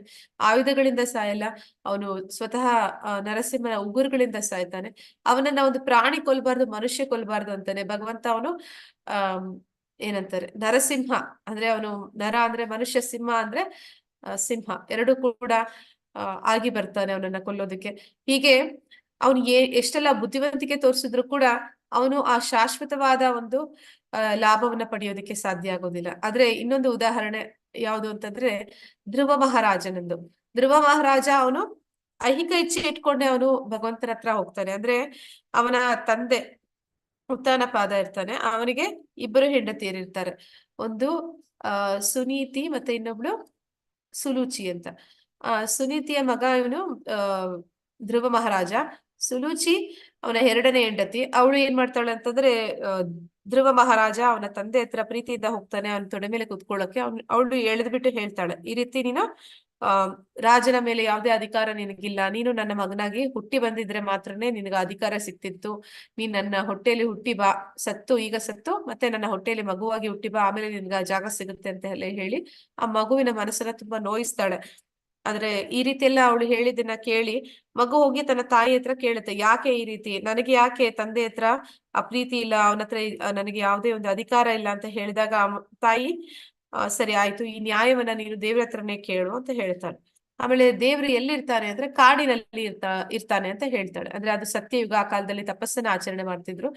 ಅದ ಕಾರಣ ಧ್ರುವ ಮಹಾರಾಜ ಅವನ್ ಏನ್ ಮಾಡ್ತಾನೆ, ಕಾಡಿಗೆ ಹೋಗ್ತಾನೆ. ಕಾಡಿಗೆ ಹೋಗಿ ಅಲ್ಲಿ ತಪಸ್ಸನ್ನ ಮಾಡಿ ನಾರಾಯಣನನ್ನ ನೋಡಿ ಅವನಿಂದ ನ್ಯಾಯ ಕೇಳ್ಬೇಕು ಅನ್ನುತ್ತ ಅವನ ಅಲ್ಲಿಗೆ ಹೋಗ್ತಾನೆ. ಆ ರೀತಿ ಹೋಗುವಾಗ ಅವರಿಗೆ ನಾರದರು ಬರ್ತಾರೆ. ಗೊತ್ತಾಗುತ್ತೆ ನಾರದರಿಗೆ ಈ ರೀತಿ ಒಂದು ಘೋರ ತಪಸ್ಸನ್ನ ಮಾಡಕ್ಕೆ ಧ್ರುವ ಮಹಾರಾಜ ತೊಡಗಿದ್ದಾನೆ ಅಂತಂದಾಗ ಅವರು ಹೋಗಿ ಹೇಳ್ತಾರೆ, ನೀನಿನ್ನ ತುಂಬಾ ಚಿಕ್ಕ ಬಾಲಕ, ಪುಟ್ಟ ಮಗು, ಈ ವಯಸ್ಸಿಗೆ ನೀನ್ ತಪಸ್ಸು ಮಾಡೋದು ಅದು ನಿನ್ನಿಂದ ಆಗೋದಿಲ್ಲ, ಬೇಡ, ನೀನು ಮತ್ತೆ ವಾಪಸ್ ಹೊರಟೋಗು ಅಂತ ಹೇಳ್ತಾರೆ. ಆದ್ರೆ ಅವರು ಕೇಳೋದಿಲ್ಲ. ಅವರಿಂದ ಅವರು ತಪಸ್ಸನ್ನ ಹೇಗೆ ಮಾಡ್ಬೇಕು ಅನ್ನೋದನ್ನ ಕೇಳ್ತಾರೆ. ನಾರದ ಮುನಿಗಳು ಅವರಿಗೆ ತಿಳಿಸ್ಕೊಡ್ತಾರೆ ಯಾವ ರೀತಿ ತಪಸ್ಸನ್ನ ಮಾಡ್ಬೇಕು ಅಂತ. ಅಂದ್ರೆ ಅವರು ಮೊದಲಿಗೆ ಏನ್ ಮಾಡ್ತಾರೆ ಅಂತಂದ್ರೆ, ಊಟ ಮಾಡೋದನ್ನ ನಿಲ್ಲಿಸ್ತಾರೆ. ನಂತರ ಅವರು ಕ್ರಮೇಣ ನೀರು ಕುಡಿಯೋದನ್ನು ಬಿಡ್ತಾರೆ. ಆಮೇಲೆ ಅವರು ಗಾಳಿ ತಗೊಳ್ಳೋದು ಕೂಡ ನಿಲ್ಲಿಸ್ತಾರೆ ಅಂತ ಹೇಳ್ತಾರೆ. ಹೀಗೆ ಆ ಒಂದು ತಪಸ್ಸನ್ನ ಧ್ರುವ ಮಹಾರಾಜ ಮಾಡ್ತಾರೆ. ಆ ಒಂದು ತಪಸ್ಸನ್ನ ಮಾಡಿದ ನಂತರ ಕೂಡಲೇ ಅಲ್ಲಿ ಅವರು ಯಾರನ್ನ ಕುರಿತು ತಪಸ್ಸನ್ನ ಮಾಡಿದ್ರೆ ನಾರಾಯಣನನ್ನ ಕುರಿತು ಮಾಡಿದ್ರು. ಆದ ಕಾರಣ ನಾರಾಯಣ ಅಲ್ಲಿಗೆ ಬರ್ತಾನೆ.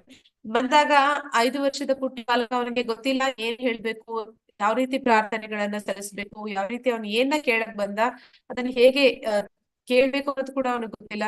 ಆಗ ಭಗವಂತ ಏನ್ ಮಾಡ್ತಾನೆ, ಪರಮಾತ್ಮ ಅವನ ಕೈಯಲ್ಲಿದ್ದಂತಹ ಶಂಖವನ್ನ ಅವನ ಗಲ್ಲಕ್ಕೆ ತಾಗಿಸ್ತಾನೆ. ಆಗ ಅವನಿಗೆ ಪೂರ್ಣ ಜ್ಞಾನ ಬರುತ್ತೆ. ಅಂದ್ರೆ ಅವನಿಗೆ ಎಲ್ಲ ಆಧ್ಯಾತ್ಮಿಕ ಜ್ಞಾನ ಒಮ್ಮೆಲೆ ಸಿಗುತ್ತೆ. ಆಗ ಅವನಿಗೆ ಅನ್ಸುತ್ತೆ, ಅಯ್ಯೋ, ನಾನು ಎಂತ ಒಂದು ಆ ದಡ್ಡನ ಮಾಡದೆ ಯಾವುದೋ ಒಂದು ಆಧ್ಯಾತ್ಮಿಕ ಸಾರಿ ಭೌತಿಕ ವಿಷಯಕ್ಕಾಗಿ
ವಾಯ್ಸ್ ಇಲ್ಲ ಮಾತಾಜಿ.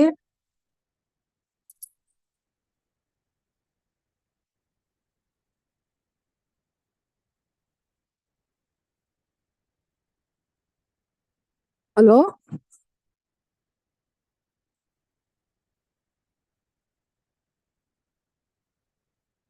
ಹಲೋ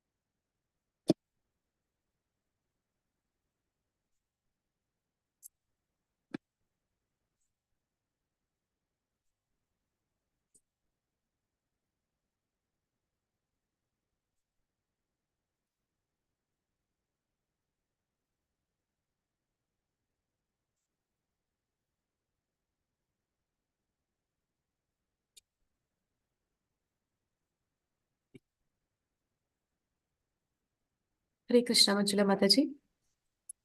ಮಾತಾಜಿ ನೀವು ಹೋಸ್ಟ್ ಇದ್ದೀರಾ? ಮಾಡ್ತೀನಿ ಮಾತಾಜಿ. ಅದೇ ವಾಯ್ಸ್ ಹೋಯ್ತು ಅವಾಗ್ಲೇ ಮಾಡ್ತೀನಿ. ಪೂರ್ತಿ ನೆಟ್ವರ್ಕ್ ಕೊಟ್ಟೋಯ್ತು ಮಾತಾಜಿ, ಪೂರ್ತಿ ಆಫ್ ಆಗೋಯ್ತು. ಎರಡು ಆಫ್ ಆಗೋಯ್ತು, ಫೋನ್ ಲ್ಯಾಪ್ಟಾಪ್ ಎರಡು ಆಗೋಯ್ತು.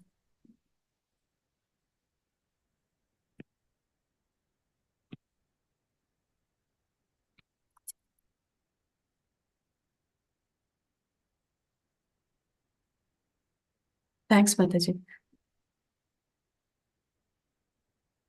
ಮಾತಾಜಿ ನನ್ಗೆ ಯಾವ್ದು ಹೇಳ್ತಾ ಇದೆ ಮಾತಾಜಿ?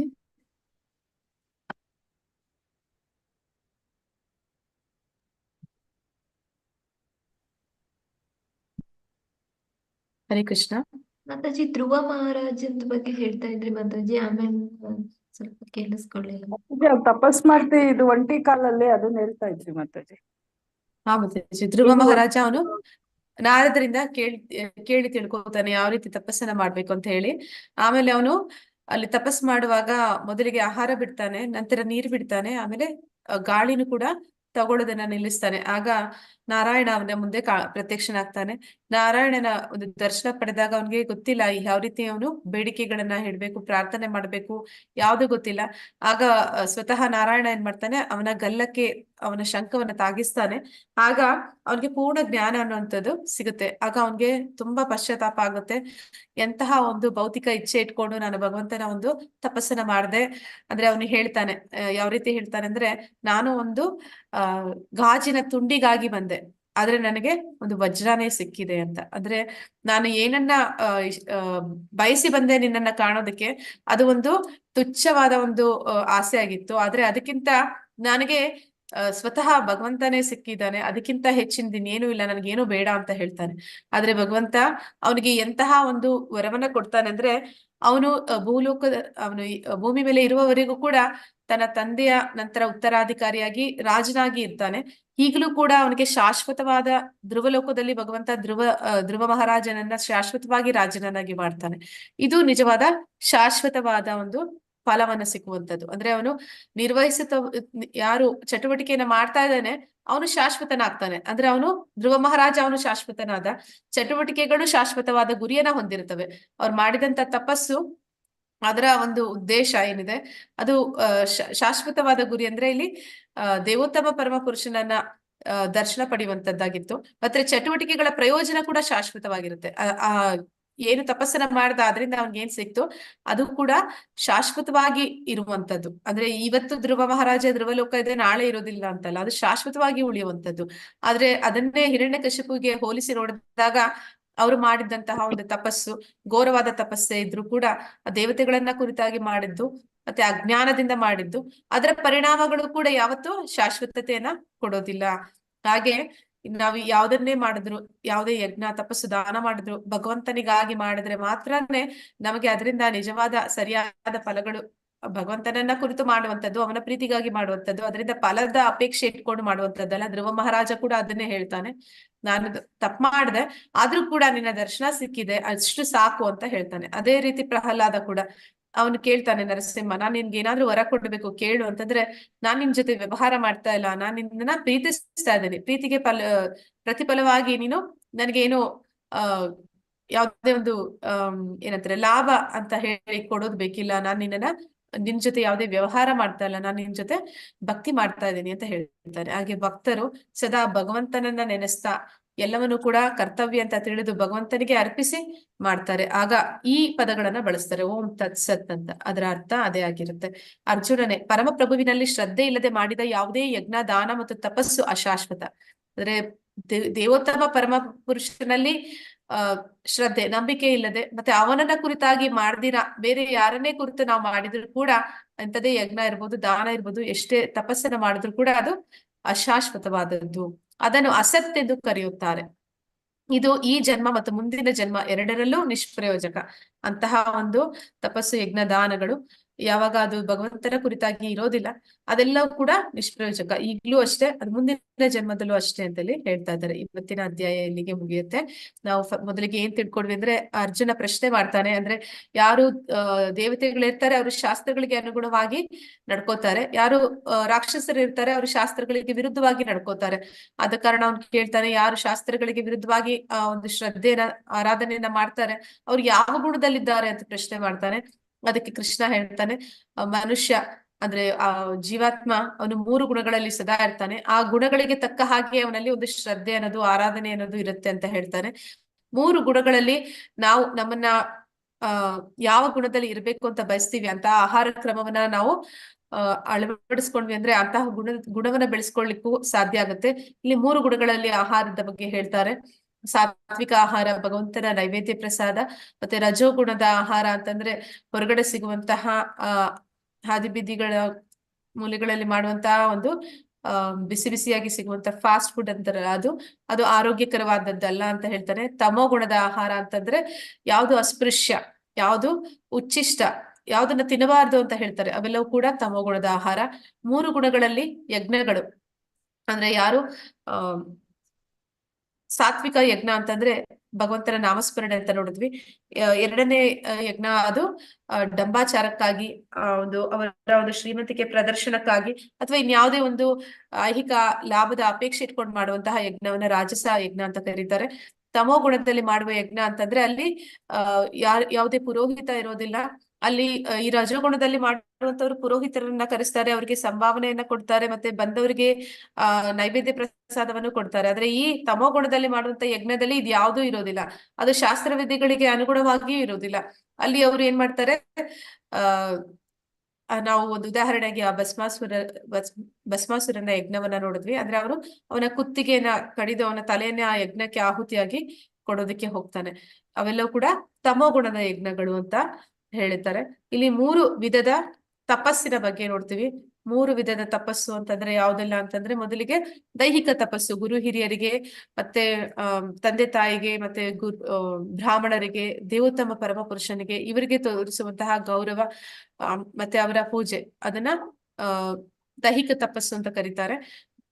ಮಾತಿನ ತಪಸ್ಸು ಅಂತಂದ್ರೆ ಸತ್ಯವನ್ನ ಆಡುವಂಥದ್ದು, ಭಗವಂತನ ವಿಚಾರವಾಗಿ ಮಾತನಾಡುವಂಥದ್ದು, ಭಗವಂತನ ಕುರಿತಂತಹ ಗ್ರಂಥಗಳ ಅಧ್ಯಯನ ಮಾಡುವಂಥದ್ದು, ಇವೆಲ್ಲವೂ ಕೂಡ ಮಾತಿನ ತಪಸ್ಸಾಗುತ್ತೆ. ನಂತರ ಮನಸ್ಸಿನ ತಪಸ್ಸು, ಮನಸ್ಸಿನಿಂದ ಯಾವತ್ತೂ ಕೂಡ ಒಂದು ಕೆಟ್ಟ ಭಾವನೆ ಅನ್ನೋದನ್ನ ಮನಸ್ಸಿನಲ್ಲಿ ತಂದ್ಕೊಳ್ದೇ ಇರುವಂತದ್ದು ಮನಸ್ಸಿನ ತಪಸ್ಸು. ಈ 3 ತಪಸ್ಸನ್ನ ಸಾತ್ವಿಕ ತಪಸ್ಸು ಅಂತ ಕರೀತಾರೆ. ನಂತರ ರಾಜಸ ತಪಸ್ಸು ಅಂತಂದ್ರೆ ಉಪವಾಸ ಮಾಡುವಂಥದ್ದು. ಅಂದ್ರೆ ಅವರು ಹರೇ ಕೃಷ್ಣ ಪ್ರಭುಜಿ, ಆಯ್ತು ಪ್ರಭುಜಿ, ಮುಗಿಸ್ತಾ ಇದ್ದೀನಿ ಶಂಕರ್ ಪ್ರಭುಜಿ. ಅಂದ್ರೆ ರಾಜಸ ತಪಸ್ಸು ಅಂತಂದ್ರೆ ಉಪವಾಸ ಮಾಡುವಂಥದ್ದು, ಅಂದ್ರೆ ಒಂದು ಆಡಂಬರಕ್ಕಾಗಿ ಮಾಡುವಂಥದ್ದು, ಹೆಸರಿಗಾಗಿ ಮಾಡುವಂಥದ್ದು. ತಾಮಸ ತಪಸ್ಸು ಅಂತಂದ್ರೆ ನಾವು ನೋಡಿದ್ವಿ. ತಾಮಸ ತಪಸ್ಸು ಅಂತಂದ್ರೆ ಹರೇ ಕೃಷ್ಣ ತಮೋಗುಣದಲ್ಲಿ ಮಾಡುವಂತ ತಪಸ್ಸು, ಅಂದ್ರೆ ಈ ರಾಕ್ಷಸರು ಆಚರಣೆ ಮಾಡುವಂತಹ ತಪಸ್ಸು, ಅದು ಯಾವ್ದು ಶಾಸ್ತ್ರಗಳಲ್ಲಿ ಇರುವಂತದ್ದಲ್ಲ. ಅದು ಅವರಿಗೂ ಕೂಡ ನೋವನ್ನು ಕೊಡುತ್ತೆ, ದೈಹಿಕವಾಗಿ, ಮಾನಸಿಕವಾಗಿ, ಮತ್ತೆ ಇತರರಿಗೂ ಕೂಡ, ದೇವತೆಗಳಿಗೆ ಮತ್ತೆ ಬೇರೊಬ್ಬರಿಗೂ ತೊಂದರೆ ಕೊಡೋದಕ್ಕಾಗಿನೇ ಅವರು ತಪಸ್ಸನ್ನ ಮಾಡ್ತಾರೆ. ಮತ್ತೆ 3 ಗುಣಗಳಲ್ಲಿ ದಾನ, ಸಾತ್ವಿಕ ದಾನ ಅಂದ್ರೆ ದೇವಸ್ಥಾನಗಳಿಗೆ ಮತ್ತೆ ಭಕ್ತರಿಗೆ ಕೊಡುವಂತದ್ದು. ರಾಜಸಿಕ ದಾನ ಅಂತಂದ್ರೆ ಫಲಾಪೇಕ್ಷೆ ಇಟ್ಕೊಂಡು ಇದನ್ನ ನಾನ್ ಮಾಡ್ತಾ ಇದ್ದೀನಿ, ನಾಳೆ ನನ್ಗೆ ಅದರಿಂದ ಏನ್ ಸಿಗುತ್ತೆ ಅಂತ ಯೋಚನೆ ಮಾಡಿ ಮಾಡುವಂತದ್ದು. ತಮೋ ಗುಣದ ತಪಸ್ಸು ಅಂತಂದ್ರೆ ಸರಿಯಾದ ಕಾಲ, ಸ್ಥಳ, ವ್ಯಕ್ತಿಯನ್ನ ತಿಳ್ಕೊಂಡಿರ ಒಂದು ಬೇಡದ ವಿಷಯಗಳಿಗೆ ಆ ಹಣ ಯಾರು ಅದನ್ನ ಬಳಸ್ತಾರೆ ಅಂತವ್ರಿಗೆ ಕೊಡುವಂತಹ ದಾನ, ಅದು ತಮೋಗುಣದ ದಾನ. ಕೊನೆಯಲ್ಲಿ ನಾವು ಯಾವುದೇ ತಪಸ್ಸು, ಯಜ್ಞ, ದಾನ ಮಾಡ್ಲಿ, ಅದನ್ನ ಭಗವಂತನಿಗೆ ಅರ್ಪಿಸಿದ್ರೆ ಅದು ಸತ್ ಅಂದ್ರೆ ಶಾಶ್ವತವಾದ ಫಲಗಳನ್ನ ಕೊಡುತ್ತೆ. ತತ್ ಅಂತಂದ್ರೆ ಅದು ಭಗವಂತನನ್ನ ಕುರಿತು ಮೋಕ್ಷಕ್ಕಾಗಿ ಮಾಡುವಂತ ಕೆಲಸ ಆಗಿರುತ್ತೆ. ಅಲ್ಲಿ ಯಾವುದೇ ಐಹಿಕ ಲಾಭಾಪೇಕ್ಷೆ, ಇಚ್ಛೆ ಅನ್ನೋದು ಇರೋದಿಲ್ಲ. ಇದನ್ನ ಇಲ್ಲಿ ಓಂ ತತ್ಸತ್ ಅಂತ ಹೇಳ್ತಾರೆ. ಇಲ್ಲಿಗೆ ಇವತ್ತಿನ ಅಧ್ಯಾಯ ಮುಗಿದಿದೆ. ಯಾರಿಗೂ ಏನು ಪ್ರಶ್ನೆಗಳಿದ್ರೆ ನಾಳೆ ನಾ ಹೇಳ್ತೇನೆ. ಧನ್ಯವಾದಗಳು. ಹರೇ ಕೃಷ್ಣ. ವಾಂಛಾಕಲ್ಪತರುಶ್ಚ ಕೃಪಾ ಸಿಂಧುಭ್ಯ ಏವ ಚ ಪತಿತನಾಂ ಪಾವನೇಭ್ಯೋ ವೈಷ್ಣವೇಭ್ಯೋ ನಮೋ ನಮಃ. ಅನಂತ ಕೋಟಿ ವೈಷ್ಣವೃಂದ ಕಿ ಜೈ. ನಾಮಾಚಾರಿ ಹರಿದಾಸ್ ಠಾಕೂರ್ ಕಿ ಜೈ. ಇಲ್ಲಿ ನೆರೆದಿರುವಂತಹ ಎಲ್ಲ ಭಕ್ತರಿಗೂ ಜೈ. ಹರೇ ಕೃಷ್ಣ. ಹರೇ ಕೃಷ್ಣ ಮಾತಾಜಿ, ಧನ್ಯವಾದಗಳು. ಹರೇ ಕೃಷ್ಣ. ಪ್ರಭುಜಿ ಎಂಡ್ ಮಾಡಿ ಮಾತಾಜಿ, ಮೀಟಿಂಗ್ ಎಂಡ್ ಮಾಡಿ. ನಾನು ಮತ್ತೆ ಪ್ರಭುಜಿ.